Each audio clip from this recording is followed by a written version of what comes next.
ಕ್ರಿಸ್ತನಲ್ಲಿ ಪ್ರೀತಿಯ ಸಹೋದರ ಸಹೋದರಿಯರೇ, ತಮ್ಮೆಲ್ಲರಿಗೂ ವಂದನೆಗಳನ್ನ ತಿಳಿಸ್ತೀನಿ. ತಂದೆಯ ದೇವರು ತನ್ನ ಕೃಪೆಯಿಂದ ಆತನ ವಾಕ್ಯಗಳನ್ನು ಕೇಳುವಾಗೆ ಒಂದು ಅವಕಾಶನ ಮಾಡಿಕೊಟ್ಟಿದ್ದಾರೆ. ಆತನ ನಾಮಕ್ಕೆ ಸ್ತೋತ್ರವಾಗಲಿ. ಅದೇ ರೀತಿಯಾಗಿ ನನ್ನ ಬಾಯಿ ಮಾತು, ಹೃದಯದ ಧ್ಯಾನ ದೇವರಿಗೆ ಸಮರ್ಪಕವಾಗಿರಲಿ. ಈ ವಾಕ್ಯಗಳು ಆತನ ನಾಮಕ್ಕೆ ಮಹಿಮೆಯನ್ನ, ನಮಗೆ ಆಶೀರ್ವಾದವನ್ನ ಉಂಟು ಮಾಡುವಂಥದ್ದಾಗಿರಲಿ. ಸೊ ಕ್ರಿಸ್ತನಲ್ಲಿ ಪ್ರೀತಿಯ ಸಹೋದರ ಸಹೋದರಿಯರೇ, ಈ ದಿನ ನಾವು ನೋಡ್ತಿರೋಂಥ ಒಂದು ಟಾಪಿಕ್ ಏನಂದ್ರೆ ಪ್ರೈಡ್ ಗೋತ್ ಬಿಫೋರ್ ಡಿಸ್ಟ್ರಕ್ಷನ್ ಅನ್ನೋ ಒಂದು ವಿಷಯದ ಬಗ್ಗೆ ನಾವು ಸ್ಟಡಿ ಮಾಡ್ತೀವಿ. So pride goeth before destruction, ಮುಖ್ಯವಾಗಿ ಅಹಂಕಾರದ ವಿಚಾರ ಅಥವಾ ಗರ್ವ ಅನ್ನೋ ಒಂದು ಥಾಟ್ಸ್, ಆ ಒಂದು ವಿಷಯಗಳ ಬಗ್ಗೆ ಕೆಲವೊಂದು ಥಾಟ್ಸ್ನ ನಾವು ಸ್ಟಡಿ ಮಾಡ್ತೀವಿ. ಆಕ್ಚುಲಿ ಒಂದು ಟಾಪಿಕ್ನ ಬ್ರದರ್ ಮಾರ್ಕ್ ಗ್ರಿಲೋ ಅನ್ನೋರು ಬರೆದಿದ್ದಾರೆ, ಅವರು ಒಂದು ಸಬ್ಜೆಕ್ಟು. ಸೊ ಆ ಥಾಟ್ಸು ತುಂಬ ಚೆನ್ನಾಗಿದೆ, ತುಂಬ ವಿಷಯಗಳು ಅದರಲ್ಲಿ ಕಲಿಯೋದಕ್ಕೆ ಸಿಕ್ತು. ಸೊ ಹಾಗಾಗಿ ಆ ಒಂದು ವಿಷಯಗಳನ್ನ ನಿಮ್ಮ ಮಧ್ಯದಲ್ಲೂ ಕೂಡ ಹಂಚ್ಕೊಳ್ಳೋದಕ್ಕೆ ನಾನು ಇಷ್ಟಪಡ್ತೀನಿ. ಸೊ ನೋಡೋದಾದ್ರೆ, ಈಗ ಹೊಸ ಸೃಷ್ಟಿಯಾಗಿರುವಂಥ ನಾವು ಅನೇಕ ವಿಷಯಗಳನ್ನ ಓವರ್ಕಮ್ ಮಾಡುವಂಥದ್ದು ಬಹಳ ಮುಖ್ಯ ಅಲ್ವಾ. ಅನೇಕ ನ್ಯೂನತೆಗಳನ್ನ ನಾವು ಓವರ್ಕಮ್ ಮಾಡುವಂಥದ್ದು ಬಹಳ ಮುಖ್ಯವಾಗುತ್ತೆ. ಸೊ ಹಾಗಾಗಿ ಶರೀರಕ್ಕೆ ಸಂಬಂಧಪಟ್ಟಂತ ವಿಚಾರಗಳು ಅಲ್ವಾ, ಆತ್ಮಕ್ಕೆ ಸಂಬಂಧಪಟ್ಟಂತ ವಿಚಾರಗಳು, ನಾವು ಆ ಒಂದು ವಿಷಯಗಳನ್ನ ಓವರ್ಕಮ್ ಮಾಡೋದಕ್ಕೆ ನಾವು ಓವರ್ಕಮ್ ಮಾಡಬೇಕು ಅಲ್ವಾ. ಅನೇಕ ವಿಷಯಗಳನ್ನ ನಾವು ಓವರ್ಕಮ್ ಮಾಡುವಂಥದ್ದು ಬಹಳ ಮುಖ್ಯ. ಸೊ ಹಾಗಾಗಿ ಯಾವ ವಿಷಯಗಳನ್ನ ನಾವು ಓವರ್ಕಮ್ ಮಾಡ್ಬೇಕಂತ ತಿಳ್ಕೊಳ್ಳುವಂಥದ್ದು ಬಹಳ ಮುಖ್ಯ ಅಲ್ವಾ. ಈಗ ನೋಡೋದಾದ್ರೆ ನಮ್ಮ ಸ್ಟ್ರೆಂತ್ ಏನು, ನಮ್ಮ ವೀಕ್ನೆಸ್ ಏನು ಅಲ್ವಾ, ಯಾವ ವಿಷಯಗಳಲ್ಲಿ ನಾನು ಚೆನ್ನಾಗಿ ಬೆಳಿಬೇಕು ಅನ್ನೋ ಒಂದು ಆಲೋಚನೆಗಳು ನಮ್ಗಿದ್ದಾಗ ಅಲ್ವಾ, ನಾವು ಈ ಒಂದು ಓಟದಲ್ಲಿ ಚೆನ್ನಾಗಿ ಓಡೋದಕ್ಕೆ ಸಾಧ್ಯ ಆಗತ್ತೆ ಅಂತಾನು ಕೂಡ ಏನ್ ಮಾಡ್ತೀವಿ, ನಾವು ನೋಡ್ತೀವಿ. ಸೊ ಹಾಗಾಗಿ ಹೊಸ ಸೃಷ್ಟಿಗಳಾಗಿ ಆ ಒಂದು ವಿಷಯಗಳನ್ನ ಪ್ರಾರಂಭ ಮಾಡುವಾಗ ಎಷ್ಟೋ ವಿಚಾರಗಳನ್ನ ನಾವು ಗೆಲ್ತಾ ಬರ್ತೀವಿ ಅಥವಾ ಅದನ್ನ ಓವರ್ಕಮ್ ಮಾಡ್ತಾ ಬರ್ತೀವಿ. ಬಟ್ ಕೆಲವೊಂದು ವಿಚಾರಗಳು ನಾವು ಎಷ್ಟೋ ವರ್ಷ ಕಾನ್ಸಿಕ್ರೇಟೆಡ್ ಲೈಫಲ್ಲಿ ಆದ್ಮೇಲೆ ಬರುತ್ತೆ. ಈಗ ಫಾರ್ ಎಕ್ಸಾಂಪಲ್, ಈಗ ಪ್ರೈಡ್ ಅನ್ನೋದು ಆ ರೀತಿಯಾದಂಥ ಒಂದು ವಿಚಾರ ಅಲ್ವಾ. ಈಗ ಪ್ರೈಡ್ ಅಥವಾ ಅಹಂಕಾರ ಅಥವಾ ಗರ್ವ ಅನ್ನೋಂಥದ್ದು ಮುಂಚೆನೆ ನಮ್ಗಿರಲ್ಲ. ಅಗೇನ್ ಅಕಸ್ಮಾತ್ ನ್ಯಾಚುರಲ್ ಆಗಿ ಇದ್ದಿರ್ಬೋದು, ಬಟ್ ಸ್ವಾಭಾವಿಕವಾಗಿ ಎಲ್ರಿಗೂ ಕೂಡ ಈ ಒಂದು ಗುಣ ಇರಲ್ಲ. ಬಟ್ ಇದು ಬೆಳೆಯೋದಕ್ಕೆ ಅವಕಾಶಗಳೇನು ಅಂತ ನೋಡಿದ್ರೆ, ಯಾವಾಗ ನಾವು ಚೆನ್ನಾಗಿ ಬೆಳಿತೀವೋ ಆಮೇಲೆ ಈ ಒಂದು ಗುಣ ನಮ್ಮಲ್ಲಿ ಬೆಳೆಯೋದಕ್ಕೆ ಸಾಧ್ಯತೆ ಆಗುತ್ತೆ. ಹಾಗಾಗಿ ಆ ಒಂದು ಉದಾಹರಣೆನ ನಾವು ನೋಡ್ತೀವಿ. ಅಂದ್ರೆ ಯಾವಾಗ ನಮ್ಮ ಒಂದು ಕಾನ್ಸಂಟ್ರೇಷನ್ ಹೈಟ್ಸ್ ನ ನಾವು ತಲುಪ್ತೀವಿ, ಯಾವಾಗ ಏನೋ ನಾನು ಕೂಡ ಒಂದು ಹೆಸರನ್ನ ಮಾಡಿದೀನಿ ಅನ್ನೋ ಒಂದು ಮನಸ್ಥಿತಿಲಿ ನಾವು ಬೆಳಿತೀವಿ, ಅಥವಾ ಎಲ್ರಿಗಿಂತ ನಾನು ಚೆನ್ನಾಗಿ ಬೆಳೆದೀನಿ ಅನ್ನೋ ಒಂದು ಥಾಟ್ಸ್ ನಮ್ಗೆ ಬರುತ್ತೋ, ಆಗ ನಮಗೆ ಬರುವಂತ ಒಂದು ಗುಣ ಯಾವುದು ಅಂದ್ರೆ ಅದನ್ನ ಅಹಂಕಾರ ಅಂತಾನು ಕೂಡ ಏನ್ ಮಾಡ್ತೀವಿ, ನಾವು ನೋಡ್ತೀವಿ, ಪ್ರೈಡ್ ಅಂತ. ಈಗ ಇದು ಬರೀ ನಮಗ್ ಮಾತ್ರನೆಲ್ಲ, ಎಲ್ರಿಗೂ ಕೂಡ ಬರುವಂತ ಒಂದು ಸಹಜವಾದಂತ ಒಂದು ಗುಣ. ಬಟ್ ಈ ಒಂದು ವಿಷಯನ ನಾವು ಸರಿಯಾಗಿ ನಿಭಾಯಿಸ್ದಿರ ಇದ್ರೆ ಖಂಡಿತ ಅದು ನಮ್ಮನ್ನ ಹಾಳು ಮಾಡುತ್ತೆ ಅನ್ನೋ ಒಂದು ಥಾಟ್ನು ಕೂಡ ನಾವು ತಿಳ್ಕೊಳ್ಳುವಂಥದ್ದು ಬಹಳ ಮುಖ್ಯ. ಹಾಗಾಗಿ ಈ ಒಂದು ಪಾಠದಲ್ಲೂ ಕೂಡ ಅದೇ ವಿಚಾರಗಳನ್ನ ನಾವು ಸ್ಟಡಿ ಮಾಡ್ತೀವಿ. ಯಾಕಂದ್ರೆ ಹೊಸ ಸೃಷ್ಟಿಗಳಾಗಿರುವಂತ ನಾವು ಈ ಒಂದು ವಿಷಯಗಳ ಬಗ್ಗೆ ನಾವು ಧ್ಯಾನ ಹರಿಸುವಂಥದ್ದು ಬಹಳ ಮುಖ್ಯ. ಯಾಕಂದ್ರೆ ನ್ಯಾಚುರಲ್ ಆಗಿ ಅಲ್ವಾ, ಕೆಲವೊಂದು ಶರೀರಕ್ಕೆ ಸಂಬಂಧಪಟ್ಟಂತ ತಪ್ಪುಗಳು, ಪಾಪಗಳು ಅನ್ನುವಾಗ ಓವರ್ಕಮ್ ಮಾಡ್ತೀವಿ, ಯಾಕಂದ್ರೆ ಅದು ತುಂಬಾ ಚೆನ್ನಾಗಿ ಗೊತ್ತಿರುವಂತ ಒಂದು ವಿಚಾರ. ಹಾಗೆ ಕೆಲವೊಂದು ಗೊತ್ತಿಲ್ದಿರ ಇರುವಂತ ಒಂದು ವಿಚಾರಗಳು ಕೂಡ ನಮ್ಮ ಮೇಲೆ ಇರುತ್ತೆ. ಆ ಒಂದು ವಿಷಯಗಳನ್ನು ಕೂಡ ನಾವು ಓವರ್ಕಮ್ ಮಾಡುವಂಥದ್ದು ಬಹಳ ಮುಖ್ಯ ಅಂತಾನು ಕೂಡ ಏನ್ ಮಾಡ್ತೀವಿ, ನಾವು ನೋಡ್ತೀವಿ. ಆಕ್ಚುಲಿ ನೋಡೋದಾದ್ರೆ ಈ ಒಂದು ಪ್ರೈಡ್ ನ ಒಂದು ಸೈಲೆಂಟ್ ಕಿಲ್ಲರ್ ಅಂತಾನು ಕೂಡ ಏನ್ ಮಾಡ್ತಾರೆ, ಕರೀತಾರೆ. ಯಾಕಂದ್ರೆ ಈ ಪ್ರೈಡ್ ನಮ್ಮಲ್ಲಿರುವಾಗ ಅದು ನಮ್ಮನ್ನ ಯಾವ ರೀತಿಯಾಗಿ ಹಾಳು ಮಾಡುತ್ತೆ ಅನ್ನೋದು ನಮಗೆ ಗೊತ್ತಿರಲ್ಲ ಅಲ್ವಾ. ನಾವು ಸರಿಯಾಗಿದ್ದೀವಿ, ನಾವು ಮಾಡುವಂಥದ್ದು ಕರೆಕ್ಟ್ ಆಗಿರುತ್ತೆ ಅನ್ನೋ ಒಂದು ಮನಸ್ಥಿತಿಲೇ ಅನೇಕ ಕಾರ್ಯಗಳನ್ನ ಮಾಡ್ತಾ ಇರ್ತೀವಿ. ಬಟ್ ಆ ವಿಷಯಗಳು ನಮ್ಮನ್ನ ತಪ್ಪಾದಂತ ಮಾರ್ಗಕ್ಕೆ ಕರ್ಕೊಂಡು ಹೋಗುತ್ತೆ ಅಲ್ವಾ. ಅದಕ್ಕೆ ಅದನ್ನ ಸೈಲೆಂಟ್ ಕಿಲ್ಲರ್ ಅಂತಾನು ಕೂಡ ಏನ್ ಮಾಡ್ತಾರೆ, ಕರೀತಾರೆ. ಹಾಗಾಗಿ ಎಷ್ಟೋ ಸರಿ ಅಲ್ವಾ, ಎದುರಾಗಿ ಬರುವಂತ ವೈರಿಗಳನ್ನ ನಾವು ಈಸಿಯಾಗಿ ಏನ್ ಮಾಡಬಹುದು, ಓವರ್ಕಮ್ ಮಾಡಬಹುದು. ಹಿಂದೆಯಿಂದ ಬರುವಂತ ವೈರಿಗಳನ್ನ ನಾವು ಎದುರಿಸುವಂತದ್ದು ಸ್ವಲ್ಪ ಕಷ್ಟ ಆಗುತ್ತೆ. ಹಾಗಾಗಿ ಈ ಒಂದು ಪ್ರೈಡ್ ಅನ್ನೋದು ಆ ರೀತಿಯಾದಂತಹ ಒಂದು ವಿಚಾರ ಅಂತಾನು ಕೂಡ ಏನ್ ಮಾಡ್ತೀವಿ, ನಾವು ನೋಡ್ತೀವಿ. ಸೊ ಮೊದಲಿಗೆ ಈ ಒಂದು ಪ್ರೈಡ್ ಬಗ್ಗೆ ಕೆಲವೊಂದು ವಾಕ್ಯಗಳನ್ನ ನಾವು ಓದ್ಬಿಡೋಣ. ಆ ವಾಕ್ಯದಲ್ಲಿ ಸತ್ಯವೇದದಲ್ಲಿ ಜನರಲ್ ಥಾಟ್ಸ್ ಏನ್ ಹೇಳುತ್ತೆ ಈಗ ಒಂದು ಪ್ರೈಡ್ ಬಗ್ಗೆ ಅನ್ನೋದು ಕೂಡ ನಾವು ಸ್ಟಡಿ ಮಾಡ್ಬಿಡೋಣ. ಮೊದಲನೇದಾಗಿ ಜ್ಞಾನೋಕ್ತಿ 6ನೇ ಅಧ್ಯಾಯ 16ರಿಂದ ಕೆಲವೊಂದು ವಚನಗಳು. ಜ್ಞಾನೋಕ್ತಿ 6ನೇ ಅಧ್ಯಾಯ 16ರಿಂದ. ಯೆಹೋವನು ಹಾಗೆ ಮಾಡುವ ವಸ್ತುಗಳು 6 ಇವೆ. ಹೌದು, 7 ಆತನಿಗೆ ಅಸಹ್ಯವಾಗಿ ತೋರುತ್ತವೆ. ಯಾವುದೆಂದರೆ ಎಮ್ಮೆಯ ಕಣ್ಣು, ಸುಳ್ಳಿನ ನಾಲಿಗೆ, ನಿರ್ದೋಷ ರಕ್ತವನ್ನು ಸುರಿಸುವ ಕೈ. ಹೇಗೆ ನೀನ್ ಮಿಕ್ಕಿದನ್ನ ಓದ್ಕೋಬಹುದು. ಬಟ್ ಮುಖ್ಯವಾಗಿ ಇಲ್ಲಿ ನಾವು ಗಮನಿಸಬೇಕಾಗಿರುವಂತ ವಿಷಯ ಅಂದ್ರೆ, ಯೆಹೋವನು ಹಾಗೆ ಮಾಡುವ ವಸ್ತುಗಳು 6 ಇವೆ. ಹೌದು, 7 ಆತನಿಗೆ ಅಸಹ್ಯಗಳಾಗಿವೆ ಅನ್ನೋ ಒಂದು ವಿಷಯನೂ ಕೂಡ ಏನ್ ಮಾಡ್ತಾ ಹೇಳ್ತಾರೆ. ಅದರಲ್ಲಿ ಮೊದಲನೇದು ಹೇಳುವಂತದ್ದೇ ಹೆಮ್ಮೆಯ ಕಣ್ಣು ಅನ್ನೋ ಒಂದು ವಿಚಾರನೂ ಕೂಡ ಏನ್ ಮಾಡ್ತಾ ಹೇಳ್ತಾರೆ. ಪ್ರೌಡ್ ಲುಕ್ ಅಂತಾನು ಕೂಡ ಏನ್ ಮಾಡ್ತಾ ಹೇಳ್ತಾರೆ ಅಲ್ವಾ. ಆಕ್ಚುಲಿ ಆ ಹೆಮ್ಮೆಯ ಕಣ್ಣು ಅನ್ನುವಾಗ್ಲೇ ಸಾಕಷ್ಟು ವಿಷಯಗಳು ಅದರಲ್ಲಿ ಅಡಗಿದೆ ಅಲ್ವಾ. ಯೂಶಲಿ ಯಾವ ಒಂದು ವ್ಯಕ್ತಿಲಿ ಅಹಂಕಾರ ಇರುತ್ತೋ ಅವರ ಕಣ್ಣು ಮುಖಾಂತರನೇ ಏನಾಗುತ್ತೆ, ಆ ಒಂದು ವಿಷಯಗಳು ಕಾಣೋದಕ್ಕೆ ಸಿಕ್ಕುತ್ತೆ ಅಲ್ವಾ. ಅದಕ್ಕೆ ಅದನ್ನ ಹೆಮ್ಮೆಯ ಕಣ್ಣು ಅಂತಾನು ಕೂಡ ಏನ್ ಮಾಡ್ತಾ ಹೇಳ್ತೆ. ಆ ಒಂದು ಪ್ರೌಡ್ ನೇಚರ್ ಅಥವಾ ಅಹಂಕಾರ ಅನ್ನೋದು ಆ ಕಣ್ಣಲ್ಲೇ ಕಾಣುತ್ತೆ ಅಲ್ವಾ. ಯೂಶಲಿ ನಾವು ಕೋಪ ಮಾಡ್ಕೊಳ್ಳುವಾಗ ನಮ್ಮ ಕಣ್ಣುಗಳನ್ನ ಗಮನಿಸಿದ್ರೆ ನಮ್ಗೆ ಅದು ಅರ್ಥ ಆಗುತ್ತೆ. ಅಥವಾ ನಿಮ್ಗಿಂತ ನಾವು ದೊಡ್ಡವರು, ನಿಮ್ಗಿಂತ ನಮ್ಗೆಲ್ಲ ಚೆನ್ನಾಗಿ ಗೊತ್ತಿದೆ ಅನ್ನೋ ತರ ವಿಷಯಗಳು ಕೂಡ ನಮ್ಮ ಮನಸ್ಸಲ್ಲಿ ಇರುವಾಗ ನಮ್ಮ ಕಣ್ಣುಗಳ ಮುಖಾಂತರ ಆ ಒಂದು ಭಾವನೆನೂ ಕೂಡ ನಾವು ನೋಡ್ಬೋದು ಅಲ್ವಾ. ಅದಕ್ಕೆ ಅದನ್ನ ಹೆಮ್ಮೆಯ ಕಣ್ಣು ಅನ್ನೋ ಒಂದು ವಿಚಾರನೂ ಕೂಡ ಏನ್ ಮಾಡ್ತಾರೆ ಹೇಳ್ತಾರೆ. ಇಲ್ಲಿ ಈ ಹೆಮ್ಮೆಯ ಕಣ್ಣು ಅನ್ನುವಂಥದ್ದು ಖಂಡಿತ ಏನಾಗುತ್ತೆ, ನಮ್ಮ ಪರಿಸ್ಥಿತಿನ ಮೀರಿ ನಮ್ಮನ್ನ ಮೇಲಕ್ಕೆ ಅಲ್ವಾ ಉಪ್ಕೊಳ್ಳೋಂಗೆ ಮಾಡುವಂತ ಒಂದು ವಿಚಾರ ಆಗಿರೋದ್ರಿಂದ ನಾವು ದೇವರ ಮುಂದೆನೂ ಕೂಡ ಕೆಟ್ಟವರಾಗಿ ಕಾಣೋದಕ್ಕೆ ಅವಕಾಶಗಳಾಗುತ್ತೆ ಅಲ್ವಾ. ಹಾಗಾಗಿ ಇದು ತಂದೆಯಾದಂತ ದೇವರು ಕೂಡ ಅದನ್ನ ಅಸಹ್ಯ ಮಾಡ್ತಾರೆ ಅನ್ನೋ ಒಂದು ವಿಷಯನೂ ಕೂಡ ಏನ್ ಮಾಡ್ತಾರೆ ಹೇಳ್ತಾರೆ. ಯಾಕಂದ್ರೆ ಆ ರೀತಿಯಾದಂತ ಒಂದು ಸ್ವಭಾವ, ಆ ರೀತಿಯಾದಂತ ಒಂದು ವಿಚಾರ ಈ ಒಂದು ಹೆಮ್ಮೆ ವಿಚಾರವಾಗಿ ಹೇಳ್ತಾರೆ. ಆ ಒಂದು ಪ್ರೈಡ್ ಬಗ್ಗೆ ಅಲ್ಲಿ ಹೇಳುವಂತದ್ದು ಕೂಡ ಏನ್ ಮಾಡ್ತೀವಿ ನಾವು ನೋಡ್ತೀವಿ. ಜ್ಞಾನೋಕ್ತಿ 18ನೇ ಅಧ್ಯಾಯ 12ನೇ ವಚನ. ಧರ್ಮನಿಂದಕನು ಗದರಿಕೆಯನ್ನು ಒಲ್ಲನು, ಜ್ಞಾನಿಗಳ ಸಂಗಡ ಸೇರನು. ಓಕೆ, ಇಂಗ್ಲಿಷ್ ಅಲ್ಲಿ before destruction the heart of man is haughty and before honour his humility ಅಂತಾನು ಕೂಡ ಏನ್ ಮಾಡ್ತಾರೆ ಹೇಳ್ತಾರೆ ಅಲ್ವಾ. Before destruction the heart of man is haughty ಅಂತಾನು ಕೂಡ ಏನ್ ಮಾಡ್ತಾರೆ ಹೇಳ್ತಾರೆ. ತುಂಬಾ ಚೆನ್ನಾಗಿದೆ. ಏನಕ್ಕಂದ್ರೆ ಒಬ್ಬ ಮನುಷ್ಯ ಹಾಳಾಗುವಂತ ವಿಷಯ ಯಾವಾಗ ಗೊತ್ತಾಗತ್ತೆ ಅಂದ್ರೆ, ಯಾವಾಗ ಅವನು ಗರ್ವದಿಂದ ಕೂಡಿರುತ್ತಾನೋ ಅದರ ನೆಕ್ಸ್ಟ್ ಹೆಜ್ಜೆ ಏನಂದ್ರೆ ಅವನ ಡಿಸ್ಟ್ರಕ್ಷನ್, ಅವನ ಅಂತ್ಯ ಅಂತಾನು ಕೂಡ ಏನ್ ಮಾಡ್ತಾರೆ ಹೇಳ್ತಾರೆ. ಅಗೇನ್ ನೋಡೋದಾದ್ರೆ ಪ್ರೈಡ್ ಗೋತ್ ಬಿಫೋರ್ ಡಿಸ್ಟ್ರಕ್ಷನ್ ಅನ್ನುವಾಗ್ಲೂ ಕೂಡ ಒಂದು ವ್ಯಕ್ತಿ ನಾಶ ಆಗುವಾಗ ಅವ್ನು ಯಾವ ಒಂದು ಸ್ಥಿತಿಲಿ ಇರ್ತಾನೆ ಅಂದ್ರೆ ಆ ಅಹಂಕಾರದ ಸ್ಥಿತಿಲಿ ಅವನು ಇರ್ತಾನೆ ಅಲ್ವಾ. ಅಕಸ್ಮಾತ್ ಅಲ್ಲಿ ತಿದ್ಕೊಳ್ಳಿಲ್ಲ ಅಂದ್ರೆ ಅವನು ನಾಶ ಆಗುವಂತ ಎಲ್ಲಾ ಸಾಧ್ಯತೆಗಳು ಇದೆ ಅನ್ನೋ ಒಂದು ವಿಚಾರನೂ ಕೂಡ ಅಲ್ಲಿ ಹೇಳ್ತಾರೆ. ಅದಕ್ಕೆ ಹೇಳ್ತಾರೆ before destruction of the heart the man is haughty ಅನ್ನೋ ಒಂದು ವಿಚಾರನೂ ಕೂಡ ಏನ್ ಮಾಡ್ತಾರೆ ಹೇಳ್ತಾರೆ. ಜ್ಞಾನೋಕ್ತಿ 16:18. ಪ್ರಭುವಿನ ಮುಖ ಪ್ರಸನ್ನತೆ ಜೀವ, ಆತನ ದಯೆ ಮುಂಗಾರು ಮುಗಿಲು. ಓಕೆ, 16:18. 16:18. ಗರ್ವದಿಂದ ಭಂಗ, ಉಬ್ಬಿನಿಂದ ದೊಬ್ಬು. ಹೀಗೆ ತುಂಬಾ ಚೆನ್ನಾಗಿ ಹೇಳ್ತಾರಲ್ವಾ. ಗರ್ವದಿಂದ ಭಂಗ, ಉಬ್ಬಿನಿಂದ ದೊಬ್ಬು ಅಂತಾನು ಕೂಡ ಏನ್ ಮಾಡ್ತಾರೆ ಹೇಳ್ತಾರೆ ಅಲ್ವಾ. Pride goeth before destruction and a haughty spirit before a fall ಅನ್ನೋ ವಿಷಯ ಕೂಡ ಏನ್ ಮಾಡ್ತಾರೆ ಹೇಳ್ತಾರೆ. ಯಾಕೆ ಆಕ್ಚುಲಿ ಒಂದು ವಚನಗಳನ್ನ ಗಮನಿಸುವಾಗ ಅಕಸ್ಮಾತ್ ಅಲ್ವಾ ನಾವೇ ಎಲ್ಲಾನು ಕಲ್ತ್ಬಿಟ್ಟಿದೀವಿ ಅಥವಾ ಎಲ್ಲ ಬೆಳೆದ್ಬಿಟ್ಟಿದೀವಿ ಅನ್ನೋ ಒಂದು ಅಹಂಕಾರ ನಮ್ಗಿದ್ರೆ ಆ ನೆಕ್ಸ್ಟ್ ಸ್ಥಿತಿನ ಅದು ತಿಳಿಸುತ್ತೆ.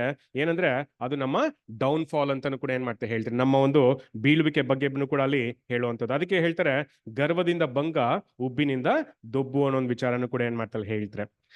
ಜ್ಞಾನೋಕ್ತಿ 29:23. ಗರ್ವವು ಮನುಷ್ಯನನ್ನು ದೀನ ಸ್ಥಿತಿಗೆ ತರುವುದು, ದೀನ ಮನಸ್ಸುಳ್ಳವನು ಮಾನವನ್ನು ಪಡೆಯುವನು. ಹೇಗೆ ನೋಡೋದಾದ್ರೆ ಗರ್ವವು ಮನುಷ್ಯನನ್ನ ದೀನ ಸ್ಥಿತಿಗೆ ತರುವುದು ಅಂತಾನು ಕೂಡ ಏನ್ ಮಾಡ್ತಾ ಹೇಳ್ತಾರೆ. A man's pride shall bring him low ಅಂತಾನು ಕೂಡ ಏನ್ ಮಾಡ್ತಾ ಹೇಳ್ತಾರೆ. ಹೇಗೆ ನೋಡೋದಾದ್ರೆ ಯೂಶಲಿ ಅಲ್ವಾ ಲೋಕದ ಜನಗಳ ಮಧ್ಯದಲ್ಲಿ ಅವರ ಸ್ವಭಾವಗಳನ್ನ ನೀವು ಗಮನಿಸಿದೆ ಆದ್ರೆ ಯಾರೆಲ್ಲ ಅಹಂಕಾರ ಇರುತ್ತೋ ಹೆಚ್ಚಾದಂತ ಒಂದು ಮರ್ಯಾದೆನ ಕೊಡ್ತಾರೆ ಅಲ್ವಾ. ನಮ್ಮಲ್ಲಿ ಆ ಒಂದು ಏನಂತೆ ಯೋಗ್ಯತೆ ಇಲ್ದಿದ್ರು ಕೂಡ ನಾವು ಅಹಂಕಾರದಿಂದ ನಡ್ಕೊಳ್ಳುವಾಗ ಜನ ಸಾಮಾನ್ಯವಾಗಿ ಏನ್ ಮಾಡ್ತಾರೆ ನಮ್ಗೆ ಮರ್ಯಾದೆನ ಕೊಡ್ತಾರೆ. ಬಟ್ ಆಕ್ಚುಲಿ ನೋಡೋದಾದ್ರೆ ಆ ರೀತಿಯಾದಂತ ಒಂದು ಸ್ಥಿತಿನ ತಲುಪುವಾಗ್ಲೇನೆ ನಾವು ಬೀಳೋದಕ್ಕೆ ಕಾರಣ ಆಗುತ್ತೆ ಅನ್ನೋ ಒಂದು ವಿಚಾರನೂ ಕೂಡ ಏನ್ ಮಾಡ್ತಾರೆ ಹೇಳ್ತಾರೆ. ಅದಕ್ಕೆ ಹೇಳ್ತಾರೆ the man's pride shall bring him low but honour shall uphold the humble in spirit ಅಂತಾನು ಕೂಡ ಏನ್ ಮಾಡ್ತಾರೆ ಹೇಳ್ತಾರೆ. ದೀನ ಮನಸ್ಸುಳ್ಳವನು ಮಾನವನ್ನ ಪಡೆಯುವನು ಅನ್ನೋ ಒಂದು ವಿಷಯನೂ ಕೂಡ ಏನ್ ಮಾಡ್ತಾರೆ ಹೇಳ್ತಾರೆ. ಹಾಗಾಗಿ ಗರ್ವವು ಮನುಷ್ಯನನ್ನ ದೀನ ಸ್ಥಿತಿಗೆ ತರುತ್ತದೆ ಅನ್ನೋ ಒಂದು ವಿಚಾರನೂ ಕೂಡ ಏನ್ ಮಾಡ್ತಾರೆ ಹೇಳ್ತಾರೆ. ಹೀಗೆ ನೋಡೋದಾದ್ರೆ ದೇವರು ಯೋಚನೆ ಮಾಡುವಂತ ದೃಷ್ಟಿಕೋನ ಅಲ್ವಾ, ಮನುಷ್ಯರು ಯೋಚನೆ ಮಾಡುವಂತ ದೃಷ್ಟಿಕೋನ ತುಂಬಾ ವಿಭಿನ್ನವಾಗಿದೆ ಅಲ್ವಾ. ಹಾಗಾಗಿ ಇಲ್ಲಿ ಮುಖ್ಯವಾಗಿ ನೋಡೋದಾದ್ರೆ ಆ ಒಂದು ಎಂತೆ ಬಿದ್ದೋಗಿರುವಂತ ಮನಸ್ಥಿತಿಲಿರುವಂತ ನಾವು ಯಾವತ್ತೂ ಕೂಡ ಆ ಒಂದು ಗರ್ವ ಅಹಂಕಾರನ ಪಡೆದಿರುವಂತದ್ದೇ ಒಳ್ಳೇದು ಅನ್ನೋ ಒಂದು ವಿಚಾರನೂ ಕೂಡ ಏನ್ ಮಾಡ್ತಾರೆ ನಮ್ಗೆ ತಿಳಿಸ್ತಾರೆ. ಜ್ಞಾನೋಕ್ತಿ 21:4.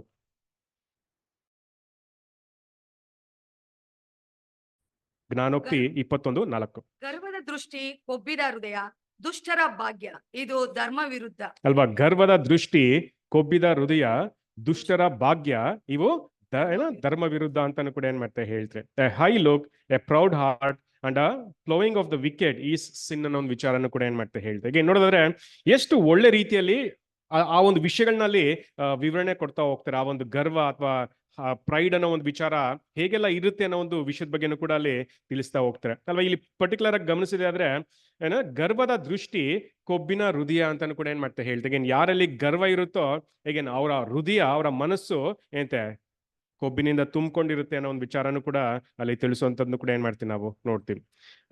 ಕೀರ್ತನೆ 101:5ನೇ ವಾಕ್ಯ. ಕೀರ್ತನೆ 101:5.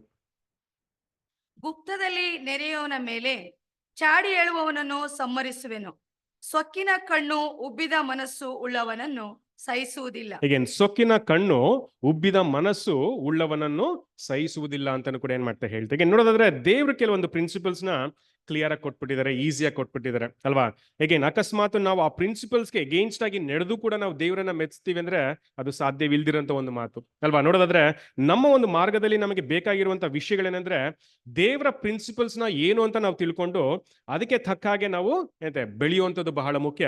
ಅದಕ್ಕೆ ಪ್ರಕಾರವಾಗಿ ನಮ್ಮ ಕಾನ್ಸಂಟ್ರೇಷನ್ ನ ರೂಪುಗೊಳಿಸ್ಕೊಳ್ಳುವಂಥದ್ದು ಬಹಳ ಮುಖ್ಯವಾಗುತ್ತೆ. ಹೇಗೆ ನೋಡೋದಾದ್ರೆ ಇಲ್ಲಿ ಸೊಕ್ಕಿನ ಕಣ್ಣು ಉಬ್ಬಿದ ಮನಸ್ಸು ಉಳ್ಳವನನ್ನ ದೇವರು ಸಹಿಸುವುದಿಲ್ಲ ಅನ್ನೋ ಒಂದು ವಿಚಾರನೂ ಕೂಡ ಏನ್ ಮಾಡ್ತಾರೆ ಹೇಳ್ತಾರೆ ಅಲ್ವಾ. High look and proud heart will I not suffer ಅನ್ನೋ ಒಂದು ವಿಚಾರನೂ ಕೂಡ ಏನ್ ಮಾಡ್ತಾರೆ ಹೇಳ್ತಾರೆ. ಹಾಗಾಗಿ ಈ ಪ್ರೈಡ್ ಅನ್ನೋ ಒಂದು ವಿಚಾರನ ನಾವು ಚೆನ್ನಾಗಿ ಗಮನಿಸುವಂಥದ್ದು, ಆ ಒಂದು ವಿಷಯಗಳನ್ನ ಗ್ರಹಿಸಿ ಅದು ನಮ್ಮನ್ನ ಹಾಳು ಮಾಡದಿರೋಂಥ ರೀತಿಯಲ್ಲಿ ಕಾಪಾಡ್ಕೊಳ್ಳುವಂಥದ್ದು ಬಹಳ ಮುಖ್ಯವಾದಂತ ಒಂದು ವಿಚಾರ.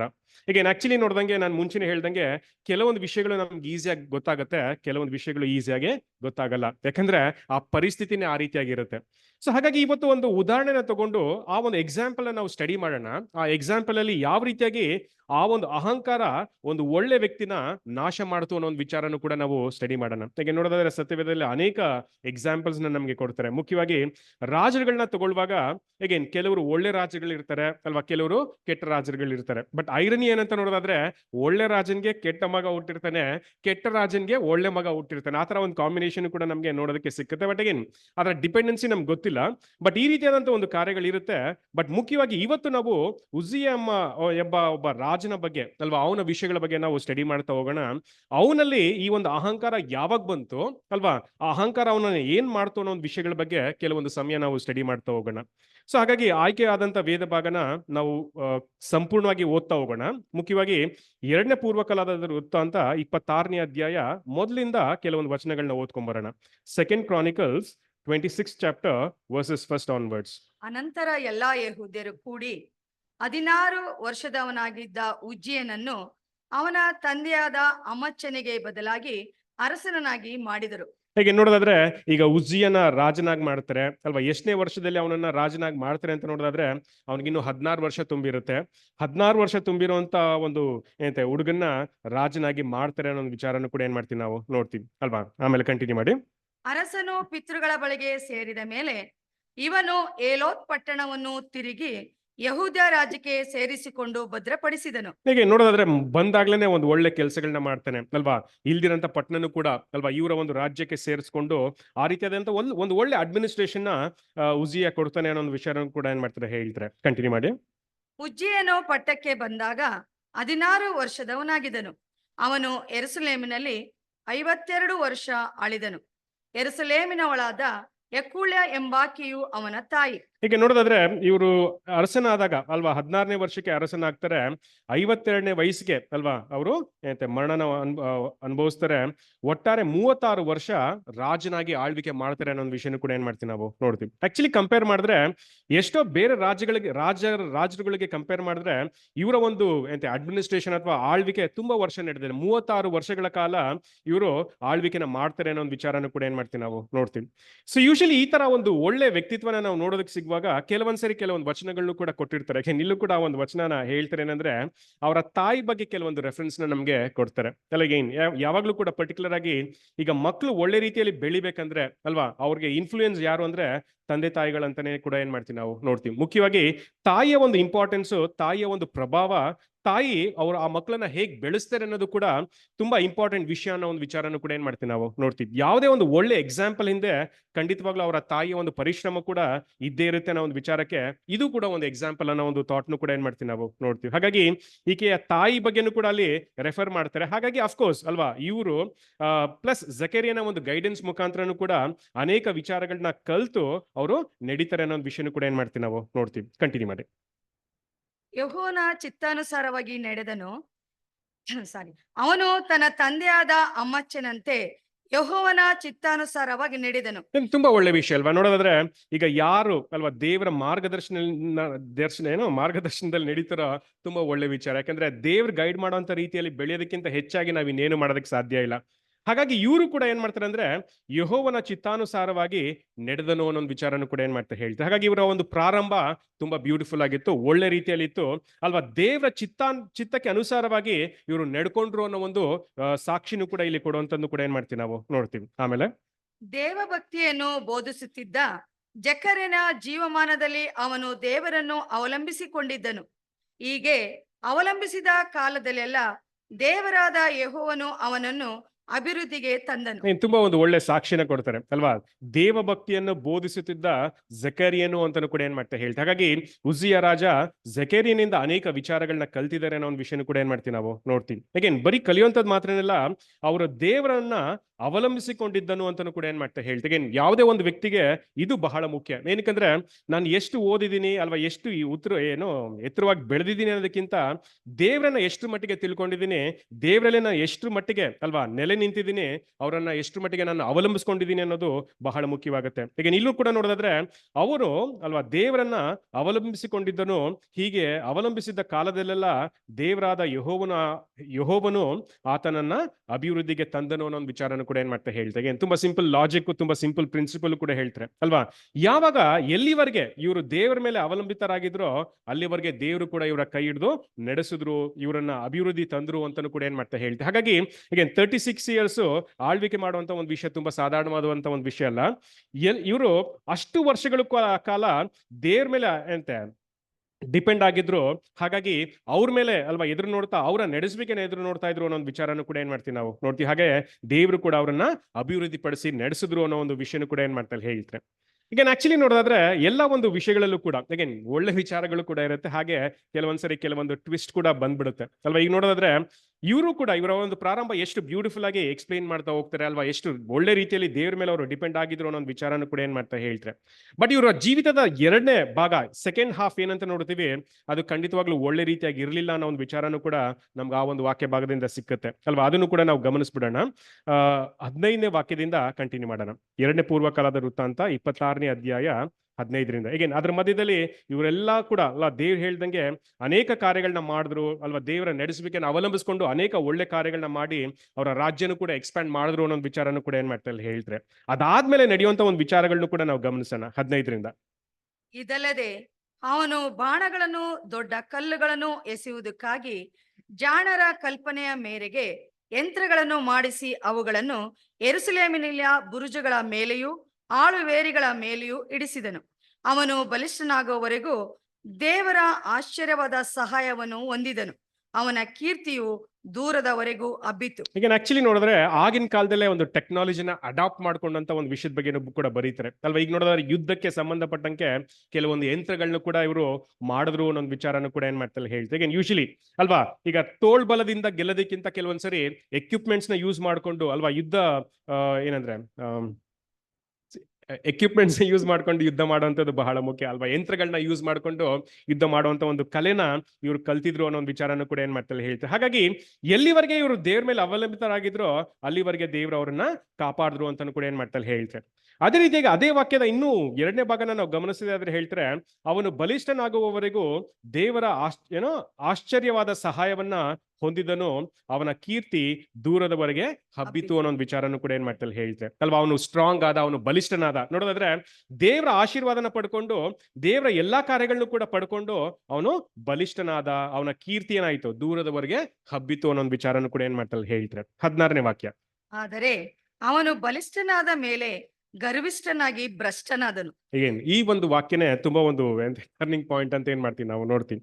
ಆಕ್ಚುಲಿ ನೋಡೋದಾದ್ರೆ ಅವನು ಬಲಿಷ್ಠನಾದ ಮೇಲೆ ಗರ್ವಿಷ್ಠನಾಗಿ ಭ್ರಷ್ಟನಾದನು ಅನ್ನೋ ಒಂದು ವಿಷಯನೂ ಕೂಡ ಏನ್ ಮಾಡ್ತಾರೆ ಹೇಳ್ತಾರೆ. ಈಗ ಆಕ್ಚುಲಿ ನೋಡಿದ್ರೆ ಒಳ್ಳೆ ರೀತಿಯಾಗಿ ಪ್ರಾರಂಭ ಆಯ್ತು ಅವನ ಜೀವನ ಅಲ್ವಾ. ದೇವ್ರ ಮೇಲೆ ಡಿಪೆಂಡ್ ಆಗಿ ಅನೇಕ ಒಳ್ಳೆ ಕಾರ್ಯಗಳನ್ನ ಮಾಡ್ತಾ ದೇವರಿಗೆ ಮೆಚ್ಚುಗೆ ಆದಂತ ಕಾರ್ಯಗಳನ್ನ ಮಾಡ್ದ.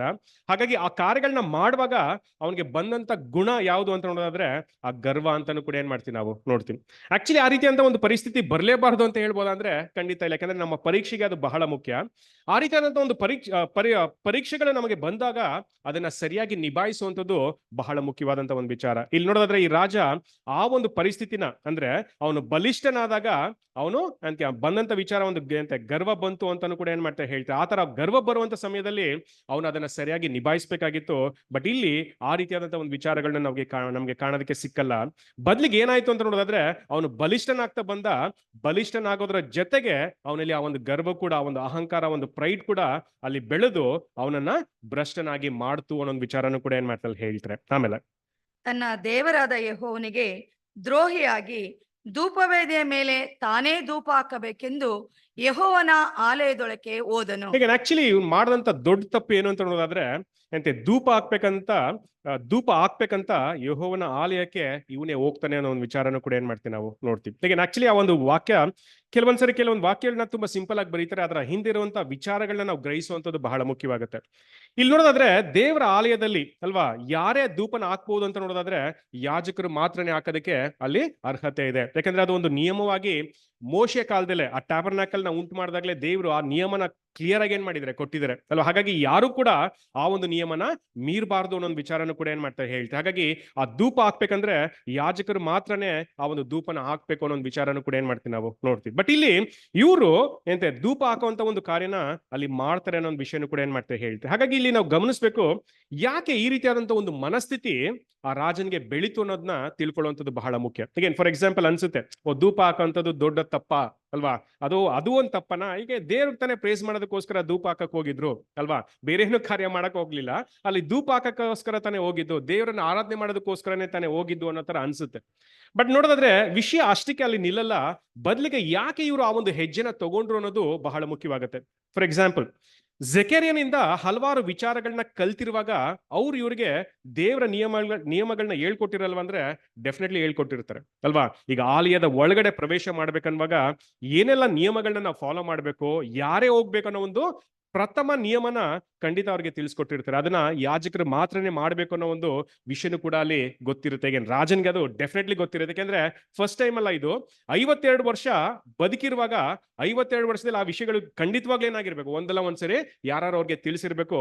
ಬಟ್ ಇಲ್ಲಿ ಆ ಸೆಲ್ಫ್ ರೈಚಿಯಸ್ನೆಸ್ ಇಂದ ಆ ಒಂದು ಹೆಜ್ಜೆನ ಇವ್ರು ತಗೊಳ್ತಾರೆ. ಅಂದ್ರೆ ನಾನು ಕೂಡ ಧೂಪ ಹಾಕ್ಬಹುದು ಅಲ್ವಾ, ನಾನು ಕೂಡ ದೇವರ ಆಲಯದ ಒಳಗಡೆ ಹೋಗಿ ಆ ಇನ್ಸೆನ್ಸ್ ಆಲ್ಟರ್ ಮೇಲೆ ಧೂಪ ಹಾಕಬಹುದು ಅನ್ನೋ ಒಂದು ಮನಸ್ಥಿತಿ ಅವರಲ್ಲಿ ಬೆಳೆದಿತ್ತು. ಹಾಗಾಗಿ ಆ ಒಂದು ಹೆಜ್ಜೆನ, ಆ ಒಂದು ನಿರ್ಧಾರನ ಅವ್ರು ತಗೊಂಡ್ರು ಅಂತಾನು ಕೂಡ ಏನ್ ಮಾಡ್ತಾರೆ ಹೇಳ್ತಾರೆ. ಸುಮ್ಮನೆ ನಾವು ಯೋಚನೆ ಮಾಡುವಾಗ ಯಾವ ಸಂದರ್ಭದಲ್ಲಿ ಈ ರೀತಿಯಾದಂತ ಒಂದು ಮನಸ್ಥಿತಿ ಬೆಳೆಯುತ್ತೆ ಅಂತ ನೋಡೋದಾದ್ರೆ, ಯಾವಾಗ ಒಬ್ಬ ವ್ಯಕ್ತಿ ಎಲ್ರಿಗಿಂತ ಹೆಚ್ಚಾಗಿ ನಾನು ತುಂಬಾ ದೊಡ್ಡವನು ಅಥವಾ ತುಂಬಾ ಬೆಳೆದು ಬಿಟ್ಟಿದ್ದೀನಿ ಅಲ್ವಾ, ನನಗೆ ಸರಿಸಮಾನ ಯಾರು ಇಲ್ಲ ಅನ್ನೋ ತರ ಒಂದು ಯೋಚನೆ ಅಥವಾ ತಿಳುವಳಿಕೆ ಅಥವಾ ಮನಸ್ಥಿತಿ ಬರುತ್ತೋ, ಆಗ ಮಾತ್ರನೇ ಈ ರೀತಿಯಾದಂತ ಒಂದು ಸ್ಟೆಪ್ ಅನ್ನ ಇಡೋದಕ್ಕೆ ಸಾಧ್ಯ ಅನ್ನೋ ಒಂದು ವಿಷಯನ ಕೂಡ ಏನ್ ಮಾಡ್ತೀವಿ ನಾವು ನೋಡ್ತೀವಿ. ಹಾಗಾಗಿ ಇಲ್ಲಿ ಆ ರೀತಿಯಾದಂತ ಒಂದು ನಿರ್ಧಾರನ ಇವ್ರು ಮಾಡ್ಬೇಕಂದ್ರೆ ಇವರ ಮನಸ್ಥಿತಿ ಬದಲಾಗಿತ್ತು ಅಲ್ವಾ. ಮನಸ್ಥಿತಿ ಬದಲಾಗಿ ಅಲ್ಲಿ ಅಹಂಕಾರ ಅವರ ಹೃದಯದಲ್ಲಿ ತುಂಬಿಕೊಂಡಿತ್ತು ಅನ್ನೋ ಒಂದು ವಿಚಾರನೂ ಕೂಡ ಏನ್ ಮಾಡ್ತಾರೆ ಹೇಳ್ತಾರೆ. ಹಾಗಾಗಿ ಆ ಒಂದು ಅಹಂಕಾರ ಈ ರೀತಿಯಾದಂತ ಒಂದು ಕೆಲಸ ಅವ್ರ ಕಡೆಯಿಂದ ಮಾಡಿಸೋದಕ್ಕೆ ಅಲ್ಲಿ ಪ್ರೇರೇಪಣೆ ಆಯ್ತು ಅನ್ನೋ ಒಂದು ವಿಚಾರನೂ ಕೂಡ ಏನ್ ಮಾಡ್ತಾರೆ ಹೇಳ್ತಾರೆ. ಹಾಗಾಗಿ ಆ ಧೂಪನ ತಗೊಂಡು ಆ ಧೂಪ ಬೀದಿಯ ಮೇಲೆ ಹಾಕ್ಬೇಕಂತ ಅವರೇ ಹೋಗ್ತಾರೆ ಅನ್ನೋ ಒಂದು ವಿಚಾರನೂ ಕೂಡ ಏನ್ ಮಾಡ್ತಾರೆ ಹೇಳ್ತಾರೆ. ಅದಕ್ಕೆ ಹೇಳ್ತಾರೆ, ತನ್ನ ದೇವರಾದ ಯೆಹೋವನಿಗೆ ದ್ರೋಹಿಯಾಗಿ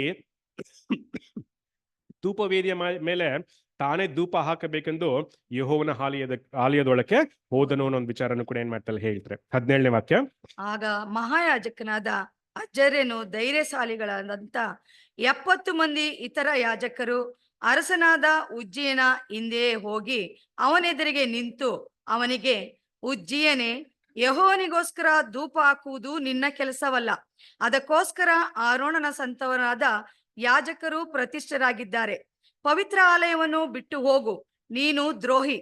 ಇದಕ್ಕಾಗಿ ದೇವರಾದ ಯೆಹೋವನಿಂದ ನಿನಗೆ ಮಾನ ಉಂಟಾಗಲಾರದು ಅನ್ನಲು. ಓಕೆ, ಆಕ್ಚುಲಿ ಈ ಒಂದು ವಚನಗಳಲ್ಲೂ ಕೂಡ ನಾವು ಗಮನಿಸದೆ ಆದ್ರೆ ಅವ್ರನ್ನ 80+1 ಅಲ್ವಾ, 81 ಜನ ಎದುರಿಸ್ತಾರೆ ಅಲ್ವಾ. ರಾಜ ಮಾಡ್ತಿರೋಂತ ವಿಷಯ ತಪ್ಪು ಅಂತ ಮಹಾಯಾಜಕರು ಮತ್ತೆ ಯಾಜಕರು ಸೇರಿ ಅವರನ್ನ ಖಂಡಿಸ್ತಾರೆ ಅನ್ನೋ ಒಂದು ವಿಷಯನೂ ಕೂಡ ಏನ್ ಮಾಡ್ತೀವಿ ನಾವು ನೋಡ್ತೀವಿ ಅಲ್ವಾ. ಆಕ್ಚುಲಿ ಆ ಒಂದು ಲ್ಯಾಂಗ್ವೇಜ್ ಕೂಡ ತುಂಬಾ ಸಿಂಪಲ್ ಆಗಿದೆ. ಹೇಳ್ತಾರೆ, ಆಗ ಮಹಾಯಾಜಕನಾದ ಅಜರ್ಯನು ಧೈರ್ಯಶಾಲಿಗಳಾದ 80 ಮಂದಿ ಇತರ ಯಾಜಕರು ಅರಸನಾದ ಉಜ್ಜೀಯನ ಹಿಂದೆಯೇ ಹೋಗಿ ಅವನೆದುರಿಗೆ ನಿಂತರು ಅನ್ನೋ ಒಂದು ವಿಷಯನೂ ಕೂಡ ಏನ್ ಮಾಡ್ತಾರೆ ಹೇಳ್ತಾರೆ. ಇಲ್ಲಿ ನೋಡೋದಾದ್ರೆ ಫಸ್ಟ್ ಆಫ್ ಆಲ್ ಅಲ್ವಾ, ಧೈರ್ಯಶಾಲಿಗಳು ಅಂತಾನು ಕೂಡ ಏನ್ ಮಾಡ್ತಾರೆ ಮೆನ್ಷನ್ ಮಾಡ್ತಾರೆ. ಯಾಕೆ ಆ ಒಂದು ಪದನ ಅಲ್ಲಿ ಬಳಸ್ತಾರೆ ಅಂದ್ರೆ, ನಮ್ಗೆ ಗೊತ್ತಿದೆ ಅಲ್ವಾ, ರಾಜರ ಕಾಲದಲ್ಲಿ ಯಾರಾದ್ರೂ ರಾಜನ್ಗೆ ವಿರುದ್ಧವಾಗಿ ಏನಾದ್ರು ಒಂದು ಕಾರ್ಯಗಳನ್ನ ಮಾಡಿದ್ರೆ ಅದರ ಪರಿಣಾಮ ಏನನ್ನೋದು ಎಲ್ರಿಗೂ ಕೂಡ ಚೆನ್ನಾಗಿ ಗೊತ್ತಿದೆ ಅಲ್ವಾ. ಅಗೇನ್ ಸಿಂಪಲ್ ಆಗಿ ಒಂದು ಮರಣ ದಂಡನೆ ಅಲ್ಲಿ ಸಿಕ್ಕುತ್ತೆ ಅನ್ನೋ ಒಂದು ವಿಷಯನೂ ಕೂಡ ಏನ್ ಮಾಡ್ತೀವಿ ನಾವು ನೋಡ್ತೀವಿ.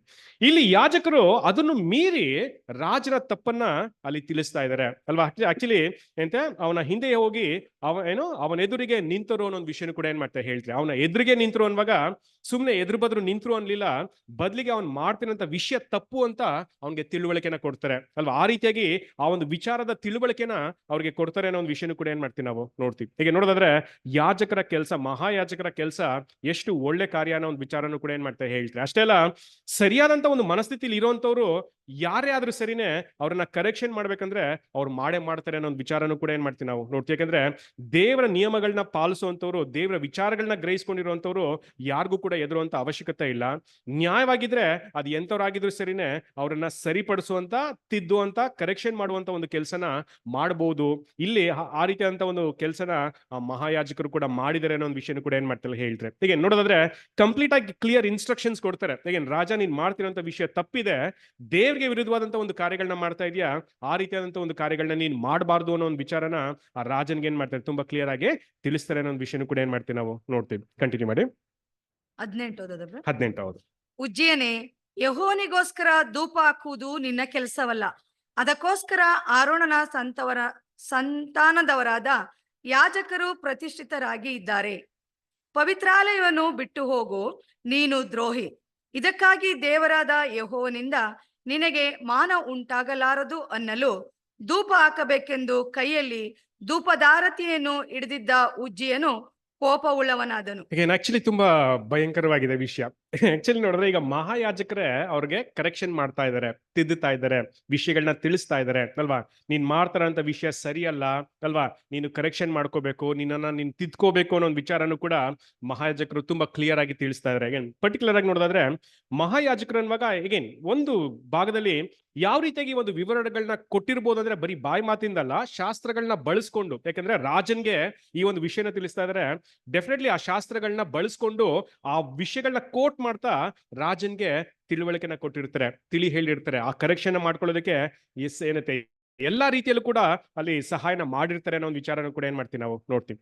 ಸೊ ಹಾಗಾಗಿ ಯಾವುದೇ ಒಂದು ವ್ಯಕ್ತಿ ಈ ರೀತಿಯಾದಂತಹ ಒಂದು ಪರಿಸ್ಥಿತಿ ಬಂದಾಗ, ಫಾರ್ ಎಕ್ಸಾಂಪಲ್ ಈಗ ನಾನು ಅದರ ಕೆಲವೊಂದು ವಿಚಾರಗಳನ್ನ ತಪ್ಪು ಮಾಡಿದ್ದೀನಿ, ಯಾರಾದ್ರೂ ಬಂದು ಅಲ್ವಾ ದೇವರ ಮಕ್ಕಳು ಮೆಸೆಂಜರ್ಸ್ ಬಂದು ಆ ಒಂದು ವಿಷಯಗಳನ್ನ ಕರೆಕ್ಷನ್ ಮಾಡುವಾಗ ನಾನು ಮಾಡ್ಬೇಕಾದಂತ ಮೊದಲನೇ ಕಾರ್ಯ ಏನಂದ್ರೆ ಆ ಕರೆಕ್ಷನ್ಸ್ ನ ಅಕ್ಸೆಪ್ಟ್ ಮಾಡ್ಕೊಳ್ಳುವಂಥದ್ದು ಅಲ್ವಾ. ಅದನ್ನ ಅಕ್ಸೆಪ್ಟ್ ಮಾಡ್ಕೊಂಡು ನೆಕ್ಸ್ಟ್ ಅದನ್ನ ತಿದ್ಕೊಳ್ಳೋದಕ್ಕೆ, ಸರಿಪಡಿಸ್ಕೊಳ್ಳೋದಕ್ಕೆ ಏನೆಲ್ಲ ಕಾರ್ಯಗಳು ಬೇಕೋ ಅದನ್ನ ಮಾಡುವಂಥದ್ದು ಬಹಳ ಮುಖ್ಯವಾದಂತ ಒಂದು ವಿಚಾರ. ಹೇಗೆ ನಾವು ಒಂದು ಪ್ರಾಸೆಸ್ ನಾವು ಫಾಲೋ ಮಾಡಿದ್ರೆ ಖಂಡಿತವಾಗ್ಲೂ ದೇವರ ದೃಷ್ಟಿಯಲ್ಲಿ ಯೋಗ್ಯವಾಗಿರ್ತೀವಿ. ಬಟ್ ನೋಡೋದಾದ್ರೆ ಅಕಸ್ಮಾತ್ ಅದನ್ನ ಮೀರಿ ನಾವು ಬೇರೆ ಮಾಡುವಂತ ಕೆಲಸಗಳು ಅದು ತಪ್ಪಾಗೇ ಇರುತ್ತೆ ಅನ್ನೋದಕ್ಕೆ ಇದು ಒಂದು ಕೂಡ ಎಕ್ಸಾಂಪಲ್. ಈಗ ನೋಡೋದಾದ್ರೆ ಆ ಮಹಾಯಾಜಕರು ರಾಜನ್ಗೆ ಹೇಳ್ತಾ ಇದ್ದಾರೆ, ತಿಳುವಳಿಕೆನ ಕೊಡ್ತಾ ಇದ್ದಾರೆ. ಬಟ್ ಆದ್ರೂ ಕೂಡ ರಾಜ ಮೀರಿ ಆ ಒಂದು ಕೆಲಸಗಳನ್ನ ಮಾಡೋದಕ್ಕೆ ಮುಂದೆ ಹೋಗ್ತಾನೆ. ಇಲ್ಲಿ ಪರ್ಟಿಕ್ಯುಲರ್ ಆಗಿ ಇನ್ನೊಂದು ವಿಷಯನೂ ಕೂಡ ಬರೀತಾರೆ, ಏನಂದ್ರೆ ಉಜ್ಜಿಯನು ಕೋಪ ಉಳ್ಳವನಾದನು ಅಂತಾನು ಕೂಡ ಏನ್ ಮಾಡ್ತಾರೆ ಹೇಳ್ತಾರೆ. ಅವ್ರು ಕರೆಕ್ಷನ್ಸ್ ಮಾಡ್ತಾ ಇದ್ದಾರೆ, ಕರೆಕ್ಷನ್ಸ್ ಮಾಡುವಾಗ ಇವನು ಆ ವಿಷಯಗಳನ್ನ ತಿದ್ಕೊಳ್ಳೋದಕ್ಕೆ ಬದಲಾಗಿ ಕೋಪ ಮಾಡ್ಕೊಂಡ ಅನ್ನೋ ಒಂದು ವಿಷಯನೂ ಕೂಡ ಏನ್ ಮಾಡ್ತಾರೆ ಹೇಳ್ತಾರೆ. ಹೀಗೆ ನೋಡೋದಾದ್ರೆ ಸುಮ್ನೆ ಒಂದು ಪ್ರಶ್ನೆ ಕೇಳುವಾಗ ಯಾವ ಪರಿಸ್ಥಿತಿಲಿ ಮನುಷ್ಯ ಕೋಪಗೊಳ್ತಾನೆ. ಹೀಗೆ ಇಲ್ಲಿ ಯಾರೋ ಒಬ್ರು ಬಂದು ಕರೆಕ್ಷನ್ ಮಾಡ್ತಾ ಇದ್ದಾರೆ, ಆ ಕರೆಕ್ಷನ್ಸ್ ನ ಹೇಳುವಂತ ಸಮಯದಲ್ಲಿ ಅದನ್ನ ತಿದ್ಕೊಳ್ಳೋಕೆ ಬದಲಾಗಿ ಇವರು ಕೋಪಗೊಳ್ತಾ ಇದ್ದಾರೆ. ಹೀಗೆ ಯಾವ ಪರಿಸ್ಥಿತಿಲಿ ಒಬ್ಬ ವ್ಯಕ್ತಿ ಈ ರೀತಿಯ ಕೋಪಗೊಳ್ಳಬಹುದು, ಯಾವ ಪರಿಸ್ಥಿತಿಲಿ ಕೋಪ ಮಾಡ್ಕೋತಾರೆ ಅಲ್ವಾ. When he thinks is above everyone, when he thinks is correct ಅಲ್ವಾ, ನಾನೇ ಸರಿ ಅನ್ನೋ ಒಂದು ಮನಸ್ಥಿತಿ ಇರುವಾಗ ಡೆಫಿನೆಟ್ಲಿ ಕೋಪ ಮಾಡ್ಕೊಳ್ತಾನೆ. ಹಾಗೆ ನನ್ಗೇನ್ ಹೇಳೋದು ಅಲ್ವಾ, ನನಗೆ ಗೊತ್ತಿದೆ ಅಲ್ವಾ, ಇದನ್ನೆಲ್ಲ ನಾನೇ ಓದಿ ತಿಳ್ಕೊಂಡಿದ್ದೀನಿ, ನನಗೆ ಹೇಳ್ಕೊಡ್ತಾರಲ್ಲ ಅನ್ನೋ ತರ ಒಂದು ಮನಸ್ಥಿತಿ ಇರುವಾಗ, ಅಂದ್ರೆ ನಿಮ್ಗಿಂತ ಹೆಚ್ಚಾದಂತ ತಿಳುವಳಿಕೆ ಜ್ಞಾನ ನನಗಿದೆ ಅಲ್ವಾ, ನಿಮ್ಗಿಂತ ಹೆಚ್ಚಾದಂತ ಒಂದು ಉನ್ನತವಾದಂತ ಒಂದು ಸ್ಥಿತಿಲಿ ನಾನು ಇದೀನಿ ಅನ್ನುವಾಗ್ಲೇ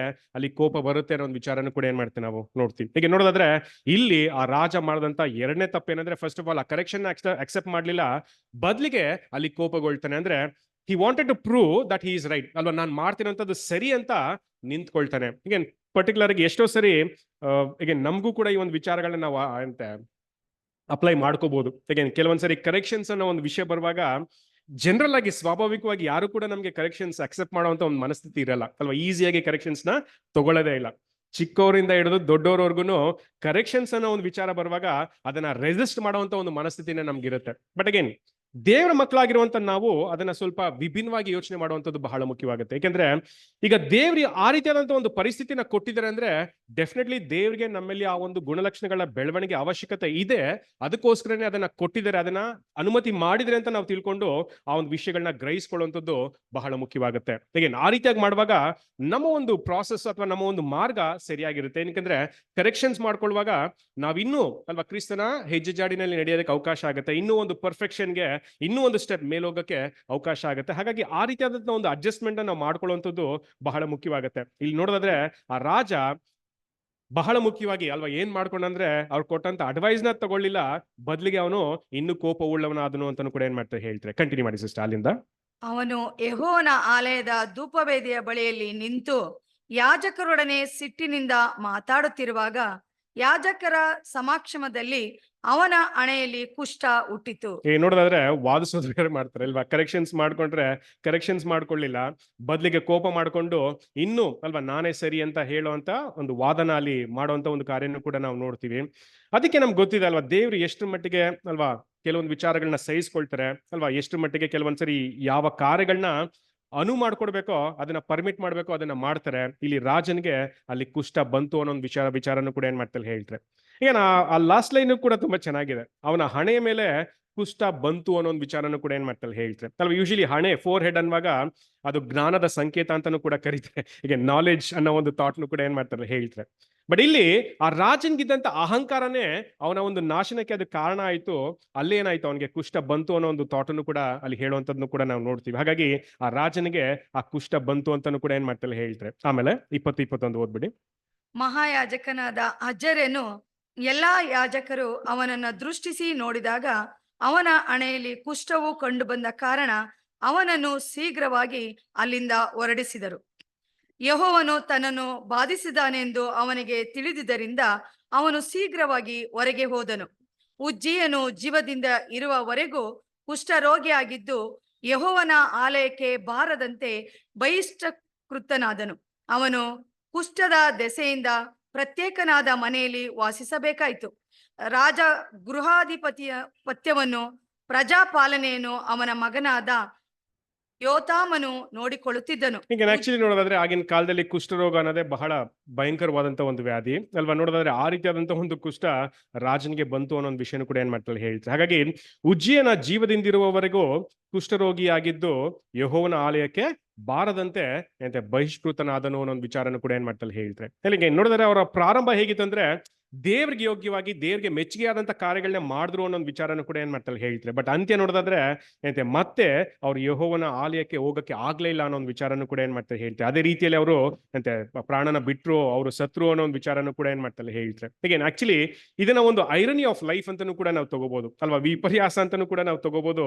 ಏನಕ್ಕಂದ್ರೆ ಒಳ್ಳೆ ವಿಚಾರಗಳಲ್ಲೇ ಹೆಸರನ್ನ ಮಾಡಿದಂಥವ್ರು ಕಡೆಗೆ ಅದೇ ವಿಷಯದಲ್ಲಿ ಆ ರೀತಿಯಾದಂತ ಒಂದು ಕಷ್ಟನ ಅನುಭವಿಸುವಂತ ಒಂದು ಪರಿಸ್ಥಿತಿಗಳನ್ನು ಕೂಡ ನಾವು ನೋಡ್ಬೋದು. ಅಂದ್ರೆ ಮೊದಲನೇದಾಗಿ ಎಷ್ಟು ಚೆನ್ನಾಗಿ ದೇವರಿಗೆ ಯೋಗ್ಯನಾಗಿ ದೇವರಿಗೆ ಹತ್ರ ಇದ್ರು, ದೇವರ ಮಾರ್ಗದರ್ಶನದಿಂದ ಬಲಿಷ್ಠನಾದ್ರು ಅನ್ನೋ ವಿಚಾರನೂ ಕೂಡ ನೋಡಬಹುದು.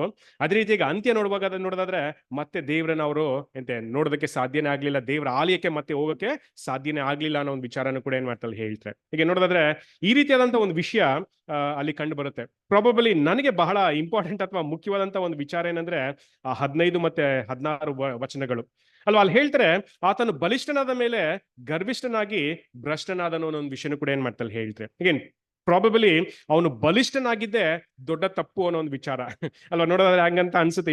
ಇನ್ನೊಂದು ಆಂಗಲ್ ಅಲ್ಲಿ ನಾವ್ ಯಾರು ಕೂಡ ಬಲಿಷ್ಠರ ಆಗ್ಲೇಬಾರ್ದ ಅನ್ನೋ ಒಂದು ಥಾಟ್ ಕೂಡ ಬರುತ್ತೆ. ಹೀಗೆ ಅದು ಸರಿಯಾದಂತ ರೀತಿ ಅಲ್ಲ. ಖಂಡಿತ ನಾವು ಸ್ಟ್ರಾಂಗ್ ಆಗಿ ಬೆಳೆಯುವಂಥದ್ದು, ಒಳ್ಳೆ ಉನ್ನತ ಒಂದು ಸ್ಪಿರಿಚುವಲ್ ಡೆವಲಪ್ಮೆಂಟ್ಗೆ ಬೆಳೆಯುವಂಥದ್ದು ಬಹಳನೇ ಮುಖ್ಯ. ಬಟ್ ಆದ್ರೆ ಬರುವಂತ ಕಷ್ಟಗಳನ್ನ ಟ್ರಯಲ್ಸ್ನ ಸರಿಯಾಗಿ ನಿಭಾಯಿಸುವಂಥದ್ದು ಕೂಡ ಬಹಳ ಮುಖ್ಯವಾಗುತ್ತೆ. ಯಾಕೆಂದ್ರೆ ನಾವು ಎಲ್ಲ ಆಂಗಲ್ ಅಲ್ಲೂ ಕೂಡ ಪರೀಕ್ಷೆಗೆ ಒಳಗಾಗುವಂಥದ್ದು ಬಹಳ ಮುಖ್ಯ. ಈಗ ಪರ್ಟಿಕ್ಯುಲರ್ ಆಗಿ ನೋಡೋದಾದ್ರೆ ಈಗ ಇವನು ಗರ್ವಿಷ್ಠನಾಗಿ ಭ್ರಷ್ಟನಾದನು. ಅವನು ಗರ್ವಿಷ್ಠನಾಗಕ್ಕೆ ಕಾರಣ ಏನು ಅಂತ ನೋಡೋದಾದ್ರೆ ದೇವರ ಸಹಾಯ, ಅದರ ಜೊತೆ ಎಲ್ಲ ವಿಚಾರಗಳಲ್ಲೂ ಕೂಡ ಅಲ್ವಾ ಒಂದು ಶ್ರೇಷ್ಠನಾಗಿ ಬೆಳೆದ, ತುಂಬಾ ಉತ್ತುಂಗಕ್ಕೆ ಅವನು ಏರೋದ, ಅದು ಅವನಿಗೆ ಒಂದು ಒಳ್ಳೆ ಹೆಸರನ್ನ ತಂದ್ಕೊಡ್ತು. ಆ ಒಳ್ಳೆ ಹೆಸರೇ ಅವನ ನಾಶನಕ್ಕೂ ಕೂಡ ಅದು ಕಾರಣ ಆಯ್ತು ಅನ್ನೋ ಒಂದು ವಿಚಾರನೂ ಕೂಡ ಏನ್ ಮಾಡ್ತಾರೆ ಹೇಳ್ತಾರೆ. ಹಾಗಾಗಿ ಈ ಅಹಂಕಾರ ಅನ್ನೋ ಒಂದು ವಿಚಾರದ ಬಗ್ಗೆ ನಾವು ಹೆಚ್ಚಾದಂತ ಜಾಗ್ರತೆನ ವಹಿಸುವಂಥದ್ದು ಬಹಳ ಮುಖ್ಯ. ಯಾಕಂದ್ರೆ ಈ ಅಹಂಕಾರ ಬರುವಾಗ ಫಸ್ಟ್ ಆಫ್ ಆಲ್ ಅದು ನಮ್ಮಲ್ಲಿ ಇದೆ ಅನ್ನೋದು ಕೂಡ ನಮ್ಗೆ ಗೊತ್ತಾಗಲ್ಲ. ಅದನ್ನ ಕಂಟಿನ್ಯೂ ಆಗಿ ಬಿಟ್ರೆ ನಾವು ದೇವರ ಮಾರ್ಗದಿಂದ ತಪ್ಪು ಹೋಗಿ ನಮ್ಮ ನಾಶನನ್ನು ಕೂಡ ಪಡ್ಕೊಳ್ಳೋದಕ್ಕೆ ಅದು ಅವಕಾಶ ಆಗುತ್ತೆ ಅನ್ನೋ ಒಂದು ವಿಚಾರನೂ ಕೂಡ ಏನ್ ಮಾಡ್ತಾರೆ ಹೇಳ್ತಾರೆ. ಪರ್ಟಿಕ್ಯುಲರ್ ಆಗಿ ಅವನು ಆದಾಗ್ಲೇನೆ ಅವನು ಗರ್ವಿಷ್ಠನಾದನು ಅನ್ನೋ ಒಂದು ವಿಚಾರನೂ ಕೂಡ ಏನ್ ಮಾಡ್ತಾರೆ ಹೇಳ್ತಾರೆ. again ಈ ರೀತಿಯಾಗಿ ಆ ಉಜ್ಜಿಯ ರಾಜನ ಅಂತ್ಯನು ಕೂಡ ಆಯ್ತು ಅನ್ನೋ ಒಂದು ಥಾಟನ್ನು ಕೂಡ ಏನ್ ಮಾಡ್ತಾರೆ ಹೇಳ್ತಾರೆ. ಈಗ ಹಾಗಾಗಿ ನಮಗೂ ಕೂಡ ಬಹಳ ಬ್ಯೂಟಿಫುಲ್ ಎಕ್ಸಾಂಪಲ್, ಅನೇಕ ವಿಚಾರಗಳನ್ನ ಕಲಿಯೋದಕ್ಕೆ ಒಂದು ಒಳ್ಳೆ ಉದಾಹರಣೆ ಅಂತಾನು ಕೂಡ ಏನ್ ಮಾಡ್ತೀವಿ ನಾವು ನೋಡ್ತೀವಿ. ಕ್ರಿಸ್ತನ ಹಿಂಬಾಲಕರಾಗಿರುವಂತ ನಮಗೆ ಕ್ರಿಸ್ತನ ಒಂದು ಮಾರ್ಗದರ್ಶನ ಹೇಳ್ಕೊಡುವಂತ ವಿಚಾರಗಳು ತುಂಬಾ ವಿಭಿನ್ನವಾಗಿದೆ. ಈಗ ಆಕ್ಚುಲಿ ನೋಡಿದ್ರೆ ಇವರು ಅಲ್ವಾ, ಇಸ್ರಾಯೇಲ್ ಪಿತೃಗಳನ್ನ ತಗೊಂಡ್ರೆ ಅವ್ರಿಗಿದ್ದಂತ ನಿಯಮಗಳು ಬೇರೆ ಅಲ್ವಾ, ಅವ್ರಿಗಿದ್ದಂತ ರೂಲ್ಸ್ ಅಂಡ್ ರೆಗ್ಯುಲೇಷನ್ಸ್ ಬೇರೆ ಆಗಿತ್ತು. ಈಗ ನಮಗಿರುವಂತ ರೂಲ್ಸ್ ಅಂಡ್ ರೆಗ್ಯುಲೇಷನ್ಸ್ ಕೂಡ ಇನ್ನು ಆ ಸ್ಟ್ಯಾಂಡರ್ಡ್ ತುಂಬಾ ಉನ್ನತವಾಗಿದೆ. ಹಾಗಾಗಿ ಈ ಎಲ್ಲ ಎಕ್ಸಾಂಪಲ್ಸ್ ನ ನಾವು ಸರಿಯಾಗಿ ತಿಳ್ಕೊಂಡು ಆ ಹೈ ಸ್ಟ್ಯಾಂಡರ್ಡ್ಸ್ ನ ನಮ್ಮ ಜೀವಿತದಲ್ಲಿ ಅಪ್ಲೈ ಮಾಡ್ಕೊಂಡು ನಡೆಯುವಂಥದ್ದು ಬಹಳ ಮುಖ್ಯವಾದಂತ ಒಂದು ವಿಚಾರ ಅಂತಾನು ಕೂಡ ಏನ್ ಮಾಡ್ತೀವಿ ನಾವು ನೋಡ್ತೀವಿ. ಸೊ ಹಾಗಾಗಿ ಫಸ್ಟ್ ಲೆಸನ್ ನಾವು ಏನನ್ನ ಕಲಿಬಹುದು ಅಂತ ನೋಡೋದಾದ್ರೆ, ಸ್ಪಿರಿಚುವಲ್ ಆಗಿ ಅನೇಕ ಲೆಸನ್ಸ್ ನಾವು ಕಲಿಯೋದಕ್ಕೆ ಅವಕಾಶ ಆಗುತ್ತೆ. ಈಗ ಫಸ್ಟ್ ಸಿಂಪಲ್ ಆಗಿ ಕೆಲವೊಂದು ವಿಚಾರಗಳನ್ನ ತಿಳ್ಕೊಂಡು ಹೋಗ್ಬಿಡೋಣ. ಒಂದು, ಉಜ್ಜಿಯ ರಾಜ ಏನ್ ಮಾಡ್ಬೋದಾಗಿತ್ತು ಅಂದ್ರೆ, ದೇವ್ರ ಏನ್ ಹೇಳ್ತಾರೋ, ದೇವರ ಮಾರ್ಗದರ್ಶನ ಮುಖಾಂತರ ಯಾಜಕರು ಏನ್ ಹೇಳ್ತಾರೋ ಅದನ್ನ ಕೇಳುವಂಥದ್ದು ಬಹಳನೇ ಮುಖ್ಯವಾದಂತ ಒಂದು ವಿಚಾರ ಅಲ್ವಾ. ಈಗ ಎಷ್ಟೇ ದೊಡ್ಡವರಾಗಿ ನಾವು ಬೆಳೆದ್ರೂ ಸರಿನೇ ದೇವರ ನಿಯಮಗಳು ಯಾವತ್ತೂ ಕೂಡ ಬದಲಾಗಲ್ಲ ಅಲ್ವಾ. ಹಾಗಾಗಿ ಅದನ್ನ ತಿಳ್ಕೊಂಡು ದೇವರ ನಿಯಮಕ್ಕೆ, ದೇವರ ರೂಲ್ಸ್ ಅಂಡ್ ರೆಗ್ಯುಲೇಷನ್ಸ್ಗೆ ಅನುಗುಣವಾಗಿ ನಾವು ನಡ್ಕೊಳ್ಳುವಂಥದ್ದು ಬಹಳನೇ ಮುಖ್ಯವಾದಂತ ಒಂದು ವಿಚಾರ ಅಲ್ವಾ. ಹಾಗಾಗಿ ಫಸ್ಟ್ ನಾವು ಮಾಡ್ಬೇಕಾದಂತ ಕೆಲಸ ದೇವರ ನಿಯಮಗಳಿಗೆ ಅನುಗುಣವಾಗಿ ನಡ್ಕೊಳ್ಳುವಂಥದ್ದು. ಅದಕ್ಕೆ ಹೇಳ್ತಾರೆ, ಏನ್ ಹೇಳ್ತಾರೆ, obedience is better than sacrifice ಅನ್ನೋ ಒಂದು ವಿಚಾರನೂ ಕೂಡ ಏನ್ ಮಾಡ್ತಾರೆ ಹೇಳ್ತಾರೆ. Again actually simple act of obedience ನ ಇಲ್ಲಿ ಉಜ್ಜಿಯ ರಾಜ ಮಾಡ್ಕೊಂಡಿದ್ರೆ, ಅಗೇನ್ ಆ ತಪ್ಪನ್ನ ತಿಳಿಸುವಾಗ ಇಲ್ಲ ನಾನು ದೇವ್ರಿಗೆ ವಿಧೇಯನಾಗ್ತೀನಿ ಅಂತ ಅನ್ಕೊಂಡಿದ್ರೆ ಡೆಫಿನೆಟ್ಲಿ ಇವರು ಒಂದು ವಿಷಯ ಇನ್ನೂ ಬೇರೆ ಲೆವೆಲ್ಗೆ ಹೋಗ್ತಾ ಇತ್ತು. ಬಟ್ ಆ ಕರೆಕ್ಷನ್ಸ್ ನ ಅವರು ಮಾಡ್ಕೊಳ್ಳಿಲ್ಲ. ಆ ಒಬಿಡಿಯನ್ಸ್ ನಲ್ಲಿ ತೋರಿಸೋದ್ರಲ್ಲಿ ಅವ್ರು ಫೇಲ್ ಆದ್ರು ಅನ್ನೋ ಒಂದು ವಿಚಾರನೂ ಕೂಡ ಏನ್ ಮಾಡ್ತಾರೆ ಹೇಳ್ತಾರೆ. ಅಗೇನ್ ಅಲ್ಲಿ ಇನ್ನೂ ಒಂದು ಕಾರಣ ನೋಡೋದಾದ್ರೆ, ಯಾಕೆ ಆ ಒಂದು ಒಬಿಡಿಯನ್ಸ್ ಅಲ್ಲಿ ಫೇಲ್ ಆದ್ರು ಅಂದ್ರೆ, ಇವರು ನಾನು ತುಂಬಾ ಬೆಳೆದ್ಬಿಟ್ಟಿದ್ದೀನಿ, ತುಂಬಾ ಆಗ್ಬಿಟ್ಟಿದ್ದೀನಿ ಅನ್ನೋ ಒಂದು ಮನಸ್ಥಿತಿ ಅವರಲ್ಲಿ ಇದ್ದಿದ್ರಿಂದ ಆ ಒಂದು ಒಬಿಡಿಯನ್ಸ್ ನಲ್ಲಿ ತೋರಿಸೋದಕ್ಕೆ ಸಾಧ್ಯ ಆಗಿಲ್ಲ ಅನ್ನೋ ಒಂದು ವಿಚಾರನೂ ಕೂಡ ಏನ್ ಮಾಡ್ತೀವಿ ನಾವು ನೋಡ್ತೀವಿ. ಹಾಗಾಗಿ ಸಿಂಪಲ್ ರೀಸನ್ ನೋಡೋದಾದ್ರೆ, ನಾವ್ ಎಷ್ಟೇ ಬೆಳೆದ್ರೂ ಸರಿನೇ ನಾವು ದೇವ್ರಿಗೆ ವಿಧೇಯರಾಗಿರ್ಬೇಕು. ದೇವರ ನಿಯಮಗಳನ್ನ ಚೆನ್ನಾಗಿ ಅರ್ಥ ಮಾಡ್ಕೊಂಡು, ನಿಯಮ ಅನ್ನುವಾಗ ರೂಲ್ಸ್ ಅಂಡ್ ರೆಗ್ಯುಲೇಷನ್ಸ್ ಅಥವಾ ಪ್ರಿನ್ಸಿಪಲ್ಸ್ ನ ಚೆನ್ನಾಗಿ ಅರ್ಥ ಮಾಡ್ಕೊಂಡು ಅದ್ರ ಪ್ರಕಾರ ನಡೆಯುವಂಥದ್ದು ಬಹಳನೇ ಮುಖ್ಯವಾದಂತ ಒಂದು ವಿಚಾರ. ಅದು ನಮ್ಮ ಸ್ಪಿರಿಚುವಲ್ ಡೆವಲಪ್ಮೆಂಟ್ಗೆ ತುಂಬಾನೇ ಇಂಪಾರ್ಟೆಂಟ್ ವಿಷಯ ಅಂತಾನು ಕೂಡ ನಾವು ತಿಳ್ಕೊಬಹುದು. ನೋಡೋದಾದ್ರೆ ಅನೇಕ ಎಕ್ಸಾಂಪಲ್ಸ್ ಇದೆ. ಹೇಗೆ ದೇವರ ನಿಯಮಗಳನ್ನ ಮೀರಿ ಅಲ್ವಾ ತಪ್ಪು ಮಾಡಿರುವಂತ ಅಥವಾ ತಪ್ಪನ್ನ ಮಾಡಿ ಶಿಕ್ಷೆ ಅನುಭವಿಸಿರುವಂತ ಅನೇಕ ಉದಾಹರಣೆಗಳು ಕೂಡ ಇದೆ. ಈಗ ಆರೋನನ ಮಕ್ಕಳನ್ನ ನಾವು ತಗೋಬಹುದು. ಅವರು ಕೂಡ ಯಾಜಕ ವರ್ಗಕ್ಕೆ ಸೇರಿದಂತವ್ರು, ಬಟ್ ಆದ್ರೆ ಅವರು ಸ್ಟ್ರೇಂಜ್ ಫೈರ್ ನ ಆಫರ್ ಮಾಡಿ ದೇವ್ರಿಗೆ ವಿರುದ್ಧವಾಗಿ ತಪ್ಪು ಮಾಡಿ ನಾಶನನ್ನು ಕೂಡ ಹೊಂದಿದ್ರು ಅಂತಾನು ಕೂಡ ಏನ್ ಮಾಡ್ತೀವಿ ನಾವು ನೋಡ್ತೀವಿ. ಫಾರ್ ಎಕ್ಸಾಂಪಲ್, ಈಗ ಯಾಜಕರನ್ವಾಗ್ಲೇ ಬಹಳ ಕಷ್ಟ. ಯಾಕಂದ್ರೆ ಇಸ್ರೇಲ್ ಅಲ್ಲಿ ಎಲ್ಲರೂ ಕೂಡ ಯಾಜಕರಾಗಕ್ಕೆ ಸಾಧ್ಯ ಇಲ್ಲ. ಕೆಲವರು ಮಾತ್ರನೇ ಯಾಜಕರಾಗ್ಬೋದು, ಅವ್ರು ಮಾತ್ರನೇ ದೇವರ ಕೆಲಸಗಳನ್ನ ಮಾಡ್ಬೋದು. ಇಲ್ಲಿ ದೇವರ ಕೆಲಸ ಮಾಡ್ತಿದ್ದಂಥವ್ರು ಕೂಡ ದೇವರಿಗೆ ವಿರುದ್ಧವಾದಂತ ಒಂದು ಕೆಲಸಗಳನ್ನ ಮಾಡಿ ಆ ಕಾರ್ಯಗಳನ್ನು ಕೂಡ ಅವರು ಕಳ್ಕೊಂಡ್ರು ಅನ್ನೋದಕ್ಕೆ ಆರೋನನ ಮಕ್ಕಳೇ ಒಂದು ಎಕ್ಸಾಂಪಲ್ ಅಂತಾನು ಕೂಡ ಏನ್ ಮಾಡ್ತೀವಿ ನಾವು ನೋಡ್ತೀವಿ ಅಲ್ವಾ. ಅದೇ ರೀತಿಯಾಗಿ ಕೋರಾ ಅವ್ರನ್ನು ಕೂಡ ನಾವು ಒಂದು ಎಕ್ಸಾಂಪಲ್ ಆಗಿ ತಗೋಬಹುದು. ಮತ್ತೆ ಊಜಾ ಅವ್ರನ್ನು ಕೂಡ ಒಂದು ಎಕ್ಸಾಂಪಲ್ ಆಗಿ ತಗೊಳ್ಬಹುದು.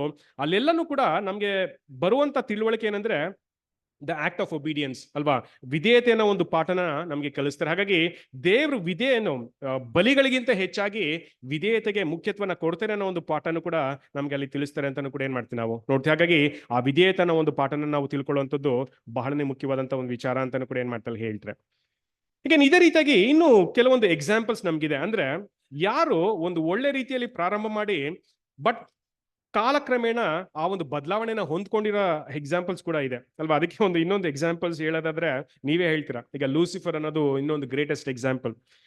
ಆಕ್ಚುಲಿ ನೋಡಿದ್ರೆ ಇವರನ್ನ ಏನಂತ ಸನ್ಸ್ ಆಫ್ ದ ಮಾರ್ನಿಂಗ್ ಅಂತಾನು ಕೂಡ ಏನ್ ಮಾಡ್ತಾರೆ ಕರೀತಾರೆ ಅಲ್ವಾ. ಮುಂಜಾನೆಯ ನಕ್ಷತ್ರಗಳು ಅಂತಾನು ಕೂಡ ಕರೀತಾರೆ ಅಲ್ವಾ. ಮುಂಜಾನೆಯ ನಕ್ಷತ್ರಗಳು ಅನ್ನುವಾಗ ಲೋಗಾಸ್ ಮತ್ತೆ ಲೂಸಿಫರ್ ಇಬ್ರು ಸೇರ್ಕೊಂಡು ದೇವರ ಎಲ್ಲ ಕಾರ್ಯಗಳನ್ನು ಕೂಡ ಮಾಡಿದ್ರು ಅನ್ನೋ ವಿಚಾರನೂ ಕೂಡ ಏನ್ ಮಾಡ್ತಾರೆ ಹೇಳ್ತಾರೆ ಅಲ್ವಾ. ಗಾರ್ಡನ್ ಆಫ್ ಈಡನ್ ಅಲ್ಲಿ ಎಲ್ಲ ಸಹಾಯಗಳನ್ನು ಕೂಡ ಅವರು ಮಾಡಿದ್ರು. ದೇವ್ರು ಪರ್ಟಿಕ್ಯುಲರ್ ಆಗಿ ಇವ್ರನ್ನ ಅಲ್ಲಿ ನೇಮಿಸಿದ್ರು, ಅನೇಕ ಕಾರ್ಯಗಳನ್ನ ಮಾಡೋದಕ್ಕೆ ಇವ್ರಿಗೆ ಅವಕಾಶಗಳನ್ನ ಕೊಟ್ಟಿದ್ರು ಅನ್ನೋ ವಿಚಾರನೂ ಕೂಡ ಏನ್ ಮಾಡ್ತೀವಿ ನಾವು ನೋಡ್ತೀವಿ. ಈಗ ಅಫ್ಕೋರ್ಸ್ ಯೇಸು ಕ್ರಿಸ್ತರದು ಲೋಗಾಸ್ದು ಒಂದು ಡಿಫ್ರೆಂಟ್ ಎಕ್ಸಾಂಪಲ್ ಅಲ್ವಾ. ಆ ರೀತಿಯಾದಂತ ಒಂದು ಎಕ್ಸಾಂಪಲ್ ಎಲ್ಲೂ ಕಾಣೋದಕ್ಕೆ ಸಿಗಲ್ಲ. ಬ್ಯೂಟಿಫುಲ್ ಆಗಿ ಅವರ ಸ್ವಭಾವನ ನೋಡಿದ್ರೆ ಹ್ಯೂಮಿಲಿಟಿ ಅನ್ನೋ ಒಂದು ವಿಚಾರ ಏನಾಗುತ್ತೆ ನಮ್ಗೆ ಅಲ್ಲಿ ಕಾಣೋದಕ್ಕೆ ಸಿಕ್ಕತ್ತೆ. ಬಟ್ ಲೂಸಿಫರ್ ಅಲ್ಲಿ ಬೇಡದಿರಂತ ವಿಚಾರಗಳಲ್ಲಿ ಬೆಳೀತು ಅನ್ನೋ ಒಂದು ವಿಚಾರನೂ ಕೂಡ ಏನ್ ಮಾಡ್ತಾರೆ ಹೇಳ್ತಾರೆ. ಕೆಲವೊಂದು ಗೊತ್ತಿರೋ ವಿಷಯನೇ, ಬಟ್ ಆ ವಾಕ್ಯಗಳನ್ನ ಓದ್ಬಿಡೋಣ. ಐಸಾಯ 14:13 ಮತ್ತೆ 14 ವಚನಗಳು. ನೀನು ನಿನ್ನ ಮನಸ್ಸಿನಲ್ಲಿ, ನಾನು ಆಕಾಶಕ್ಕೆ ಹತ್ತಿ ಉತ್ತರ ದಿಕ್ಕಿನ ಕಟ್ಟಕಡೆ ಇರುವ ಸುರಗಣ ಪರ್ವತದಲ್ಲಿ ನನ್ನ ಸಿಂಹಾಸನವನ್ನು ದೇವರ ನಕ್ಷತ್ರಗಳಿಗಿಂತ ಮೇಲೆ ಏರಿಸಿ ಆಸೀನನಾಗುವೆನು. ಉನ್ನತ ಮೇಘ ಮಂಡಲದ ಮೇಲೆ ಹೇರಿ ಉನ್ನತೋನ್ನತನಿಗೆ ಸರಿ ಸಮಾನನಾಗುವೆನು ಅಂದುಕೊಂಡಿದೆಯಲ್ಲ. ಆಕ್ಚುಲಿ ಈ ಒಂದು ವಚನನ ಗಮನಿಸಿದ ತಕ್ಷಣನೇ ನಮ್ಗೆ ಏನೋ ಒಂದು ಫ್ಲಾಶ್ ಆಗತ್ತೆ. ಏನಂದ್ರೆ ಲೂಸಿಫರ್ಗೂ ಕೂಡ ಬಂದಿರೋಂತ ವಿಷಯ ಏನಂತ ನೋಡೋದಾದ್ರೆ ಆ ಪ್ರೈಡ್ ಅನ್ನೋ ಒಂದು ಥಾಟನ್ನ ಏನ್ ಮಾಡ್ತಾರೆ ಹೇಳ್ತಾರೆ. ಹೀಗೆ ನೋಡಿದ್ರೆ ಯಾವ ರೀತಿಯಾಗಿ ಆ ಉಜಿಯ ರಾಜನಿಗೆ ಆ ಒಂದು ಅಹಂಕಾರ ಬಂತೋ ಹಾಗೆ ಲೂಸಿಫರ್ಗೂ ಕೂಡ ಈ ಒಂದು ಮಾತುಗಳು ಅಥವಾ ಈ ಒಂದು ಥಾಟ್ಸ್ ಅಲ್ಲಿ ಬರೋದಕ್ಕೆ ಕಾರಣ ಆ ಒಂದು ಪ್ರೈಡ್ ಅಂತಾನೆ ಕೂಡ ನಾವು ನೋಡ್ಬೋದು. ಹೀಗೆ ನೋಡೋದಾದ್ರೆ ಉಜಿಯ ರಾಜನಿಗೆ ಯಾವಾಗ ಅವನು ಬಲಿಷ್ಠನಾದಾಗ ಈ ರೀತಿಯ ಒಂದು ಮನಸ್ಥಿತಿ ಬಂತೋ ಡೆಫಿನೆಟ್ಲಿ ಲೂಸಿಫರ್ಗೂ ಕೂಡ ಯಾವಾಗ ತುಂಬಾ ಸ್ಟ್ರಾಂಗ್, ಎಲ್ರಿಗಿಂತ ನನ್ನ ವಿಭಿನ್ನ, ಎಲ್ರಿಗಿಂತ ಒಳ್ಳೆ ರೀತಿಯಲ್ಲಿ ದೇವರು ನನ್ನನ್ನ ಗಮನಿಸ್ತಾ ಇದ್ದಾರೆ ಅನ್ನೋ ಒಂದು ಥಾಟ್ಸ್ ಬರುವಾಗ ಈ ರೀತಿಯಾದಂತಹ ಒಂದು ವಿಚಾರಗಳಲ್ಲಿ ಬರೋದಕ್ಕೆ ಸಾಧ್ಯ ಅನ್ನೋ ಒಂದು ಥಾಟ್ ಅನ್ನು ಕೂಡ ನಾವು ನೋಡ್ಬೋದು. ಹಾಗಾಗಿ ಡೆಫಿನೆಟ್ಲಿ ಆ ಕಾರ್ಯದ ಹಿಂದೆ ಆ ಒಂದು ಪ್ರೈಡ್, ಆ ಒಂದು ಗರ್ವ ಅಲ್ಲಿ ಕಾಣೋದಕ್ಕೆ ಸಿಕ್ಕುತ್ತೆ ಅನ್ನೋ ಒಂದು ವಿಚಾರನ ಕೂಡ ಏನ್ ಮಾಡ್ತೀವಿ ನಾವು ನೋಡ್ತೀವಿ. ಹಾಗಾಗಿ ದೇವ್ರು ಯಾವತ್ತೂ ಕೂಡ ಈ ಅಹಂಕಾರನ ಸಹಿಸ್ಕೊಳ್ಳಲ್ಲ, ಖಂಡಿತ ಅದನ್ನ ನಾಶ ಮಾಡ್ತಾರೆ ಅನ್ನೋದಕ್ಕೆ ಇದು ಒಂದು ಎಕ್ಸಾಂಪಲ್ ಅಂತಾನು ಕೂಡ ಏನ್ ಮಾಡ್ತೀವಿ ನಾವು ನೋಡ್ತೀವಿ. ಎಜಿಕೇಲ್ 28:14-16. ನೀನು ರೆಕ್ಕೆ ತೆರೆದು ನೆರಳು ಕೊಡುವ ಕೆರೂಬಿ ಆಗಿದ್ದಿ. ನಾನು ನಿನ್ನನ್ನು ದೇವರ ಪರಿಶುದ್ಧ ಪರ್ವತದಲ್ಲಿ ನೆಲೆಗೊಳಿಸಿದೆನು. ನೀನು ಕೆಂಡದ ಮಳೆಯಲ್ಲಿ ವಿಹಾರ ಮಾಡುತ್ತಾ ಇದ್ದಿ. ನಿನ್ನ ಸೃಷ್ಟಿಯ ದಿನದಿಂದ ನಿನ್ನಲ್ಲಿ ಅಪರಾಧವು ಸಿಕ್ಕುವ ತನಕ ನಿನ್ನ ನಡತೆಯು ನಿರ್ದೋಷವಾಗಿ ಕಾಣುತ್ತಿತ್ತು. ಅಲ್ವಾ, ಚೆನ್ನಾಗಿ ಹೇಳ್ತಾರೆ. ನಿನ್ನಲ್ಲಿ ಅಪರಾಧವು ಸಿಕ್ಕುವ ತನಕ ಅಂತ ಏನ್ ಮಾಡ್ತಾರೆ ಹೇಳ್ತಾರೆ ಅಲ್ವಾ. ಎಂತ till the iniquity was found in you ಅಂತಾನು ಕೂಡ ಏನ್ ಮಾಡ್ತಾರೆ ಹೇಳ್ತಾರೆ. ಅಲ್ಲಿ ಇನಿಕ್ವಿಟಿ ಏನು ಅಂತ ನೋಡೋದಾದ್ರೆ ಆ ಮನಸ್ಸಿನಲ್ಲಿ ಉದ್ಭವವಾದಂತ ಒಂದು ಅಹಂಕಾರ, ಒಂದು ಪ್ರೈಡ್ ಅಲ್ವಾ.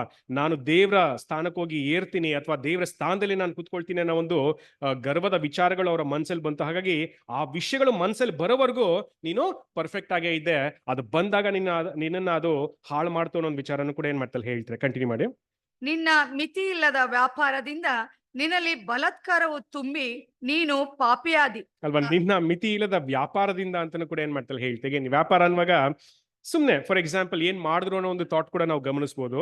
ಯೇಸು ಕ್ರಿಸ್ತರ ಜೊತೆ ಒಂದು ವ್ಯಾಪಾರ ಮಾಡ್ತಾರೆ. ಏನ್ ಸುಮ್ನೆ ಒಂದು ಯೋಚನೆಗೆ ಹೇಳ್ತೀನಿ ಅಲ್ವಾ. 3 ಟೆಂಪ್ಟೇಷನ್ಸ್ ಬರುವಾಗ ಹೇಳ್ತಾರೆ, ನೀನ್ ನನ್ನ ಕಾಲಕ್ಕೆ ಬೀಳೋ, ನಾನೇನ್ ಮಾಡ್ತೀನಿ ಇಡೀ ಲೋಕನೇ ನಿನಗೆ ಕೊಟ್ಬಿಡ್ತೀನಿ ಅಂತಾನು ಕೂಡ ಏನ್ ಮಾಡ್ತಾರೆ ಹೇಳ್ತಾರೆ. ಈಗ ನೋಡೋದಾದ್ರೆ ಏನೋ ಎಲ್ಲಾನು ಇವ್ರದೇನೋ ತರ ಹೇಳ್ತಾರೆ. ಬಟ್ ನಮ್ಗೆ ಗೊತ್ತಿದೆ ಅಲ್ವಾ, ದೇವ್ರು ಅದಕ್ಕೆ ಎಲ್ಲದಕ್ಕೂ ಕಾರಣ ಆಗಿದ್ರು. ದೇವರಿಗೆ ನಿಜವಾದಂತ ಒಂದು ಹಕ್ಕು, ಅಧಿಕಾರ ಇದೆ ಅನ್ನೋದನ್ನ ನಾವು ತಿಳ್ಕೊಳ್ಳುವಂಥದ್ದು ಬಹಳ ಮುಖ್ಯ. ಲೂಸಿಫರ್ ಕೂಡ ಅದನ್ನ ತಿಳ್ಕೊಳ್ಳುವಂಥದ್ದು ಬಹಳ ಮುಖ್ಯ.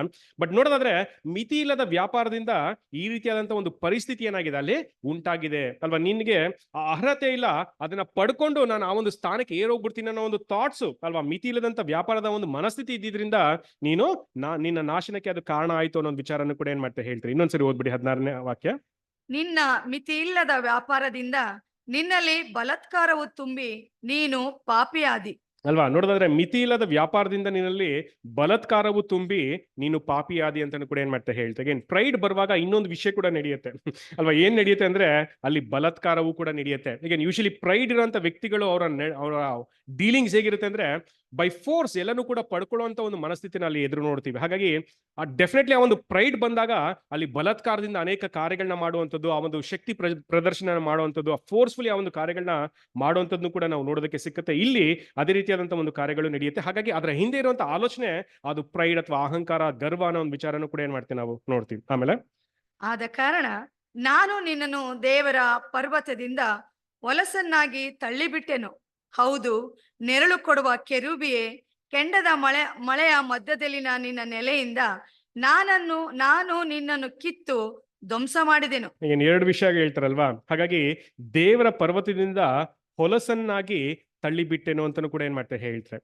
ಅದೇ ರೀತಿಯಾಗಿ ಹೇಳ್ತಾರೆ ಅಂತೆ, ನಾನು ನಿನ್ನನ್ನ ಕಿತ್ತು ಧ್ವಂಸ ಮಾಡುವೆನೋ ಒಂದು ವಿಚಾರನೂ ಕೂಡ ಏನ್ ಮಾಡ್ತಾರೆ ಹೇಳ್ತಾರೆ. ಈಗ ಯಾರಿಗೆ ಹೇಳ್ತಾ ಇದ್ರೆ ಅಂದ್ರೆ one of the morning stars ಅಲ್ವಾ, ಯೇಸು ಕ್ರಿಸ್ತರ ಜೊತೆ ಸೇರ್ಕೊಂಡು ದೇವರ ಜೊತೆ ಅಲ್ವಾ, ದೇವ್ರಿಗೆ ಅನೇಕ ಕಾರ್ಯಗಳನ್ನ ಮಾಡಿದಂಥವ್ರಿಗೆ ಈ ಒಂದು ವಿಷಯನೂ ಕೂಡ ಏನ್ ಮಾಡ್ತಿದ್ರು ಅಲ್ಲಿ ಹೇಳ್ತಾ ಇದೆ. ಅಂದ್ರೆ ಅದನ್ನ ಗಮನಿಸಿ, ಈಗ ಇಂಥವ್ರನ್ನೇ ದೇವರು ದೂರ ಮಾಡಿರುವಾಗ ಹೇಗೇನ್ ಅಕಸ್ಮಾತ್ ನಮ್ಮೇಲೆ ಏನಾದ್ರು ಆ ರೀತಿ ಅಂತ ಒಂದು ಗುಣಲಕ್ಷಣ ಇದ್ರೆ ಇಲ್ಲ ದೇವ್ರು ನಮ್ಮನ್ನ ಬಿಟ್ಬಿಡ್ತಾರೆ ಅನ್ನೋ ತರ ಥಾಟ್ಸ್ ನಮ್ಗೆ ಬರುವಂತದ್ದು ಬಹಳನೇ ತಪ್ಪಾದಂತ ವಿಚಾರ. ಯಾಕಂದ್ರೆ ಇವ್ರನ್ನೇ ಬಿಟ್ಟಿಲ್ಲ ಅಂದ್ರೆ ಹೀಗೆ ನಮ್ಮನ್ನು ಕೂಡ ಬಿಡುವಂತ ಸಾಧ್ಯತೆಗಳು ಖಂಡಿತ ಇಲ್ಲ. ಯಾಕಂದ್ರೆ ಆ ಪ್ರಿನ್ಸಿಪಲ್ಸ್ಗೆ ವಿರುದ್ಧವಾಗಿರುವಾಗ ದೇವ್ರು ಯಾರನ್ನು ಕೂಡ ಕ್ಷಮಿಸಲ್ಲ ಅನ್ನೋ ಒಂದು ವಿಚಾರನೂ ಕೂಡ ಏನ್ ಮಾಡ್ತೀವಿ ನಾವು ನೋಡ್ತೀವಿ. ಹಾಗಾಗಿ ಆ ರೀತಿಯಾದಂತ ಒಂದು ಥಾಟ್ಸ್ ಕೂಡ ಬರುತ್ತೆ. ಅಗೇನ್ ಜಸ್ಟ್ ಒಂದು ಎಕ್ಸಾಂಪಲ್ ಏನಂದ್ರೆ ಆ ಪ್ರೈಡ್, ಅಹಂಕಾರ ಒಬ್ಬ ಮನುಷ್ಯನಾಗ್ಲಿ ಅಗೇನ್ ಏಂಜಲ್ನಾಗ್ಲಿ ಯಾವ ರೀತಿಯಾಗಿ ಹಾಳು ಮಾಡ್ಬಿಡುತ್ತೆ ಅನ್ನೋದಕ್ಕೆ ಇದು ಒಂದು ಎಕ್ಸಾಂಪಲ್ ಅಂತಾನು ಕೂಡ ಏನ್ ಮಾಡ್ತೀವಿ ನಾವು ನೋಡ್ತೀವಿ. ಅಗೇನ್ ಆಕ್ಚುಲಿ ಇನ್ನೊಂದು ಥಾಟ್ ಕೂಡ ಇದೆ.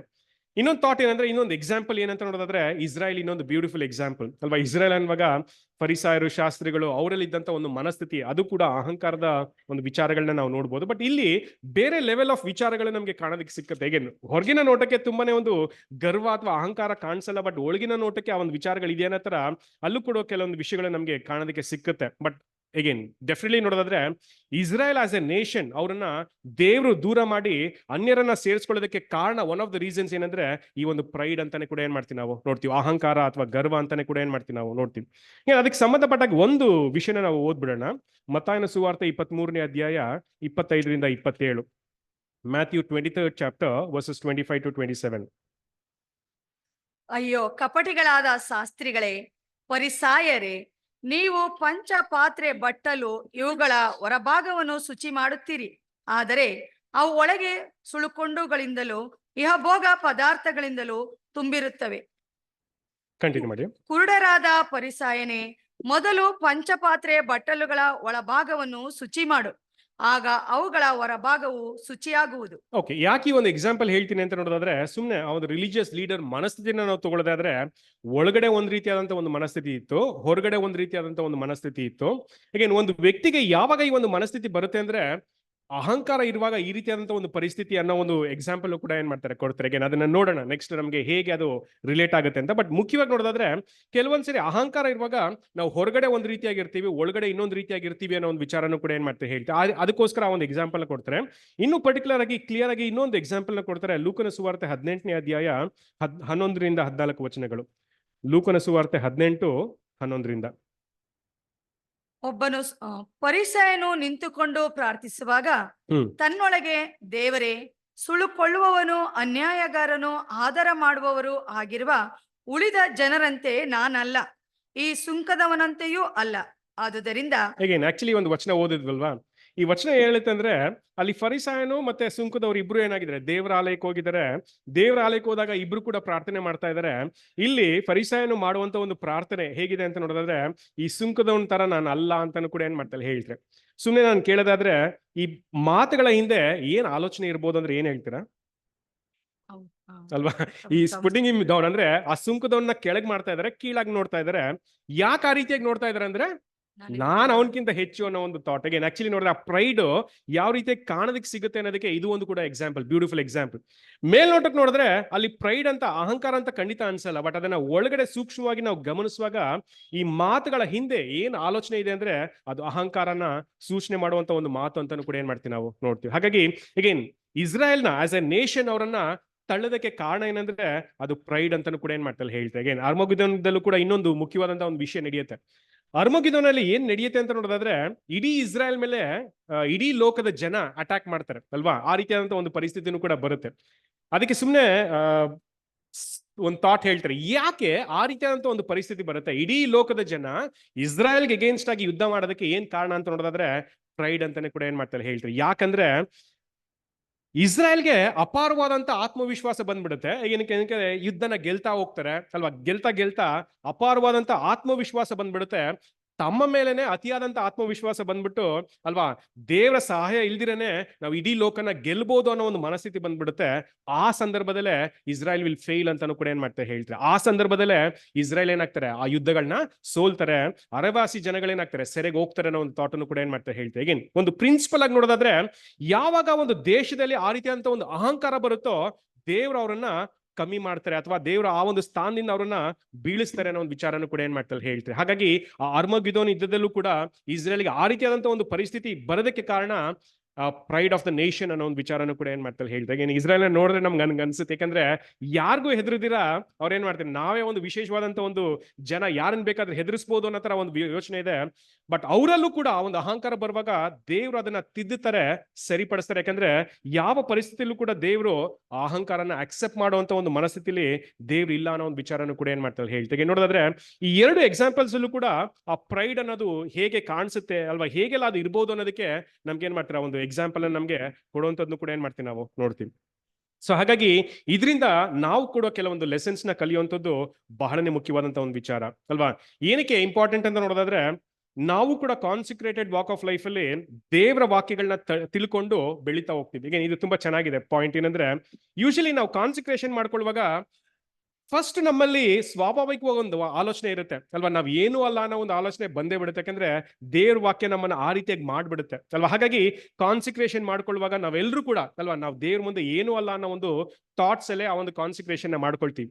ಬಟ್ ಕಾಲಕ್ರಮೇಣ ಏನಾಗುತ್ತೆ ಅನ್ನೋದೇ ಬಹಳ ಮುಖ್ಯವಾದಂತ ಒಂದು ವಿಚಾರ. ಈಗ ಎಲ್ರೂ ಅಲ್ಲ, ಕೆಲವ್ರಿಗೆ ಕಾಲಕ್ರಮೇಣ ಹೋಗ್ತಾ ಹೋಗ್ತಾ ಆ ಪ್ರೈಡ್ ಬರೋದಕ್ಕೆ ಸಾಧ್ಯ ಅವಕಾಶಗಳಾಗತ್ತೆ. ಈಗ ಇನ್ನೂ ಪರ್ಟಿಕ್ಯುಲರ್ ಆಗಿ ಟೀಚರ್ಸ್ಗೆ ಆ ರೀತಿಯಾದಂತ ಒಂದು ಟೆಂಪ್ಟೇಷನ್ಸ್ ಬರೋದಕ್ಕೆ ಸಾಧ್ಯತೆ ಜಾಸ್ತಿ. ಏನಕ್ಕಂದ್ರೆ ಆ ಒಂದು ಗ್ಲೋರಿ ಸಿಕ್ಕುತ್ತೆ, ಆ ಒಂದು ಮಹಿಮೆ ಸಿಕ್ಕುತ್ತೆ, ಅವ್ರನ್ನ ತುಂಬಾ ವಿಶೇಷವಾಗಿ ನೋಡೋದಕ್ಕೆ ಪ್ರಾರಂಭ ಮಾಡ್ತಾರೆ, ತುಂಬಾ ಮೇಲೆ ಇಟ್ಟು ಅವರನ್ನ ನೋಡೋದಕ್ಕೆ ಪ್ರಾರಂಭ ಮಾಡ್ತಾರೆ. ಅಫ್ಕೋರ್ಸ್ ಇದಕ್ಕೆ ಕಾರಣ ಏನಂದ್ರೆ ಅವರ ನಾಲೆಡ್ಜ್, ಅವರ ಒಂದು ತಿಳುವಳಿಕೆ, ಜ್ಞಾನ, ದೇವರ ಯೋಜನೆಯನ್ನು ಅರ್ಥ ಮಾಡ್ಕೊಂಡ ವಿಷಯಗಳು ಇವೆಲ್ಲವೂ ಕೂಡ ಡೆಫಿನೆಟ್ಲಿ ಅವರನ್ನ ತುಂಬಾ ಉನ್ನತವಾದಂತ ಒಂದು ಸ್ಥಾನಕ್ಕೆ ಏರಿಸ್ಬಿಡುತ್ತೆ ಅಂತ ಕೂಡ ಏನ್ ಮಾಡ್ತೀವಿ ನಾವು ನೋಡ್ತೀವಿ.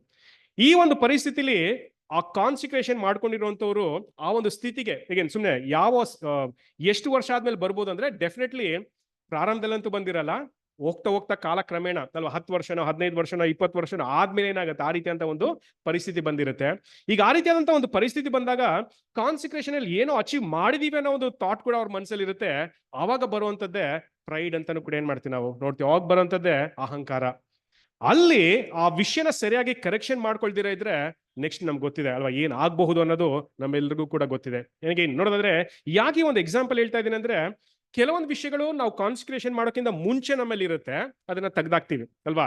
ಈ ವಿಷಯ ನಾವು ತುಂಬಾ ಚೆನ್ನಾಗಿ ಬೆಳೆದಾಗ್ಲೇ ಬರುವಂತ ಒಂದು ವಿಚಾರ ಆಗಿರೋದ್ರಿಂದ ಇದ್ರ ಬಗ್ಗೆ ನಾವು ಹೆಚ್ಚಾದಂತ ಒಂದು ಗಮನನ ಹರಿಸುವಂತದ್ದು ಬಹಳ ಮುಖ್ಯ. ಯಾಕಂದ್ರೆ ನಾವು ದೇವರ ವಿಚಾರಗಳಲ್ಲಿ ಚೆನ್ನಾಗಿ ಬೆಳೆದ ಮೇಲೆ, ದೇವರ ಯೋಚನೆನ ಚೆನ್ನಾಗಿ ಅರ್ಥ ಮಾಡ್ಕೊಂಡ್ಮೇಲೆ, ಎಲ್ಲ ಬ್ರದರ್ ಸಿಸ್ಟರ್ಸ್ ನಮ್ಮನ್ನ ಗುರುತಿಸೋದಕ್ಕೆ ಪ್ರಾರಂಭ ಮಾಡಿದ್ಮೇಲೆ, ನಾವು ಏನೋ ಒಂದು ಹೈ ಸ್ಟ್ಯಾಂಡರ್ಡ್ ನ ಅಚೀವ್ ಮಾಡಿದೀವಿ ಅಂತ ಅನ್ಕೊಂಡಾಗ್ಲೇ ಬರುವಂತದ್ದು ಪ್ರೈಡ್ ಅಂತಾನು ಕೂಡ ಏನ್ ಮಾಡ್ತಾರೆ ಹೇಳ್ತಾರೆ. ಹಾಗಾಗಿ ಆ ಒಂದು ಟೈಮಲ್ಲೇ ನಾವು ಆ ಒಂದು ವಿಷಯಗಳನ್ನ ಸರಿಯಾಗಿ ನಿಭಾಯಿಸುವಂಥದ್ದು ಬಹಳನೇ ಮುಖ್ಯ. ಯಾಕಂದ್ರೆ ಆ ಒಂದು ಟೈಮಲ್ಲಿ ನಾವು ಅದನ್ನ ಸರಿಯಾಗಿ ನಿಭಾಯಿಸಲಿಲ್ಲ ಅಂದ್ರೆ ಕಿಂಗ್ ಉಜ್ಜಿಯಾಗಿ ಏನಾಯ್ತೋ ಅದೇ ರೀತಿಯಾದಂತ ಒಂದು ಪರಿಸ್ಥಿತಿಗಳು ನಮಗೂ ಕೂಡ ಆಗಕ್ಕೆ ಸಾಧ್ಯತೆ ಇದೆ. ಏನಕ್ಕಂದ್ರೆ ಸಿಂಪಲ್ ಆಗಿ ದೇವರ ಒಂದು ಸಿಂಪಲ್ ಪ್ರಿನ್ಸಿಪಲ್ಸ್ಗೆ ಎಗೇನ್ಸ್ಟ್ ಆಗಿ ನಾವು ಹೋಗ್ತಾ ಇದೀವಿ ಅಲ್ವಾ. ಯಾವ ಪ್ರಿನ್ಸಿಪಲ್ ಅಂತ ನೋಡೋದಾದ್ರೆ, ದೇವರ ತ್ರಾಣ ಉಳ್ಳ ಹಸ್ತದ ಕೆಳಗೆ ನಿಮ್ಮನ್ನ ತಗ್ಗಿಸ್ಕೊಳ್ಳಿ, ಅಕಸ್ಮಾತ್ ನಿಮ್ಮನ್ನ ತಗ್ಗಿಸ್ಕೊಳ್ಳಿಲ್ಲ ಅಂದ್ರೆ ದೇವ್ರ ಏನ್ ಮಾಡ್ತಾರೆ, ನಿಮ್ಮನ್ನ ತಗ್ಗಿಸ್ತಾರೆ ಅನ್ನೋ ಒಂದು ವಿಷಯನೂ ಕೂಡ ಏನ್ ಮಾಡ್ತಾರೆ ಹೇಳ್ತೇನೆ. ಆ ವಾಕ್ಯನೂ ಕೂಡ ಬರುತ್ತೆ, ನಾವು ನೆಕ್ಸ್ಟ್ ಓದೋಣ.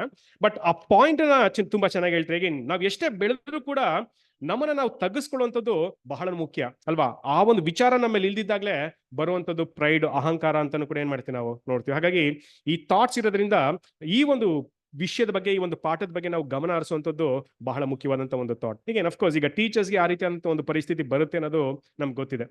ನಮ್ಮೆಲ್ರಿಗೂ ಕೂಡ ಸ್ವಾಭಾವಿಕವಾಗಿ ಪ್ರೈಡ್ ಬರೋದಕ್ಕೆ ಸಾಧ್ಯತೆ ಇದೆಯಾ, ಅಥವಾ ಅಹಂಕಾರ ನಮ್ಮಲ್ಲಿ ಇದೆಯಾ? ಅಹಂಕಾರ ನಮ್ಮಲ್ಲಿ ಇದೆ ಅನ್ನೋದಕ್ಕೆ ಏನಾದ್ರು ಸಾಕ್ಷಿ ಇದೆಯಾ, ಗುರುತುಗಳಿದೆಯಾ ಅಂತ ಕೇಳ್ಬೋದು. ಏನಾದ್ರು ಇರುತ್ತಾ ನಮ್ಮಲ್ಲಿ ಅಹಂಕಾರ ಇದೆ ಅನ್ನೋದಕ್ಕೆ ಏನಾದ್ರು ಸಾಕ್ಷಿಗಳಿರುತ್ತಾ? ತಪ್ಪು ಮಾಡಿದ್ರೆ ಸಾರಿ ಹೇಳಲ್ಲ. ಈಗ ತಪ್ಪೇ ಮಾಡಿಲ್ಲ ಅಂತ ಅನ್ಸುವಾಗ ಇನ್ ಸಾರಿ ಕೇಳೋದಿಲ್ಲ ಅಲ್ವಾ.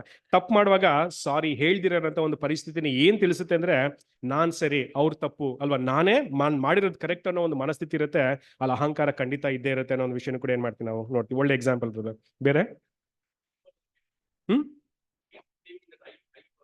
ಓಕೆ, ನಾನೇ ಅನ್ನೋ ತರ ಒಂದು ಮನಸ್ಥಿತಿ ಇದ್ದಾಗ್ಲೂ ಕೂಡ ಅಲ್ಲಿ ಅಹಂಕಾರ ಇದ್ದೇ ಇರುತ್ತೆ.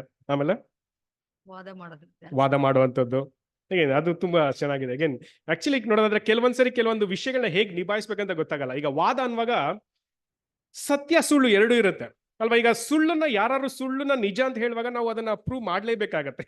ಈಗ ಕೆಲವೊಂದ್ಸರಿ ಅದು ವಾದ ಆಗ್ಬಿಡೋದು. ಏನಕ್ಕಂದ್ರೆ ಅವರು ಕೇಳಕ್ ರೆಡಿ ಇಲ್ಲ, ನಾವು ಬಿಡಕ್ ರೆಡಿ ಇಲ್ಲ. ಯಾಕಂದ್ರೆ ದೇವ್ರ ವಿಷಯ ಬಂದಾಗ ಅಲ್ವಾ ಸರಿಯಾಗಿರೋದನ್ನ ಮಾಡ್ಲೇಬೇಕು ಅನ್ನೋ ಒಂದು ಯೋಚನೆ ನಮ್ಗಿರುತ್ತೆ.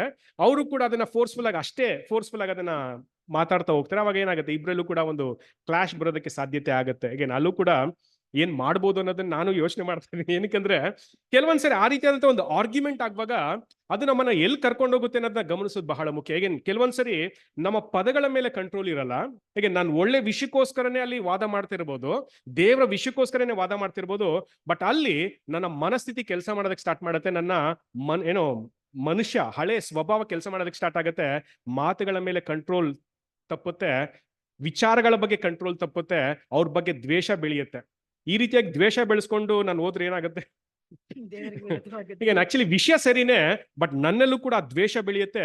ಆ ದ್ವೇಷ ನನ್ನನ್ನ ಹಾಳು ಮಾಡ್ಬಿಡುತ್ತೆ. ಈಗ ಇದು ಕೂಡ ನಾವು ಗಮನಿಸುವಂತದ್ದು ಬಹಳ ಮುಖ್ಯ. ಯಾಕಂದ್ರೆ ಆ ವಿಷಯನ ನಾವು ಸೂಕ್ಷ್ಮವಾಗಿ ಬಗೆಹರಿಸದಿರ ಇದ್ರೆ ನಾವು ಕೂಡ ತಪ್ಪಾದಂತ ಮಾರ್ಗದಲ್ಲಿ ಹೋಗಿ ತಪ್ಪೇ ಸರಿ ಅಂತ ಪ್ರೂವ್ ಮಾಡುವಂತ ಒಂದು ಸ್ಥಿತಿಗೆ ಬಂದ್ಬಿಡುತ್ತೆ. ಈಗ ಗಲಾಟೆ ಮಾಡಿದ್ರೇನೆ ಅದು ಸರಿ ಹೋಗೋದು ಅನ್ನೋ ಒಂದು ಪರಿಸ್ಥಿತಿಗೆ ಬಂದ್ಬಿಡುತ್ತೆ. ಈಗ ಅದು ಕೂಡ ತಪ್ಪಾಗುತ್ತೆ. ಬಟ್ ಅಲ್ಲೂ ಕೂಡ ಆ ಪ್ರೈಡ್ ಅನ್ನೋದು ಕಾಣಿಸುತ್ತೆ. ಈಗ ನಾನ್ ಸರಿ ನೀವ್ ತಪ್ಪು ಅನ್ನುವಾಗ ಅಲ್ಲಿ ಪ್ರೈಡ್ ಕಾಣಿಸುತ್ತೆ.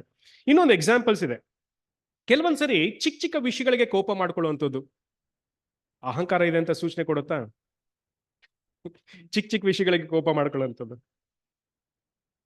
ಹೌದು, ಚಿಕ್ಕ ಚಿಕ್ಕ ವಿಷಯಗಳಿಗೂ ನೀವು ಕೋಪ ಮಾಡ್ಕೊಂಡ್ರೆ ಏನೇನೇ ಸೂಚನೆ ಮಾಡುತ್ತೆ ಅಂದ್ರೆ ನೀನ್ ತಪ್ಪು ನಾನ್ ಸರಿ ಅಲ್ವಾ, ನೀನ್ ಮಾಡ್ತಿರೋದು ಸರಿ ಅಲ್ಲ, ನಾನ್ ಹೇಳೋದು ಸರಿ ಅಂತ ಅನ್ಸುತ್ತೆ. ಹಾಗಾಗಿ ಅಗೇನ್ ವಿ ಬಿಕಮ್ ಟಚಿ ಅಂತಾನು ಕೂಡ ಏನ್ ಮಾಡ್ತೆ ಹೇಳ್ತೆ. ಚಿಕ್ಕ ಚಿಕ್ಕ ವಿಷಯಗಳಲ್ಲೂ ಕೂಡ ನಾವು ತಪ್ಪು ಕೋಪ ಮಾಡ್ಕೊಳ್ಳುವಾಗ ನಮ್ಮಲ್ಲಿ ಅಹಂಕಾರ ಇದೆ ಅನ್ನೋದನ್ನ ನಾವು ತಿಳ್ಕೊಳ್ಳುವಂಥದ್ದು ಬಹಳನೇ ಮುಖ್ಯವಾದಂತ ಒಂದು ವಿಚಾರ ಅಂತಾನು ಕೂಡ ಏನ್ ಮಾಡ್ತಾರೆ ಹೇಳ್ತಾರೆ.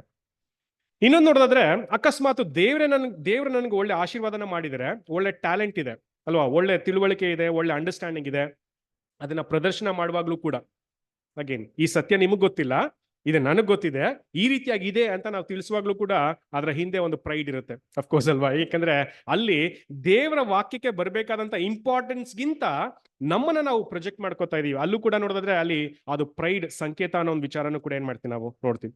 ಇನ್ನೊಂದು, ನಮ್ಗಿರುವಂತ ವಸ್ತುಗಳ ಬಗ್ಗೆ ನಮ್ಗೆ ಹೆಮ್ಮೆ ಇರುವಂತದ್ದು. ಫಾರ್ ಎಕ್ಸಾಂಪಲ್, ನಮ್ಮ ಮನೆ ಚೆನ್ನಾಗಿದೆ ಅಲ್ವಾ, ನಮ್ಮ ಮನೇಲಿ ಬ್ಯೂಟಿಫುಲ್ ಆಗಿ ಅಲಂಕಾರ ಮಾಡಿದೀವಿ, ಪ್ರೇಯರ್ ಮಾಡಿದ್ರೆ ಎಲ್ರು ಬಂದು ಕೂತ್ಕೊಂಡು ಆರಾಮಾಗೆ ಅಲ್ವಾ ಸ್ಪೇಷಿಯಸ್ ಆಗಿ ಅಲ್ಲಿ ಮೀಟಿಂಗ್ ಮಾಡ್ಬೋದು ಅಲ್ವಾ, ನಾನು ತುಂಬಾ ಚೆನ್ನಾಗಿ ಡೆಕೋರೇಟ್ ಮಾಡಿದೀನಿ ಅನ್ನೋ ತರ ಒಂದು ಥಾಟ್ಸ್ ಇದ್ರು ಕೂಡ, ಹಾಗಾಗಿ ನಮ್ಮನೇಲೆ ಬಂದು ಪ್ರೇಯರ್ ಮೀಟಿಂಗ್ ಮಾಡಿ ಅಂತ ಹೇಳುವಾಗ್ಲೂ ಕೂಡ ಏನಾಗುತ್ತೆ ಅದ್ರ ಹಿಂದೆ ಆ ಒಂದು ಪ್ರೈಡ್ ಇದೆ. ಯಾಕಂದ್ರೆ ನಮ್ಮ ವಸ್ತುಗಳ ಮೇಲೆ ನಮ್ಗೇನಾಗಿದೆ ಜಾಸ್ತಿ ಹೆಮ್ಮೆ ಇದೆ ಅಲ್ವಾ. ಈಗ ಅಲ್ಲೂ ಕೂಡ ನೋಡೋದಾದ್ರೆ ಆ ಒಂದು ಪ್ರೈಡ್ ಅನ್ನ ನಾವು ಸೂಚನೆ ಅಲ್ಲಿ ಒಂದು ಅಹಂಕಾರನ ಅಲ್ಲಿ ತೋರ್ಸೋದಕ್ಕೆ ಅವಕಾಶ ಇದೆ ಅನ್ನೋ ಒಂದು ಥಾಟ್ ಅನ್ನು ಕೂಡ ಏನ್ ಮಾಡ್ತಾರೆ ಹೇಳ್ತಾರೆ. ಇನ್ನು ಕೂಡ ಕೆಲವೊಂದು ಎಕ್ಸಾಂಪಲ್ ನೋಡೋದಾದ್ರೆ, ಈಗ ಕೆಲವೊಂದ್ಸರಿ ಲೋಕದ ವಿಷಯಗಳನ್ನ ಸರಿ ಅಂತ ಹೇಳುವಾಗ್ಲೂ ಕೂಡ ನಮ್ಮಲ್ಲಿ ಪ್ರೈಡ್ ಇದೆ ಅಂತಾನು ಕೂಡ ಏನ್ ಮಾಡ್ತಾರೆ ಹೇಳ್ತಾರೆ. ಏನ್ ಕೆಲವೊಂದು ಲೋಕದ ವಿಷಯಗಳು ಫಸ್ಟ್ ಆಫ್ ಆಲ್ ತಪ್ಪು ಅಲ್ವಾ, ಅದನ್ನ ತಪ್ಪಂತಾನೆ ಹೇಳ್ಬೇಕು. ಬಟ್ ಲೋಕದವ್ರ ಜೊತೆ ಇರುವಾಗ ನಾವು ಅದನ್ನ ತಪ್ಪಂತ ಹೇಳೋದಕ್ಕೆ ಆಗಲ್ಲ. ಅವಾಗ ಏನ್ ಮಾಡ್ತೀವಿ, ಸುಮ್ನೆ ಇದು ಒಪ್ಕೊಬಿಡ್ತೀವಿ. ಈಗ ಅಲ್ಲೂ ಕೂಡ ಏನ್ ಹೇಳ್ತಾರೆ ಅಂದ್ರೆ, ಅಲ್ಲಿ ದೇವ್ರಿಗಿಂತ ಮೀರಿ ನಿಮ್ಮ ಮೇಲೆ, ನಿಮ್ಮ ಆಲೋಚನೆಗಳ ಮೇಲೆ ಹೆಚ್ಚಾದಂತ ಒಂದು ಒಳ್ಳೆ ಅಭಿಪ್ರಾಯ ಇದೆ. ಹಾಗಾಗಿ ಅಲ್ಲಿ ನೀವು ಆ ವಿಷಯಗಳನ್ನ ಪ್ರೆಸೆಂಟ್ ಮಾಡ್ತಾ ಅವ್ರ ಮುಂದೆ ತಪ್ಪಾಗೋದಕ್ಕೆ ಯೋಚನೆ ಮಾಡ್ತಾ ಇದ್ದೀರಾ. ಫಾರ್ ಎಕ್ಸಾಂಪಲ್, ಈಗ ಲೋಕದವ್ರು ಏನೋ ಒಂದು ವಿಷಯನ ತಿಳಿಸ್ತಾರೆ, ನಾನಲ್ಲಿ ಹೇಳ್ಬೋದು ಅಲ್ವಾ, ಇದು ಸರಿಯಾದಂತ ವಿಚಾರ ಇದು ಅಂತ ಹೇಳ್ಬೋದು, ಬಟ್ ಹೇಳಲ್ಲ. ಯಾಕೆ ಹೇಳಲ್ಲ? ಅವ್ರ ಮುಂದೆ ನಾನು ಚಿಕ್ಕವನಾಗ್ಬಿಡ್ತೀನಿ ಅನ್ನೋ ಒಂದು ಥಾಟ್ಗೋಸ್ಕರ. ಅಂದ್ರೆ ನನ್ನ ಹೆಸರು ಹಾಳಾಗ್ಬಿಡುತ್ತೆ ಅಲ್ವಾ, ನನ್ನ ವಿಷಯ ಹಾಳಾಗ್ಬಿಡುತ್ತೆ ಅನ್ನೋ ಒಂದು ವಿಷಯಕ್ಕೋಸ್ಕರ ಕೆಲವೊಂದ್ಸರಿ ಆ ರೀತಿಯಾದಂತ ಒಂದು ಕರೆಕ್ಷನ್ಸ್ ನ ಮಾಡಲ್ಲ. ನನ್ನ ವಿಷಯ, ನನ್ನ ಹೆಸರು ಹಾಳಾಗುತ್ತೆ ಅನ್ನುವಾಗ ನಾನು ಅನ್ನೋ ಒಂದು ಅಹಂಕಾರ ಅಲ್ಲಿ ಇದೆ ಅನ್ನೋ ಒಂದು ವಿಚಾರನೂ ಕೂಡ ಏನ್ ಮಾಡ್ತೀವಿ ನಾವು ನೋಡ್ತೀವಿ. ಅದಕ್ಕೋಸ್ಕರ ಆ ಒಂದು ಥಾಟ್ಸ್ಗೋಸ್ಕರನು ಕೆಲವೊಂದ್ಸರಿ ಲೋಕದ ವಿಚಾರಗಳ ಜೊತೆ ನಾವು ಕಾಂಪ್ರಮೈಸ್ ಮಾಡ್ಕೊಳ್ಳುವಂತ ಒಂದು ಪರಿಸ್ಥಿತಿನೂ ಕೂಡ ಇರುತ್ತೆ ಅನ್ನೋ ಒಂದು ಥಾಟ್ ಅನ್ನು ಕೂಡ ಏನ್ ಮಾಡ್ತಾರೆ ಹೇಳ್ತಾರೆ. ಇನ್ನೊಂದು ವಿಚಾರನೂ ಕೂಡ ಏನ್ ಮಾಡ್ತಾರೆ ಹೇಳ್ತಾರೆ, ಕೆಲವೊಂದ್ಸರಿ ದೇವ್ರು ಕೊಟ್ಟಿರುವಂತ ಪರಿಸ್ಥಿತಿಗಳನ್ನ ಪ್ರಶ್ನೆ ಮಾಡುವಾಗ ನಮ್ಮೆಲ್ಲ ಅಹಂಕಾರ ಇರುತ್ತೆ ಅಂತಾನು ಕೂಡ ಏನ್ ಮಾಡ್ತಾರೆ ಹೇಳ್ತಾರೆ. ಹೇಗೆ ದೇವ್ರು ಎಲ್ರಿಗೂ ಒಂದೇ ಪರಿಸ್ಥಿತಿ ಕೊಟ್ಟಿಲ್ಲ ಅಲ್ವಾ, ಪ್ರತಿಯೊಬ್ಬರಿಗೂ ಕೂಡ ನಮ್ದೇ ಆದಂತ ಒಂದು ಅನುಭವಗಳನ್ನ, ಪರಿಸ್ಥಿತಿಗಳನ್ನ ಕೊಟ್ಟಿದ್ದಾರೆ. ಈಗ ಕೆಲವೊಂದ್ಸರಿ ಆ ಪರಿಸ್ಥಿತಿನ ಕೊಟ್ಟಿರುವಾಗ ದೇವ್ರನ್ನ ಪ್ರಶ್ನೆ ಮಾಡುವಂತ ಮನಸ್ಥಿತಿ ಯಾರಿಗಾರ ಇದೆಯಾ? ಯಾಕೆ ದೇವ್ರ ನಮಗ್ ಮಾತ್ರನೇ ಈ ರೀತಿಯಾಗಿ ಕೊಟ್ಟಿದ್ದೀರಾ ಅನ್ನೋ ಒಂದು ಥಾಟ್ಸ್, ಆ ರೀತಿ ಅಂತ ಆಲೋಚನೆ ಯಾರಿಗಾರ ಬರುತ್ತಾ? ಬರುತ್ತೆ. ಆಕ್ಚುಲಿ ಅಲ್ಲೂ ಕೂಡ ಏನಿದೆ ಅಂದ್ರೆ ಒಂದು ಪ್ರೈಡ್ ಇದೆ ಅಂತಾನು ಕೂಡ ಏನ್ ಮಾಡ್ತಾರೆ ಹೇಳ್ತಾರೆ. ಯಾಕಂದ್ರೆ ದೇವರ ಆಲೋಚನೆಯನ್ನ ಮೀರಿ, ದೇವ್ರೆ ನೀವು ಮಾಡಿದ್ ಸರಿ ಇಲ್ಲ, ನನ್ನ ಜೀವನದಲ್ಲಿ ಈ ತರ ಅನುಮತಿ ಮಾಡಿರೋದು ಕರೆಕ್ಟ್ ಅಲ್ಲ ಅಲ್ವಾ, ನನಗೆ ಸರಿಯಾಗಿ ನೀವು ಮಾಡ್ಬೇಕಾಗಿತ್ತು ಅಂತ ದೇವರ ಒಂದು ಜ್ಞಾನನೇ ಪ್ರಶ್ನೆ ಮಾಡ್ತಾ ಇದೀವಿ. ಹೀಗೆ ಅಲ್ಲೂ ಕೂಡ ಆ ಒಂದು ಪ್ರೈಡ್ ಇರುತ್ತೆ ಅನ್ನೋ ಒಂದು ವಿಚಾರನೂ ಕೂಡ ಏನ್ ಮಾಡ್ತಾರೆ ಹೇಳ್ತಾರೆ. ಹೀಗೆ ನೋಡೋದಾದ್ರೆ ಅದು ಕೂಡ ಭಯಂಕರವಾದ ಒಂದು ವಿಷಯ. ಅಂದ್ರೆ ನಮ್ಮ ಜೀವನದಲ್ಲಿ ನಮ್ಗೆ ಗೊತ್ತಿದೆ ಅಲ್ವಾ, ದೇವರು ಮಾಡುವಂತ ಎಲ್ಲಾ ಕಾರ್ಯಗಳು ಕೂಡ ಸರಿಯಾಗೇ ಇರುತ್ತೆ ಅಲ್ವಾ. ಹಾಗಾಗಿ ಕೆಲವೊಂದ್ಸರಿ ಅದನ್ನ ಪ್ರಶ್ನೆ ಮಾಡುವಾಗ ನಾವು ದೇವರ ಜ್ಞಾನನೇ ಪ್ರಶ್ನೆ ಮಾಡ್ತಾ ಇದೀವಿ, ದೇವರ ತಿಳುವಳಿಕೆನೆ ಪ್ರಶ್ನೆ ಮಾಡ್ತಾ ಇದೀವಿ. ಏನಕ್ಕಂದ್ರೆ ನಮಗೂ ಅನ್ಸುತ್ತೆ ದೇವರೆಲ್ಲ ತಪ್ಪು ಮಾಡ್ಬಿಟ್ಟಿದ್ದಾರೆ ಅಂತ. ಈಗ ನಿಜವಾಗ್ಲೂ ಅನ್ಸುತ್ತೆ ದೇವ್ರು ತಪ್ಪು ಮಾಡೋದಕ್ಕೆ ಸಾಧ್ಯತೆ ಇದೆ ಅಂತ? ಅಂದ್ರೆ ಖಂಡಿತ ಇಲ್ಲ. ನಾವು ನಮ್ಮ ಆಲೋಚನೆಗಳು ತಪ್ಪು ಮಾಡೋದಕ್ಕೆ ಬಹಳಷ್ಟು ಅವಕಾಶಗಳಿದೆ. ದೇವ್ರು ಖಂಡಿತ ಆ ರೀತಿಯಾದಂತ ಒಂದು ತಪ್ಪುಗಳನ್ನ ಮಾಡೋದಕ್ಕೆ ಸಾಧ್ಯ ಇಲ್ಲ. ಹಾಗಾಗಿ ಅಕಸ್ಮಾತ್ ನಾವು ದೇವರನ್ನ ಪ್ರಶ್ನೆ ಮಾಡುವಾಗ ಅಲ್ಲೂ ಕೂಡ ಆ ಒಂದು ಅಹಂಕಾರ ವ್ಯಕ್ತಪಡಿಸ್ತಾ ಇದೀವಿ ಅನ್ನೋ ಒಂದು ವಿಚಾರನ ಕೂಡ ಏನ್ ಮಾಡ್ತಾ ಹೇಳ್ತಾರೆ. ಈಗ ತುಂಬಾ ಒಳ್ಳೆ ಎಕ್ಸಾಂಪಲ್ ಇದೆ, ಆಬೇಲ್ ಮತ್ತೆ ಕೇನ್ ಅಲ್ವಾ. ಕೇನ್ ಎಕ್ಸಾಂಪಲ್ ತಗೊಂಡ್ರೆ ಅದೇ ರೀತಿಯಾಗಿದೆ. ನನ್ನ ಸ್ಯಾಕ್ರಿಫೈಸ್ಗಿಂತ ನೀವು ಆಬಲ್ ಸ್ಯಾಕ್ರಿಫೈಸ್ನ ಅಕ್ಸೆಪ್ಟ್ ಮಾಡ್ಬಿಟ್ರಲ್ಲ ಅನ್ನೋ ತರ ಒಂದು ಪ್ರಶ್ನೆ. ಬಟ್ ಆ ಸೂಕ್ಷ್ಮಗಳನ್ನ ನಾವು ಗಮನಿಸುವಾಗ ಗೊತ್ತಿದೆ, ದೇವ್ರು ಯಾವತ್ತೂ ಕೂಡ ತಪ್ಪು ಮಾಡೋದಕ್ಕೆ ಸಾಧ್ಯ ಇಲ್ಲ ಅನ್ನೋ ಒಂದು ವಿಚಾರನೂ ಕೂಡ ಏನಾಗುತ್ತೆ ಗೊತ್ತಾಗುತ್ತೆ. ಹಾಗಾಗಿ ಹೀಗೆ ನಮ್ಗೆ ಗೊತ್ತಿಲ್ದಿರ ಆ ಪ್ರೈಡ್ ನಮ್ಮಲ್ಲಿ ಮನೆ ಮಾಡ್ಕೊಂಡಿರುತ್ತೆ, ಯಾಕಂದ್ರೆ ಆ ಹಳೆ ಸೃಷ್ಟಿಯ ಜೊತೆ ನಾವಿದೀವಿ. ಹಾಗಾಗಿ ನಮ್ಗಿರುವಂತ ಒಂದು ದೊಡ್ಡ ಚಾಲೆಂಜ್ ಏನಂದ್ರೆ ಆ ವಿಷಯಗಳನ್ನು ಕೂಡ ಗಮನಿಸಿ ನಾವು ಬೆಳೆಯುವಂಥದ್ದೇ ಬಹಳ ಮುಖ್ಯ. ಕಾನ್ಸಿಕ್ರೇಟೆಡ್ ಲೈಫಲ್ಲಿ ಒಂದು ಒಳ್ಳೆ ಅನುಭವ ಏನಂದ್ರೆ, ನಾವು ಹೋಗ್ತಾ ಹೋಗ್ತಾ ಹೋಗ್ತಾ ನಮ್ ಕಷ್ಟಗಳು ಕಮ್ಮಿ ಆಗ್ತಾ ಹೋಗ್ತು ಅಂತ ಅನ್ಕೋತೀವಿ. ಕಷ್ಟಗಳು ಕಮ್ಮಿ ಆಗುತ್ತೆ, ಬಟ್ ಸ್ಟ್ಯಾಂಡರ್ಡ್ ದೊಡ್ಡದಾಗ್ಬಿಡುತ್ತೆ. ಆ ಸ್ಟ್ಯಾಂಡರ್ಡ್ ನ ತಿಳ್ಕೊಂಡು ಅದಕ್ಕೆ ತಕ್ಕಾಗಿ ನಡೆಯೋದಕ್ಕೆ ತುಂಬಾ ಪ್ರಯಾಸ ಬೇಕಾಗತ್ತೆ. ಹೇಗೆ ನೋಡೋದಾದ್ರೆ ಎಷ್ಟೋ ಸರಿ ಜಾಸ್ತಿ ವರ್ಷ ನಾವು ಬೆಳೆದಾಗ್ಲೇ ದೇವರ ಸ್ಟ್ಯಾಂಡರ್ಡ್ ಚೆನ್ನಾಗಿ ಅರ್ಥ ಆಗುತ್ತೆ. ಬಟ್ ಎಷ್ಟು ಬ್ಯೂಟಿಫುಲ್ ಅನ್ಸುತ್ತೆ ಅಂದ್ರೆ ಆ ಸ್ಟ್ಯಾಂಡರ್ಡ್ ನ ನಾವು ನೋಡಿ ನಡಿಲೇಬೇಕು ಅಂತ ಅನ್ಸುತ್ತೆ. ಹೇಗೆ ನೋಡೋದಾದ್ರೆ ಅದಕ್ಕೆ ದೇವ್ರ ವಾಕ್ಯ ಯಾವತ್ತೂ ಕೂಡ ಹಳೆದಾಗಲ್ಲ ಅಲ್ವಾ. ದೇವ್ರ ವಾಕ್ಯ ಯಾವಾಗ್ಲೂ ಕೂಡ ಹೊಸದಾಗಿ ಇರುತ್ತೆ, ಯಾಕಂದ್ರೆ ಆ ಸ್ಟ್ಯಾಂಡರ್ಡ್ ಬೆಳಿತಾನೆ ಹೋಗುತ್ತೆ. ಹಾಗಾಗಿ ಎಷ್ಟೋ ಸರಿ ಕೆಲವೊಂದು ಓದಿರುವಂತ ಒಂದು ಪಾಠನೆ, ತಿಳ್ಕೊಂಡಿರುವಂತ ವಿಚಾರನೆ, ಅದರಲ್ಲೂ ಕೂಡ ಇನ್ನೂ ಒಂದು ಒಳ್ಳೆ ರೀತಿಯಾದಂತ ವಿಷಯಗಳನ್ನ ನಮ್ಗೆ ತಿಳಿಸೋದಕ್ಕೆ ಅಲ್ಲಿ ಅವಕಾಶ ಆಗುತ್ತೆ. ಹಾಗಾಗಿ ಈ ರೀತಿಯಾದಂತ ಒಂದು ಥಾಟ್ಸ್ ಕೂಡ ನಮ್ಗೆ ತಿಳಿಸುತ್ತೆ. ಹೇಗೆ ನೋಡೋದಾದ್ರೆ ಪ್ರೈಡ್ ಅನ್ನುವಾಗ ಅನೇಕ ಸರಿ ಆ ಒಂದು ಪ್ರೈಡ್ ಬಗ್ಗೆ ವಿಚಾರಗಳನ್ನ ನೋಡಿದೀವಿ, ಬಟ್ ಕೆಲವೊಂದು ವಿಷಯಗಳನ್ನ ಮತ್ತೆ ಮೆಲ್ಕಾಕುವಾಗ ತುಂಬಾ ಬ್ಯೂಟಿಫುಲ್ ಎಕ್ಸಾಂಪಲ್ಸ್ ನಮ್ ಕಣ್ಮುಂದೆ ಬರುತ್ತೆ. ಸೊ ಹಾಗಾಗಿ ಈ ಪ್ರೈಡ್ ನಮ್ಮಲ್ಲಿ ಬರ್ದಿರ ಇರ್ಬೇಕಂದ್ರೆ ನಾವ್ ಏನ್ ಮಾಡ್ಬೇಕು ಅನ್ನೋದು ಕೂಡ ನಾವು ತಿಳ್ಕೊಳ್ಳುವಂಥದ್ದು ಬಹಳ ಮುಖ್ಯ. ಏನ್ ಪ್ರೈಡ್ ನಮ್ಮಲ್ಲಿ ಬರ್ದಿರೋದಕ್ಕೆ ಏನ್ ಮಾಡಬಹುದು? ಹೇಳಿ ಬರೋ, ಸ್ವಲ್ಪ ಜೋರಾಗಿ ಹೇಳ್ಬೇಡಿ, ಕೇಳಿಸ್ಲಿಲ್ಲ. ಪ್ರೀತಿ ಅಲ್ವಾ, ಲವ್. ಆಕ್ಚುಲಿ ನೋಡಿದ್ರೆ ಏನೋ ಪ್ರೀತಿ ಎಲ್ಲವನ್ನು ಕೂಡ ಸಹಿಸ್ಕೊಳ್ಳುತ್ತೆ ಅನ್ನೋ ಒಂದು ವಿಚಾರನೂ ಕೂಡ ಏನ್ ಮಾಡ್ತಾ ಹೇಳ್ತೀನಿ. ಆ ವಾಕ್ಯ ತುಂಬಾ ಸಿಂಪಲ್, ಬಟ್ ಎಷ್ಟು ಆಳವಾಗಿ ಆ ಒಂದು ವಾಕ್ಯದಲ್ಲಿ ನೀವು ಇಳಿತಿರೋ ಅಷ್ಟು ಚೆನ್ನಾಗಿ ಆ ಒಂದು ಎಕ್ಸ್ಪ್ಲನೇಷನ್ ಕೂಡ ಸಿಕ್ಕುತ್ತೆ ಅಲ್ವಾ. ಪ್ರೀತಿ ಎಲ್ಲವನ್ನೂ ಕೂಡ ಸಹಿಸ್ಕೊಳ್ಳುತ್ತೆ ಅನ್ನೋ ಒಂದು ವಿಚಾರನೂ ಕೂಡ ಏನ್ ಮಾಡ್ತಾ ಹೇಳ್ತೆ. ಡೆಫಿನೆಟ್ಲಿ ಪ್ರೀತಿ ಅನ್ನೋದು ಒಂದು ಬ್ಯೂಟಿಫುಲ್ ಎಕ್ಸಾಂಪಲ್ ಅಲ್ವಾ. ಪ್ರೀತಿ ಇರುವಾಗ ಅಹಂಕಾರಕ್ಕಲ್ಲಿ ಅವಕಾಶ ಇಲ್ಲ ಅನ್ನೋ ಒಂದು ವಿಚಾರನೂ ಕೂಡ ಏನ್ ಮಾಡ್ತೀವಿ ನಾವು ನೋಡ್ತೀವಿ. ಆಮೇಲೆ ಹ್ಯೂಮಿಲಿಟಿ ಅಲ್ವಾ. ಹ್ಯೂಮಿಲಿಟಿ ಇನ್ನೊಂದು ಗ್ರೇಟೆಸ್ಟ್ ಎಕ್ಸಾಂಪಲ್ ಅಂತ ಏನ್ ಮಾಡ್ತಾ ಹೇಳ್ತಾರೆ, ದೀನತೆ.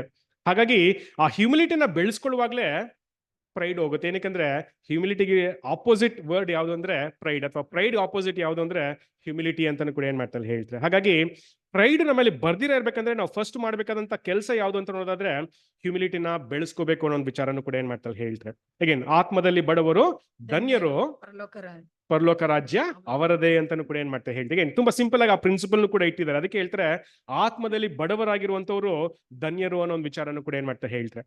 ಅಷ್ಟೇ ಅಲ್ಲ, ಯಾಕೆ ಹ್ಯೂಮಿಲಿಟಿ ಬಹಳ ಮುಖ್ಯ ಅನ್ನೋದು ಕೂಡ ನಮ್ಗೆ ತಿಳಿಸ್ತಾರೆ. ಅಗೇನ್ ಫಸ್ಟ್ ಅಂಡ್ ಫಾರ್ಮೋಸ್ಟ್ ನಾವು ಬೆಳೆಸ್ಕೋಬೇಕಾದಂತ ಗುಣಲಕ್ಷಣ ಹ್ಯೂಮಿಲಿಟಿ, ದೀನತೆ. ಯಾಕೆ ಅಂತ ನೋಡೋದಾದ್ರೆ ಆ ದೀನತೆ ಮೇಲೆನೆ ಬೇರೆ ಫಲಗಳು ಬೆಳೆಯೋದಕ್ಕೆ ಸಾಧ್ಯ ಅಂತಾನು ಕೂಡ ಏನ್ ಮಾಡ್ತಾರೆ ಹೇಳ್ತಾರೆ. ಫಾರ್ ಎಕ್ಸಾಂಪಲ್, ಈಗ ನೆಲದ ಮೇಲೆ ನಾವು ಬೀಜನ ಬಿತ್ತಿ ಅದು ಫಸಲನ್ನ ಕೊಡ್ಬೇಕಂದ್ರೆ ಆ ಫಸ್ಟ್ ನೆಲ ಹದವಾಗಿರ್ಬೇಕು. ಗಟ್ಟಿಯಾದ ನೆಲದಲ್ಲಿ ಸಾಧಾರಣವಾಗಿ ಸಲೀಸಾಗಿ ಗಿಡಗಳು ಬೆಳೆಯಲ್ಲ ಅಂತಾನು ಕೂಡ ಏನ್ ಮಾಡ್ತೀವಿ ನಾವು ನೋಡ್ತೀವಿ. ಹಾಗಾಗಿ ಫಸ್ಟ್ ಆ ನೆಲ, ಗಟ್ಟಿಯಾಗಿರುವಂತ ನೆಲ ಹದ ಆಗ್ಬೇಕು, ಆವಾಗ್ಲೇನೆ ನೀವು ಸೀಡ್ಸ್ ಹಾಕಿದ್ರೆ ಅದು ಬೆಳೆಯೋದಕ್ಕೆ ಸಾಧ್ಯ ಆಗುತ್ತೆ. ಹಾಗಾಗಿ ಹ್ಯೂಮಿಲಿಟಿ ಅನ್ನೋದು ಆ ರೀತಿಯಾದಂತ ಒಂದು ಗುಣಲಕ್ಷಣ ಅಂತಾನು ಕೂಡ ಏನ್ ಮಾಡ್ತಾರೆ ಹೇಳ್ತಾರೆ. ಯಾವಾಗ ನೀವು ಹ್ಯೂಮಿಲಿಟಿನ ಬೆಳೆಸ್ಕೊಳ್ತಿರೋ ಅದ್ರ ಮೇಲೆನೆ ಮಿಕ್ಕದಾದಂತ ಪವಿತ್ರಾತ್ಮ ಫಲಗಳು ಬೆಳೆಯುತ್ತೆ ಅನ್ನೋ ಒಂದು ವಿಚಾರನೂ ಕೂಡ ಏನ್ ಮಾಡ್ತಾರೆ ಹೇಳ್ತಾರೆ. ಆ ಎಲ್ಲ ವಿಷಯಗಳನ್ನು ಕೂಡ ನೀವು ಬೆಳೆಸ್ಕೊಳ್ಳೋದಕ್ಕೆ ಆವಾಗ್ಲೇ ಸಾಧ್ಯವಾಗುತ್ತೆ. ಹಾಗಾಗಿ ಹ್ಯೂಮಿಲಿಟಿ ಅನ್ನೋದನ್ನ ನೀವು ಬೆಳೆಸ್ಕೊಳ್ಳುವಂಥದ್ದು ಬಹಳನೇ ಮುಖ್ಯವಾದಂತ ಒಂದು ವಿಚಾರ. ಅದನ್ನ ಫಸ್ಟ್ ಎಸೆನ್ಷಿಯಲ್ ಅಂತಾನು ಕೂಡ ಏನ್ ಮಾಡ್ತಾರೆ ಹೇಳ್ತಾರೆ. ರೀಪ್ರಿಂಟ್ ನಂಬರ್ 786 ಅಲ್ಲಿ ಹೇಳ್ತಾರೆ, to be humble is to know your character, ability to be willing to take a lower place and perform a menial service ಅಂತಾನು ಕೂಡ ಏನ್ ಮಾಡ್ತಾ ಹೇಳ್ತಾರೆ. ಅಗೇನ್ ಹ್ಯೂಮಿಲಿಟಿ ಅನ್ನುವಾಗ ನೋಯಿಂಗ್ ಯುವರ್ ಕ್ಯಾರೆಕ್ಟರ್ ಅಂತಾನು ಕೂಡ ಏನ್ ಮಾಡ್ತಾ ಹೇಳ್ತಾರೆ, ನಿಮ್ಮನ್ನ ನೀವು ತಿಳ್ಕೊಳ್ತೀರಾ ಅಂತ ಏನ್ ಮಾಡ್ತಾ ಹೇಳ್ತಾರೆ. ಹಂಬಲ್ನೆಸ್ ಇರುವಾಗ, ಹ್ಯೂಮಿಲಿಟಿ ಇರುವಾಗ ನನ್ನನ್ನ ನಾನು ತಿಳ್ಕೊಳ್ಳೋದಕ್ಕೆ ಸಾಧ್ಯನಾ? ಅದಕ್ಕೊಂದು ಎಕ್ಸಾಂಪಲ್ ಏನಂದ್ರೆ, ಈಗ ಪಾಪನ ಒಪ್ಕೊಳ್ಳುವಂಥದ್ದು ಹ್ಯೂಮಿಲಿಟಿನ. ನಾನು ಪಾಪ ಮಾಡ್ತೀನಿ, ಅಗೇನ್ ಸುಮ್ಮನೆ ತಮಾಷೆಗೋಲ್ಲ, ಸ್ವಲ್ಪ ಸೀರಿಯಸ್ ಆಗೋ ಒಂದು ವಿಷಯಗಳನ್ನ ಗಮನಿಸೋಣ. ಏನಂದ್ರೆ ನಾನು ತಪ್ಪು ಮಾಡ್ಬಿಡ್ತೀನಿ, ಆ ತಪ್ಪನ್ನ ಅಕ್ಸೆಪ್ಟ್ ಮಾಡುವಂಥದ್ದು ಹ್ಯೂಮಿಲಿಟಿನ ತೋರಿಸುತ್ತಾ, ನನ್ನಲ್ಲಿ ದೀನತೆ ಏನಾದ್ರು ತೋರಿಸುತ್ತಾ? ಅಫ್ಕೋರ್ಸ್ ಅದನ್ನ ತೋರಿಸುತ್ತೆ. ಯಾಕಂದ್ರೆ ತಪ್ಪನ್ನ ಒಪ್ಕೊಳ್ಳೋದಕ್ಕೂ ಕೂಡ ನಮ್ಗೆ ಒಳ್ಳೆ ಮನಸ್ಥಿತಿ ಇರಬೇಕು. ಯಾಕಂದ್ರೆ ಆ ಬಿದ್ದೋಗಿರುವಂತ ಮನಸ್ಥಿತಿ ಸ್ವಾಭಾವಿಕವಾಗಿ ತಪ್ಪನ್ನ ಅಕ್ಸೆಪ್ಟ್ ಮಾಡಲ್ಲ ಅಲ್ವಾ. ಹಾಗಾಗಿ ಆ ತಪ್ಪನ್ನ ಮಾಡಿದೀನಿ ಅಂತ ಒಪ್ಕೊಳ್ಳೋದಕ್ಕೂ ಕೂಡ ನಮ್ಮಲ್ಲಿ ಆ ಒಂದು ದೀನತೆ, ಹ್ಯೂಮಿಲಿಟಿ ಇರಬೇಕು. ಏನಕ್ಕಂದ್ರೆ ನಮ್ಮನ್ನ ನಾವು ಕೆಳಗೆ ನೋಡಿದಾಗ ಮಾತ್ರನೇ ಒಳ್ಳೆ ವಿಷಯಗಳು ಬೆಳೆಯೋದಕ್ಕೆ ಸಾಧ್ಯ. ಇಲ್ಲಿ ಹ್ಯೂಮಿಲಿಟಿ ಆ ರೀತಿಯಾದಂತಹ ಒಂದು ಗುಣಲಕ್ಷಣ ನಮ್ಮಲ್ಲಿ ಬೆಳೆಸುತ್ತೆ. ಅಂದ್ರೆ ತಪ್ಪನ್ನ ಮಾಡಿದ್ಮೇಲೆ ಅದನ್ನ ಅಕ್ಸೆಪ್ಟ್ ಮಾಡುವಾಗ ಆ ಒಂದು ಹ್ಯೂಮಿಲಿಟಿ ನಮ್ಮಲ್ಲಿ ಬೆಳೆಯುತ್ತೆ ಅನ್ನೋ ಒಂದು ವಿಚಾರನೂ ಕೂಡ ಏನ್ ಮಾಡ್ತೀವಿ ನಾವು ನೋಡ್ತೀವಿ. ಅದಕ್ಕೆ ಹೇಳ್ತಾರೆ, it is knowing your character, ability to be willing to take a lower place and perform a menial service ಅಂತಾನು ಕೂಡ ಏನ್ ಮಾಡ್ತಾ ಹೇಳ್ತಾರೆ. ಹೀಗೆ ನೋಡೋದಾದ್ರೆ ಇದಕ್ಕೆ ಒಂದು ಗ್ರೇಟೆಸ್ಟ್ ಎಕ್ಸಾಂಪಲ್ ಕ್ರೈಸ್ಟ್ ಅಲ್ವಾ. ಕ್ರೈಸ್ಟ್ ನೋಡೋದಾದ್ರೆ ಶಿಷ್ಯಂದ್ರನ್ನ ಕಾಲನ್ನು ತೊಳೆಯುವಂಥದ್ದು ಅಲ್ವಾ. ಆ ಎಕ್ಸಾಂಪಲ್ಸ್ ಎಲ್ಲ ತುಂಬಾನೇ ಅದ್ಭುತವಾಗಿದೆ, ಯಾಕಂದ್ರೆ ಆ ತರ ಕಾರ್ಯನ ಮಾಡುವಂತ ಅವಶ್ಯಕತೆ ಏನೂ ಇರಲಿಲ್ಲ. ಬಟ್ ಹ್ಯುಮಿಲಿಟಿ ಅಂದ್ರೆ ಏನು ಅನ್ನೋದನ್ನ ತೋರಿಸೋದಕ್ಕೆ ಹಲವಾರು ರೀತಿಯಲ್ಲಿ ಯೇಸು ಕ್ರಿಸ್ತರು ಆ ಒಂದು ವಿಷಯಗಳನ್ನ ತೋರಿಸಿದ್ರೆ. again ಫಾರ್ ಎಕ್ಸಾಂಪಲ್, ಒಂದು ಏಂಜಲ್ ಆಗಿರುವಂತವ್ರು ಮನುಷ್ಯನಾಗಿ ಬರ್ಬೇಕಂದ್ರೆ ಆ ಹ್ಯುಮಿಲಿಟಿ ಇರಬೇಕು. ಮನುಷ್ಯನಾಗಿ ಬಂದು ಪಾಪಿಗಳ ಮಧ್ಯದಲ್ಲಿ ಜೀವಿಸ್ಬೇಕಂದ್ರೆ ಆ ಹ್ಯುಮಿಲಿಟಿ ಇರಬೇಕು. ಆ ಪಾಪಿಗಳು ಹೇಳುವಂತ ಎಲ್ಲಾ ವಿಷಯಗಳನ್ನ ಸಹಿಸ್ಕೊಂಡೋದಕ್ಕೆ ಸರಿಯಾದಂತ ಆನ್ಸರ್ ಕೌನ್ಸಿಲಿಂಗ್ ಕೊಡ್ಬೇಕಂದ್ರೆ ಆ ಒಂದು ಹ್ಯುಮಿಲಿಟಿ ಇರಬೇಕು. ತಪ್ಪನ್ನ ಸರಿಯಾದಂತ ರೀತಿಯಲ್ಲಿ ಕರೆಕ್ಷನ್ ಮಾಡುವಾಗ ಈ ರೀತಿಯಂತ ಒಂದು ಮೀನಿಯಲ್ ಕೆಲಸನೂ ಕೂಡ, ಅವರ ಕಾಲ್ಗಳನ್ನ ತೊಳೆಯುವಂತ ಕೆಲಸನೂ ಮಾಡುವಾಗ ಆ ಹ್ಯುಮಿಲಿಟಿ ಇರಬೇಕು. ಹಾಗಾಗಿ ಅದಕ್ಕೆ ಒಂದು ಬ್ಯೂಟಿಫುಲ್ ಎಕ್ಸಾಂಪಲ್ ಆಗಿ ಯೇಸು ಕ್ರಿಸ್ತರ ಒಂದು ಎಕ್ಸಾಂಪಲ್ ಅನ್ನು ನಾವು ನೋಡಬಹುದು. ಹಾಗಾಗಿ ಹ್ಯುಮಿಲಿಟಿನ ಅವ್ರಕ್ಕಿಂತ ಹೆಚ್ಚಾಗಿ ಯಾರು ಕೂಡ ನಮ್ಗೆ ಕಲ್ಸೋದಕ್ಕೆ ಸಾಧ್ಯ ಇಲ್ಲ. ಅಗೇನ್ ಲೂಸಿಫರ್ ಮತ್ತೆ ಲೋಗಾಸ್ ಇಬ್ಬರ ಎಕ್ಸಾಂಪಲ್ ಕೂಡ ನಾವು ನೋಡಿದ್ವಿ. ಲೂಸಿಫರ್ ಫೇಲ್ ಆದ, ಬಟ್ ಲೋಗಾಸ್ ಅಲ್ಲಿ ಪಾಸ್ ಆದ್ರು. ಏನಕ್ಕೆ ಅಂದ್ರೆ ಅವರಲ್ಲಿ ಈ ರೀತಿಯಂತ ಒಂದು ಹ್ಯುಮಿಲಿಟಿ ಇತ್ತು ಅಂತ ಕೂಡ ಏನ್ ಮಾಡ್ತಾ ಹೇಳ್ತೇವೆ. ಅದಕ್ಕೆ ಇನ್ನೊಂದು point out of the context ಹೇಳ್ತೀನಿ. ಹ್ಯುಮಿಲಿಟಿ ಯೇಸು ಕ್ರಿಸ್ತರ ಎಷ್ಟು ಮಟ್ಟಿಗಿದೆ ಅಂದ್ರೆ ಎಲ್ಲಾ ಕಾರ್ಯಗಳನ್ನು ಕೂಡ ಅವರೇ ಮಾಡ್ತಾರೆ. ಇಡೀ ಲೋಕನ ರೈಚಸ್ ಆಗಿ ನೀತಿವಂತರಾಗಿ ದೇವರ ಪಾದಕ್ಕೆ ಒಪ್ಪಿಸಿ ಆ ಮಹಿಮೆನ ದೇವರಿಗೆ ಕೊಡ್ತಾರೆ. ಅಲ್ಲಿ ಅಲ್ಲೂ ಕೂಡ ಇದು ನಾನ್ ಮಾಡಿದೀನಿ, ನನ್ನಿಂದ ಈ ಒಂದು ಕಾರ್ಯ ಆಗಿದೆ ಅಂತ ಖಂಡಿತ ಹೇಳಲ್ಲ. ಎಲ್ಲನೂ ಕೂಡ ದೇವ್ರಿಗೆ ಒಪ್ಪಿಸಿ ಅವರೇ ಸ್ವತಃ ಏನಾಗ್ತಾರೆ, ದೇವ್ರಿಗೆ ಅಧೀನ ಆಗ್ತಾರೆ ಅನ್ನೋ ವಿಚಾರನ ಕೂಡ ಏನ್ ಮಾಡ್ತೀವಿ ನಾವು ನೋಡ್ತೀವಿ. ಹಾಗಾಗಿ ಹ್ಯುಮಿಲಿಟಿಗಿಂತ, ಯೇಸು ಕ್ರಿಸ್ತಗಿಂತ ಹ್ಯುಮಿಲಿಟಿಗೆ ಇನ್ನೊಂದು ಬ್ಯೂಟಿಫುಲ್ ಎಕ್ಸಾಂಪಲ್ ಇಲ್ಲ ಅನ್ನೋ ಒಂದು ವಿಚಾರನೂ ಕೂಡ ಏನ್ ಮಾಡ್ತಾರೆ ಹೇಳ್ತಾರೆ. ಮತ್ತಾಯನ ಸುವಾರ್ತೆ 23:12, ತನ್ನನ್ನ ಹೆಚ್ಚಿಸಿಕೊಳ್ಳುವವನು ತಗ್ಗಿಸಲ್ಪಡುವವರು, ತನ್ನನ್ನ ತಗ್ಗಿಸಿಕೊಳ್ಳುವವನ್ನ ಹೆಚ್ಚಿಸಲ್ಪಡುವುದು ಅಂತ ಕೂಡ ಏನ್ ಮಾಡ್ತಾರೆ ಹೇಳ್ತೀವಿ. ದೇವರ ಪ್ರಿನ್ಸಿಪಲ್ ಈ ರೀತಿ ಆಗಿದೆ. ಯಾರು ತಮ್ಮನ್ನ ಹೆಚ್ಚಿಸ್ಕೊಳ್ತಾರೋ ಖಂಡಿತ ಅವರನ್ನ ತಗ್ಗಿಸ್ತಾರೆ. ಯಾಕಂದ್ರೆ ಹೆಚ್ಚಿಸ್ಕೊಳ್ಳುವಾಗ ಅಲ್ಲಿ ಪ್ರೈಡ್ ಬೆಳೀತಾ ಹೋಗುತ್ತೆ. ಆ ಪ್ರೈಡ್ ನಮ್ಮನ್ನ ಒಳ್ಳೆ ರೀತಿಯಲ್ಲಿ ಬೆಳೆದಕ್ ಬಿಡಲ್ಲ, ನಮ್ಮನ್ನ ನಾಶ ಮಾಡುತ್ತೆ. ಹಾಗೆ ನಮ್ಮನ್ನ ನಾವು ತಗ್ಗಿಸ್ಕೊಳ್ಳುವಾಗ ಖಂಡಿತ ದೇವರು ತಕ್ಕ ಸಮಯದಲ್ಲಿ ನಮ್ಮನ್ನ ಮೇಲೆ ಕೆತ್ತುತ್ತಾರೆ ಅನ್ನೋ ಒಂದು ವಿಚಾರನ ಕೂಡ ಏನ್ ಮಾಡ್ತಾರೆ ಹೇಳ್ತಾರೆ. ಹಾಗಾಗಿ ಹ್ಯುಮಿಲಿಟಿ ಅನ್ನೋದು ಬಹಳನೇ ಮುಖ್ಯವಾದಂತ ಒಂದು ವಿಚಾರ. ಆ ಒಂದು ವಿಷಯನ ನಾವು ಬೆಳೆಸ್ಕೊಂಡಾಗ ಮಾತ್ರನೇ ನಾವು ಕೂಡ ಏನಂತೆ ಈ ಒಂದು ಪ್ರೈಡ್ ಅನ್ನ ಗೆಲ್ಬಹುದು ಅನ್ನೋ ಒಂದು ವಿಚಾರನ ಕೂಡ ಏನ್ ಮಾಡ್ತಾರೆ ಹೇಳ್ತಾರೆ. ಎರಡನೇದಾಗಿ ನೋಡೋದಾದ್ರೆ, ನಮ್ಮ ಕಾನ್ಸಿಕ್ರೇಷನ್ ಅಲ್ಲಿ ನಾವು ಒಳಗಡೆ ಯಾವ ರೀತಿಯಾಗಿರ್ತೀವೋ ಹೊರಗಡೆನೂ ಕೂಡ ಅದೇ ರೀತಿಯಾಗಿ ಇರೋದಕ್ಕೆ ಪ್ರಯತ್ನ ಪಡುವಂಥದ್ದು ಬಹಳ ಮುಖ್ಯವಾದಂತ ಒಂದು ವಿಚಾರ. ಏನ್ ತುಂಬಾ ಸ್ವಲ್ಪ ಕಷ್ಟ. ಏನಕ್ಕಂದ್ರೆ ಒಳಗಡೆ ಏನಿರುತ್ತೆ ಅನ್ನೋದು ನಮಗೆ ಮಾತ್ರ ಗೊತ್ತಿರುತ್ತೆ.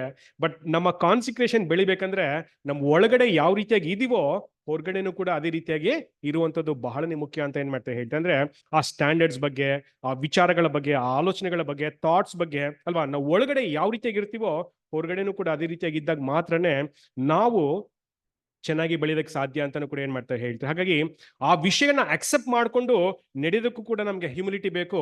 ಅಗೇನ್ ಆ ರೀತಿಯಂತ ಒಂದು ವಿಚಾರಗಳು ಇರುವಾಗಲೇ ಅಗೇನ್ ನಾವು ಕೂಡ ಪ್ರೈಡ್ ಎಗೇನ್ಸ್ಟ್ ಆಗಿ ಬೆಳೆಯೋದಕ್ಕೆ ಸಾಧ್ಯ ಆಗುತ್ತೆ ಅನ್ನೋ ಒಂದು ವಿಚಾರನೂ ಕೂಡ ಏನ್ ಮಾಡ್ತಾರೆ ಹೇಗೆ ಹೇಳ್ತಾರೆ. ಅಗೇನ್ ನೋಡೋದಾದ್ರೆ we cannot live two lives ಅಂತಾನು ಕೂಡ ಏನ್ ಮಾಡ್ತಾ ಹೇಳ್ತಾರೆ ಅಲ್ವಾ. ನಾವು ದೇವರನ್ನ, ಲೋಕನ ಎರಡನ್ನೂ ಕೂಡ ಮೆಚ್ಚೋದಕ್ಕೆ ಸಾಧ್ಯ ಇಲ್ಲ, ಯಾವ್ದಾರು ಒಂದನ್ನು ಮಾತ್ರನೇ ಮೆಚ್ಚೋದಕ್ಕೆ ಸಾಧ್ಯ ಅಂತಾನು ಕೂಡ ಏನ್ ಮಾಡ್ತೇವೆ ಹೇಳ್ತೀವಿ. ಹಾಗಾಗಿ ನಾವು ಒಳಗಡೆ ಹೇಗಿರ್ತೀವೋ ಹೊರಗಡೆ ಅದೇ ರೀತಿಯಾಗಿ ಇರೋದಕ್ಕೆ ಪ್ರಯತ್ನ ಪಡುವಂಥದ್ದು, ಅದೇ ರೀತಿಯಾಗಿ ಬದುಕುವಂತ ಒಂದು ಅಭ್ಯಾಸನ ನಾವು ಮಾಡ್ಬಿಟ್ರೆ ಖಂಡಿತ ಒಳ್ಳೆ ರೀತಿಯಲ್ಲಿ ನಾವು ಬೆಳೆಯೋದಕ್ಕೆ ಅವಕಾಶ ಆಗುತ್ತೆ. ಅವಾಗ ಪ್ರೈಡ್ಗಳ ಜಾಗ ಇರಲ್ಲ. ಸುಮ್ಮನೆ ಒಂದು ಎಕ್ಸಾಂಪಲ್ ಕೊಡ್ತೀನಿ. ಏನಂದ್ರೆ ಯಾರಾದ್ರೂ ಬಂದು ನಮ್ಮನ್ನ ಕೇಳುವಾಗ ಯಾವ್ದೋ ತುಂಬಾ ಕಷ್ಟಕರವಾದಂತ ಒಂದು ಪರಿಸ್ಥಿತಿನೇ ಅಂದ್ಕೊಳ್ಳೋಣ ಅಲ್ವಾ, ಅಲ್ಲಿ ಡಿಫ್ರೆನ್ಸ್ ಆಫ್ ಒಪಿನಿಯನ್, ಜಗಳ ಆಡುವಂತ ಒಂದು ಪರಿಸ್ಥಿತಿನೇ ಬರೋವಂತ ಒಂದು ವಿಚಾರ ಅಂದ್ಕೊಳ್ಳೋಣ. ಅವ್ರು ಬಂದು ಕೇಳುವಾಗ ನನ್ನ ಮಾತು ಯಾವಾಗ್ಲೂ ಸಾಫ್ಟ್ ಆಗಿ ಇರುತ್ತೆ, ಬಟ್ ಒಳಗಡೆ ಬೇರೆ ತರಾನೇ ಇರುತ್ತೆ. ಈಗ ಈ ರೀತಿಯಾದಂತ ಒಂದು ಮನಸ್ಥಿತಿ ಇರುವಾಗ್ಲೂ ಕೂಡ ನಾವು ಆ ಪ್ರೈಡ್ ಅನ್ನ ಓವರ್ಕಮ್ ಮಾಡೋದಕ್ಕೆ ಸಾಧ್ಯ ಇಲ್ಲ. ಯಾಕಂದ್ರೆ ಮನ್ಸಲ್ಲಿ ಇನ್ನೂ ಒಂದು ಪ್ರೈಡ್ ಇರೋದ್ರಿಂದನೇ ಆ ಅಹಂಕಾರದ ಆಲೋಚನೆಗಳು ಮನ್ಸಲ್ಲಿ ಇರುತ್ತೆ. ಹಾಗಾಗಿ ಆ ರೀತಿಯಾಗಿ ನಾವು ಇರಬಾರ್ದು ಅನ್ನೋ ಒಂದು ಥಾಟ್ ಅನ್ನು ಕೂಡ ಏನ್ ಮಾಡ್ತಾರೆ ಹೇಳ್ತಾರೆ. ಈಗ ಇದು ಈಸಿನ ಅಂದ್ರೆ ಖಂಡಿತ ಈಸಿ ಅಲ್ಲ, ಬಟ್ ಕಷ್ಟ. ಇದನ್ನ ನೀವು ಬೆಳೆಸ್ಕೊಂಡ್ಬಿಟ್ರೆ ಏನಂತೆ ಒಳ್ಳೆ ರೀತಿಯಲ್ಲಿ ಬೆಳೆದಕ್ಕೆ ಅವಕಾಶ ಆಗುತ್ತೆ. ಹಾಗಾಗಿ ನಾನು ಒಳಗಡೆ ಯಾವ ರೀತಿ ಅಂತ ಒಂದು ಆಲೋಚನೆನ ಇಟ್ಕೋತೀನೋ ಹೊರಗಡೆ ಅದೇ ರೀತಿಯಾಗಿ ಮಾತಾಡುವಂತ ಒಂದು ಮನಸ್ಥಿತಿನ ನಾನು ಬೆಳೆಸ್ಕೊಂಡ್ರೆ ನನ್ನ ಕಾನ್ಸಂಟ್ರೇಟೆಡ್ ವಾಕ್ ಆಫ್ ಲೈಫ್ ಅಲ್ಲಿ ಚೆನ್ನಾಗಿ ಬೆಳೆದಕ್ಕೆ ಸಾಧ್ಯ ಆಗುತ್ತೆ. ಒಳಗಡೆ ಪ್ರೈಡ್ ಇಲ್ದಿರೋದಕ್ಕೆ ಅವಕಾಶ ಆಗುತ್ತೆ ಅನ್ನೋ ಒಂದು ವಿಚಾರನೂ ಕೂಡ ಏನ್ ಮಾಡ್ತಾರೆ ಹೇಳ್ತಾರೆ. ಮೂರನೇದಾಗಿ ಬ್ರದರ್ ಹೇಳ್ದಂಗೆ ಪ್ರೀತಿ ಅಲ್ವಾ. ಪ್ರೀತಿನ ನಾನು ಯಥೇಚ್ಛವಾಗಿ ಬೆಳೆಸ್ಕೊಂಡಾಗ ಖಂಡಿತ ನನ್ನಲ್ಲಿ ಅಹಂಕಾರ ಇರೋದಕ್ಕೆ ಸಾಧ್ಯ ಇಲ್ಲ ಅನ್ನೋ ಒಂದು ವಿಷಯನೂ ಕೂಡ ಏನ್ ಮಾಡ್ತಾರೆ ಹೇಳ್ತಾರೆ ಅಲ್ವಾ. ಯಾವ ಹೃದಯದಲ್ಲಿ ಪ್ರೀತಿ ಇರುತ್ತೋ ಅಲ್ಲಿ ಬೇರೆ ಯಾವ ವಿಷಯಕ್ಕೂ ಕೂಡ ಅವಕಾಶ ಇರಲ್ಲ ಅನ್ನೋ ಒಂದು ವಿಚಾರನೂ ಕೂಡ ಏನ್ ಮಾಡ್ತಾರೆ ಹೇಳ್ತಾರೆ. ಹಾಗಾಗಿ ಪ್ರೀತಿನ ಯಥೇಚ್ಛವಾಗಿ ಬೆಳೆಸ್ಕೊಳ್ಳುವಂತ ಒಂದು ಪ್ರಯತ್ನ ನಾವು ಮಾಡುವಂಥದ್ದು ಬಹಳ ಮುಖ್ಯ. ಯಾಕಂದ್ರೆ ಪ್ರೀತಿ ಎಲ್ಲವನ್ನೂ ಕೂಡ ಅಡಗಿಸಿಕೊಳ್ಳುತ್ತೆ ಅನ್ನೋ ಒಂದು ವಿಚಾರನೂ ಕೂಡ ಏನ್ ಮಾಡ್ತಾರೆ ಹೇಳ್ತಾರೆ. ರೀಸೆಂಟ್ ಆಗಿ ಒಂದು ಸಾಂಗ್ಸ್ ನೈಟ್ ಓದ್ತಾ ಇದ್ವಿ, ಅದ್ರಲ್ಲಿ ಒಂದು ಒಳ್ಳೆ ವಿಷಯ ಹೇಳ್ತಾರೆ. ಈಗ ಪ್ರೀತಿ ನಮ್ಮ ನಂಬಿಕೆನ ಸ್ಟ್ರಾಂಗ್ ಮಾಡುತ್ತೆ ಅಂತ ಹೇಳ್ತಾರೆ. ನಮ್ಮ ನಂಬಿಕೆ ಅಲ್ವಾ, ನಂಬಿಕೆ, ನಿರೀಕ್ಷೆ, ಪ್ರೀತಿ ಇದೆಯಲ್ವಾ, ನಮ್ಮ ನಿರೀಕ್ಷೆನ ಪ್ರೀತಿ ಸ್ಟ್ರಾಂಗ್ ಮಾಡುತ್ತೆ ಅಂತ ಹೇಳ್ತಾರೆ. ಫಾರ್ ಎಕ್ಸಾಂಪಲ್ ಏನಂದ್ರೆ, ಈಗ ನಮ್ಮಲ್ಲಿ ದೇವರು ಒಂದು ನಿರೀಕ್ಷೆನ ಕೊಟ್ಟಿದ್ದಾರೆ. ಏನಂದ್ರೆ, ನಾವು ಕೂಡ ಕ್ರಿಸ್ತನ ಸಾರೂಪ್ಯದಲ್ಲಿ ಬೆಳೆದಾಗ ಅವ್ರ ಜೊತೆ ಒಂದು ಬಹುಮಾನನ ಪಡ್ಕೋಬಹುದು ಅನ್ನೋ ಒಂದು ನಿರೀಕ್ಷೆನ ಕೊಟ್ಟಿದ್ದಾರೆ. ಕೆಲವೊಂದು ಪರಿಸ್ಥಿತಿ ಹೆಂಗಾಗತ್ತೆ ಅಂದ್ರೆ, ಈಗ ನನ್ನನ್ನ ಯಾರೋ ಹೀಯಾಳಿಸ್ತಾ ಇದ್ದಾರೆ ಅಲ್ವಾ, ನನ್ನ ಬಗ್ಗೆ ಕೀಳಾಗಿ ಮಾತಾಡ್ತಾ ಇದ್ದಾರೆ ಅಲ್ವಾ, ನನ್ನನ್ನ ಹೀಯಾಳಿಸ್ತಾ ಇದ್ದಾರೆ. ಜನರಲ್ ಆಗಿ ಏನಾಗುತ್ತೆ ಅಂದ್ರೆ, ಆ ರೀತಿಯಾಗಿ ನನ್ನನ್ನು ಹೀಯಾಳಿಸುವಾಗ ನನಗೆ ಇನ್ಫೀರಿಯಾರಿಟಿ ಕಾಂಪ್ಲೆಕ್ಸ್ ಏನಾಗುತ್ತೆ, ಬೆಳೆಯುತ್ತೆ ಅಲ್ವಾ. ನನ್ನ ದೃಷ್ಟಿಲಿ ನಾನೇ ಕಮ್ಮಿ ಆಗ್ತಾ ಹೋಗ್ತೀನಿ. ಇದು ಪ್ರೀತಿ ಸರಿಪಡಿಸುತ್ತೆ ಅಂತ ಹೇಳ್ತಾರೆ. ಅವಾಗ ಅನ್ಸ್ತು, ಪ್ರೀತಿ ಇದನ್ನು ಕೂಡ ಸರಿಪಡಿಸುತ್ತಾ ಅಂತ. ಅದಕ್ಕೆ ಏನ್ ಹೇಳ್ತಾರೆ ಅಂದ್ರೆ, ನಿಮ್ಮಲ್ಲಿರುವಂತ ನಿರೀಕ್ಷೆನ ಸ್ಟ್ರಾಂಗ್ ಮಾಡುತ್ತೆ. ಹೇಗೆ ಅಂದ್ರೆ, ಹೌದು ನೀವು ನಮ್ಮನ್ನ ಹೀಯಾಳಿಸ್ತಿದ್ದೀರಾ, ಬಟ್ ದೇವರು ನಮಗೆ ವಾಗ್ದಾನ ಮಾಡಿದರೆ ನಾವು ಕ್ರಿಸ್ತನ ಜೊತೆ ಸಹಬಾಧ್ಯಸ್ಥರಾಗ್ಬೋದು ಅನ್ನೋ ಒಂದು ನಿರೀಕ್ಷೆನ ನಮಗೆ ಕೊಟ್ಟಿದ್ದಾರೆ ಅನ್ನೋ ಒಂದು ವಿಚಾರ ನಿಮ್ಮ ಮನಸ್ಸಿನಲ್ಲಿ ಥಾಟ್ ಅಲ್ಲಿ ಇರುವಾಗ ಡೆಫಿನೆಟ್ಲಿ ಅದನ್ನ ಏನ್ ಮಾಡ್ತೀರಾ, ಸಹಿಸ್ಕೋತೀರಾ ಅಲ್ವಾ. ಹೌದು, ನನ್ನಲ್ಲಿ ಇನ್ಫೀರಿಯಾರಿಟಿ ಕಾಂಪ್ಲೆಕ್ಸ್ ಇದೆ, ಬಟ್ ಆದ್ರೆ ದೇವರು ನನಗೆ ಅಷ್ಟು ದೊಡ್ಡ ನಿರೀಕ್ಷೆನೂ ಕೂಡ ಕೊಟ್ಟಿದ್ದಾರೆ. ಒಂದ್ ಕಾಲದಲ್ಲಿ ಎಲ್ಲನೂ ಕೂಡ ಸರಿ ಹೋಗುತ್ತೆ, ಅದರ ಭರವಸೆ ಮೇಲೆ ನಾನು ಜೀವಿಸ್ತಾ ಇದ್ದೀನಿ ಅನ್ನೋ ಒಂದು ನಿರೀಕ್ಷೆ ದೃಢವಾದಾಗ ನೀವು ಸ್ಟ್ರಾಂಗ್ ಆಗಿ ಬೆಳಿತೀರಾ ಅಂತ ಏನ್ ಮಾಡ್ತಾ ಹೇಳ್ತಾರೆ. ಹಾಗಾಗಿ ಇದಕ್ಕೆ ಸಪೋರ್ಟ್ ಮಾಡೋದು ಯಾವುದು ಅಂದ್ರೆ, ನಿಮ್ಮಲ್ಲಿರುವಂತ ಪ್ರೀತಿ, ದೇವರ ಮೇಲಿರುವಂತ ಪ್ರೀತಿ ನಿಮ್ಮ ನಿರೀಕ್ಷೆನೂ ಕೂಡ ಸ್ಟ್ರಾಂಗ್ ಮಾಡುತ್ತೆ ಅನ್ನೋ ಒಂದು ವಿಚಾರನೂ ಕೂಡ ಏನ್ ಮಾಡ್ತಾ ಹೇಳ್ತಾರೆ. ಈಗ ಆವಾಗಲೇ ಅರ್ಥ ಆಗಿದ್ದು, ಪ್ರೀತಿ ನಮ್ಮಲ್ಲಿ ನಿರೀಕ್ಷೆನೂ ಕೂಡ ಸ್ಟ್ರಾಂಗ್ ಮಾಡುತ್ತೆ. ಏನಕ್ಕಂದ್ರೆ, ದೇವರ ನಿರೀಕ್ಷೆನ ಕೊಟ್ಟಿದ್ದಾರೆ. ನಾವು ದೇವರನ್ನ ಪ್ರೀತಿ ಮಾಡುವಾಗ ಆ ನಿರೀಕ್ಷೆನೂ ಕೂಡ ಸ್ಟ್ರಾಂಗ್ ಆಗಿ ನಾವು ಇಟ್ಕೋತೀವಿ, ನಾವು ಬೆಳೆದಕ್ಕೆ ಅವಕಾಶ ಆಗುತ್ತೆ ಅನ್ನೋ ಒಂದು ವಿಚಾರನೂ ಕೂಡ ಏನ್ ಮಾಡ್ತಾ ಹೇಳ್ತಾರೆ. ಹಾಗಾಗಿ ಪ್ರೀತಿ ಎಷ್ಟು ಒಳ್ಳೆ ರೀತಿಯಲ್ಲಿ ನಮ್ಮಲ್ಲಿರುವಂತಹ ಎಲ್ಲ ಅಲ್ವಾ ನ್ಯೂನತೆಗಳನ್ನು ಕೂಡ ಬದಲಾಯಿಸಿ ನಮ್ಮನ್ನು ಒಂದು ಪರಿಪೂರ್ಣತೆಗೆ ತಗೊಂಡೋಗುತ್ತೆ ಅನ್ನೋ ಒಂದು ವಿಚಾರನೂ ಕೂಡ ಏನ್ ಮಾಡ್ತಾ ಹೇಳ್ತಾರೆ. ಹಾಗಾಗಿ ಆ ಪ್ರೀತಿ ಇರುವಾಗ ಅಲ್ಲಿ ಅಹಂಕಾರಕ್ಕಾಗ್ಲಿ ಬೇರೆ ವಿಚಾರಗಳಿಗಾಗ್ಲಿ ಅಲ್ಲಿ ಅವಕಾಶ ಇಲ್ಲ ಅನ್ನೋ ಒಂದು ಥಾಟನ್ನು ಕೂಡ ಏನ್ ಮಾಡ್ತಾ ಹೇಳ್ತಾರೆ. ಹಾಗಾಗಿ ಪ್ರೀತಿನ ಯಥೇಚ್ಛವಾಗಿ ನಮ್ಮ ಹೃದಯದಲ್ಲಿ ಬೆಳೆಸ್ಕೊಂಡಾಗ ಬೇರೆ ಯಾವುದೇ ಕೆಟ್ಟ ಫಲಗಳಿಗೂ ಕೂಡ ಅಲ್ಲಿ ಅವಕಾಶ ಇರಲ್ಲ. ಆ ರೀತಿಯಾದಂತಹ ಒಂದು ಪರಿಸ್ಥಿತಿ ಇರುವಾಗ ಡೆಫಿನೆಟ್ಲಿ ನಾವು ದೇವರ ಮುಂದೆ ಯೋಗ್ಯರಾಗಿರ್ತೀವಿ ಅನ್ನೋ ಒಂದು ವಿಚಾರನೂ ಕೂಡ ನಾವು ನೋಡ್ಬೋದು. ಕೆಲವೊಂದು ವಚನಗಳನ್ನ ಓದ್ಬಿಟ್ಟು ಒಂದು ಪಾಠನ ಮುಗಿಸೋಣ. ಮೊದಲನೇ ಯೋಹನ 4:12. ದೇವರನ್ನು ಯಾರು ಎಂದು ನೋಡಿಲ್ಲ. ನಾವು ಒಬ್ಬರನ್ನೊಬ್ಬರು ಪ್ರೀತಿಸಿದರೆ ದೇವರು ನಮ್ಮಲ್ಲಿ ನೆಲೆಗೊಂಡಿದ್ದಾನೆ. ಇಲ್ಲಿ ನಾವು ಒಬ್ಬರನ್ನೊಬ್ಬರು ಪ್ರೀತಿಸಿದ್ರೆ ದೇವ್ರೇನಾಗಿದ್ದಾರೆ, ನಮ್ಮಲ್ಲಿ ನೆಲೆಗೊಂಡಿದ್ದಾರೆ ಅಂತ ಹೇಳ್ತಾರೆ. ಇನ್ನೊಂದ್ಸರಿ ಫಸ್ಟ್ ಇಂದ ಒಂದು ವಾಕ್ಯ ಓದ್ಬಿಡಿ. ಸಾರಿ, ಮೊದಲನೇ ಯೋಹನ 4:12 ಕಂಟಿನ್ಯೂ ಮಾಡಿ. ದೇವರು ಯಾರು ಎಂದು ನೋಡಿಲ್ಲ.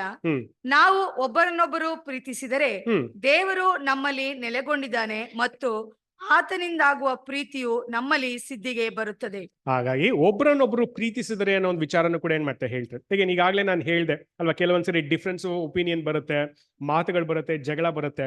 ಆ ವಿಷಯನ ಹೇಗೆ ಬಗೆಹರಿಸಬಹುದು ಅಂದ್ರೆ, ಅವ್ರನ್ನ ನೀವು ಹೆಚ್ಚಾಗಿ ಪ್ರೀತಿ ಮಾಡುವಾಗ, ಅಕಸ್ಮಾತ್ ಅವ್ರ ಬಗ್ಗೆ ನಿಮ್ಗೆ ಹೆಚ್ಚಾದಂತ ಒಂದು ಪ್ರೀತಿ ಗೌರವ ಇದ್ರೆ, ನೀವು ಆಡುವಂತ ಮಾತುಗಳು ಡಿಫ್ರೆಂಟ್ ಆಗಿರುತ್ತೆ, ನೀವು ನಡ್ಕೊಳ್ಳುವಂತ ರೀತಿ ಡೆಫಿನೆಟ್ಲಿ ಡಿಫ್ರೆಂಟ್ ಆಗಿರುತ್ತೆ, ಅದನ್ನ ನಿಭಾಯಿಸುವಂತ ರೀತಿನೂ ಕೂಡ ಡಿಫ್ರೆಂಟ್ ಆಗಿರುತ್ತೆ. ಹಾಗಾಗಿ ಪ್ರೀತಿ ಇರುವಾಗ ಆ ಆರ್ಗ್ಯುಮೆಂಟ್ ಕೂಡ ಒಳ್ಳೆ ರೀತಿಯಲ್ಲಿ ಎಂಡ್ ಆಗುವಂತ ಸಾಧ್ಯತೆ ಇದೆ. ಡೆಫಿನೆಟ್ಲಿ ಯಾರು ಗೆಲ್ದಿರ ಇರ್ಬೋದು, ಅವ್ರ ವಿಷಯಕ್ಕೆ ಸ್ಟ್ರಾಂಗ್ ಆಗಿರ್ಬೋದು, ನಾವು ನಮ್ಮ ವಿಷಯಕ್ಕೆ ಸ್ಟ್ರಾಂಗ್ ಆಗಿರ್ಬೋದು, ಬಟ್ ಎಂಡ್ ರಿಸಲ್ಟ್ ಏನಾಗಿರುತ್ತೆ ಅಂದ್ರೆ ಸಮಾಧಾನವಾಗಿರುತ್ತೆ. ಅದಕ್ಕೆ ಹೇಳ್ತಾರೆ, ನೀವು ಒಬ್ರನ್ನೊಬ್ರು ಪ್ರೀತಿ ಮಾಡುವಾಗ ಆ ರೀತಿಯಾದಂತ ಒಂದು ವಿಚಾರ ಅಲ್ಲಿ ಉಂಟಾಗುತ್ತೆ. ಹಾಗಾಗಿ ಅಲ್ಲಿ ಅವಾಗ ಅಹಂಕಾರಕ್ಕೆ ಜಾಗ ಇರಲ್ಲ ಅನ್ನೋ ಒಂದು ವಿಚಾರನೂ ಕೂಡ ಏನ್ ಮಾಡ್ತಾರೆ ಹೇಳ್ತಾರೆ. ಹಾಗಾಗಿ ನೀವು ಒಬ್ರನ್ನೊಬ್ರು ಪ್ರೀತಿಸಬೇಕು ಅನ್ನೋ ಒಂದು ವಿಚಾರನೂ ಕೂಡ ಏನ್ ಮಾಡ್ತಾರೆ ಹೇಳ್ತಾರೆ. ಆ ರೀತಿಯಾದಂತ ಒಂದು ಪ್ರೀತಿ ನಿಮ್ಮ ಮೇಲೆ ನೆಲೆಗೊಂಡಿದ್ರೆ ಆ ಪ್ರೀತಿ ನಿಮ್ಮನ್ನ ಸಿದ್ಧಿಗೆ ತರುತ್ತೆ ಅನ್ನೋ ಒಂದು ವಿಚಾರನೂ ಕೂಡ ಏನ್ ಮಾಡ್ತಾರೆ ಹೇಳ್ತಾರೆ. ಹಾಗಾಗಿ ಡೆಫಿನೆಟ್ಲಿ ಈಗ ಆ ಪ್ರೈಡ್ಗೆ ಅಲ್ಲಿ ಅವಕಾಶನೇ ಇರಲ್ಲ, ಯಾಕಂದ್ರೆ ಪ್ರೀತಿ ಅದನ್ನ ಬಗೆಹರಿಸುತ್ತೆ ಅನ್ನೋ ಒಂದು ವಿಚಾರನೂ ಕೂಡ ಏನ್ ಮಾಡ್ತೀವಿ ನಾವು ನೋಡ್ತೀವಿ. ಮೊದಲನೇ ಕೊರಿಂಥ 13:12. ಈಗ 13:12 1 Corinthians 13:12. ಈಗ ಕಂಚಿನ ದರ್ಪಣದಲ್ಲಿ ಕಾಣಿಸುವಂತೆ ದೇವರ ಮುಖವು ನಮಗೆ ಮೊಬ್ಬಾಗಿ ಕಾಣಿಸುತ್ತದೆ, ಆಗ ಮುಖಾಮುಖಿಯಾಗಿ ಆತನನ್ನು ನೋಡುವೆವು.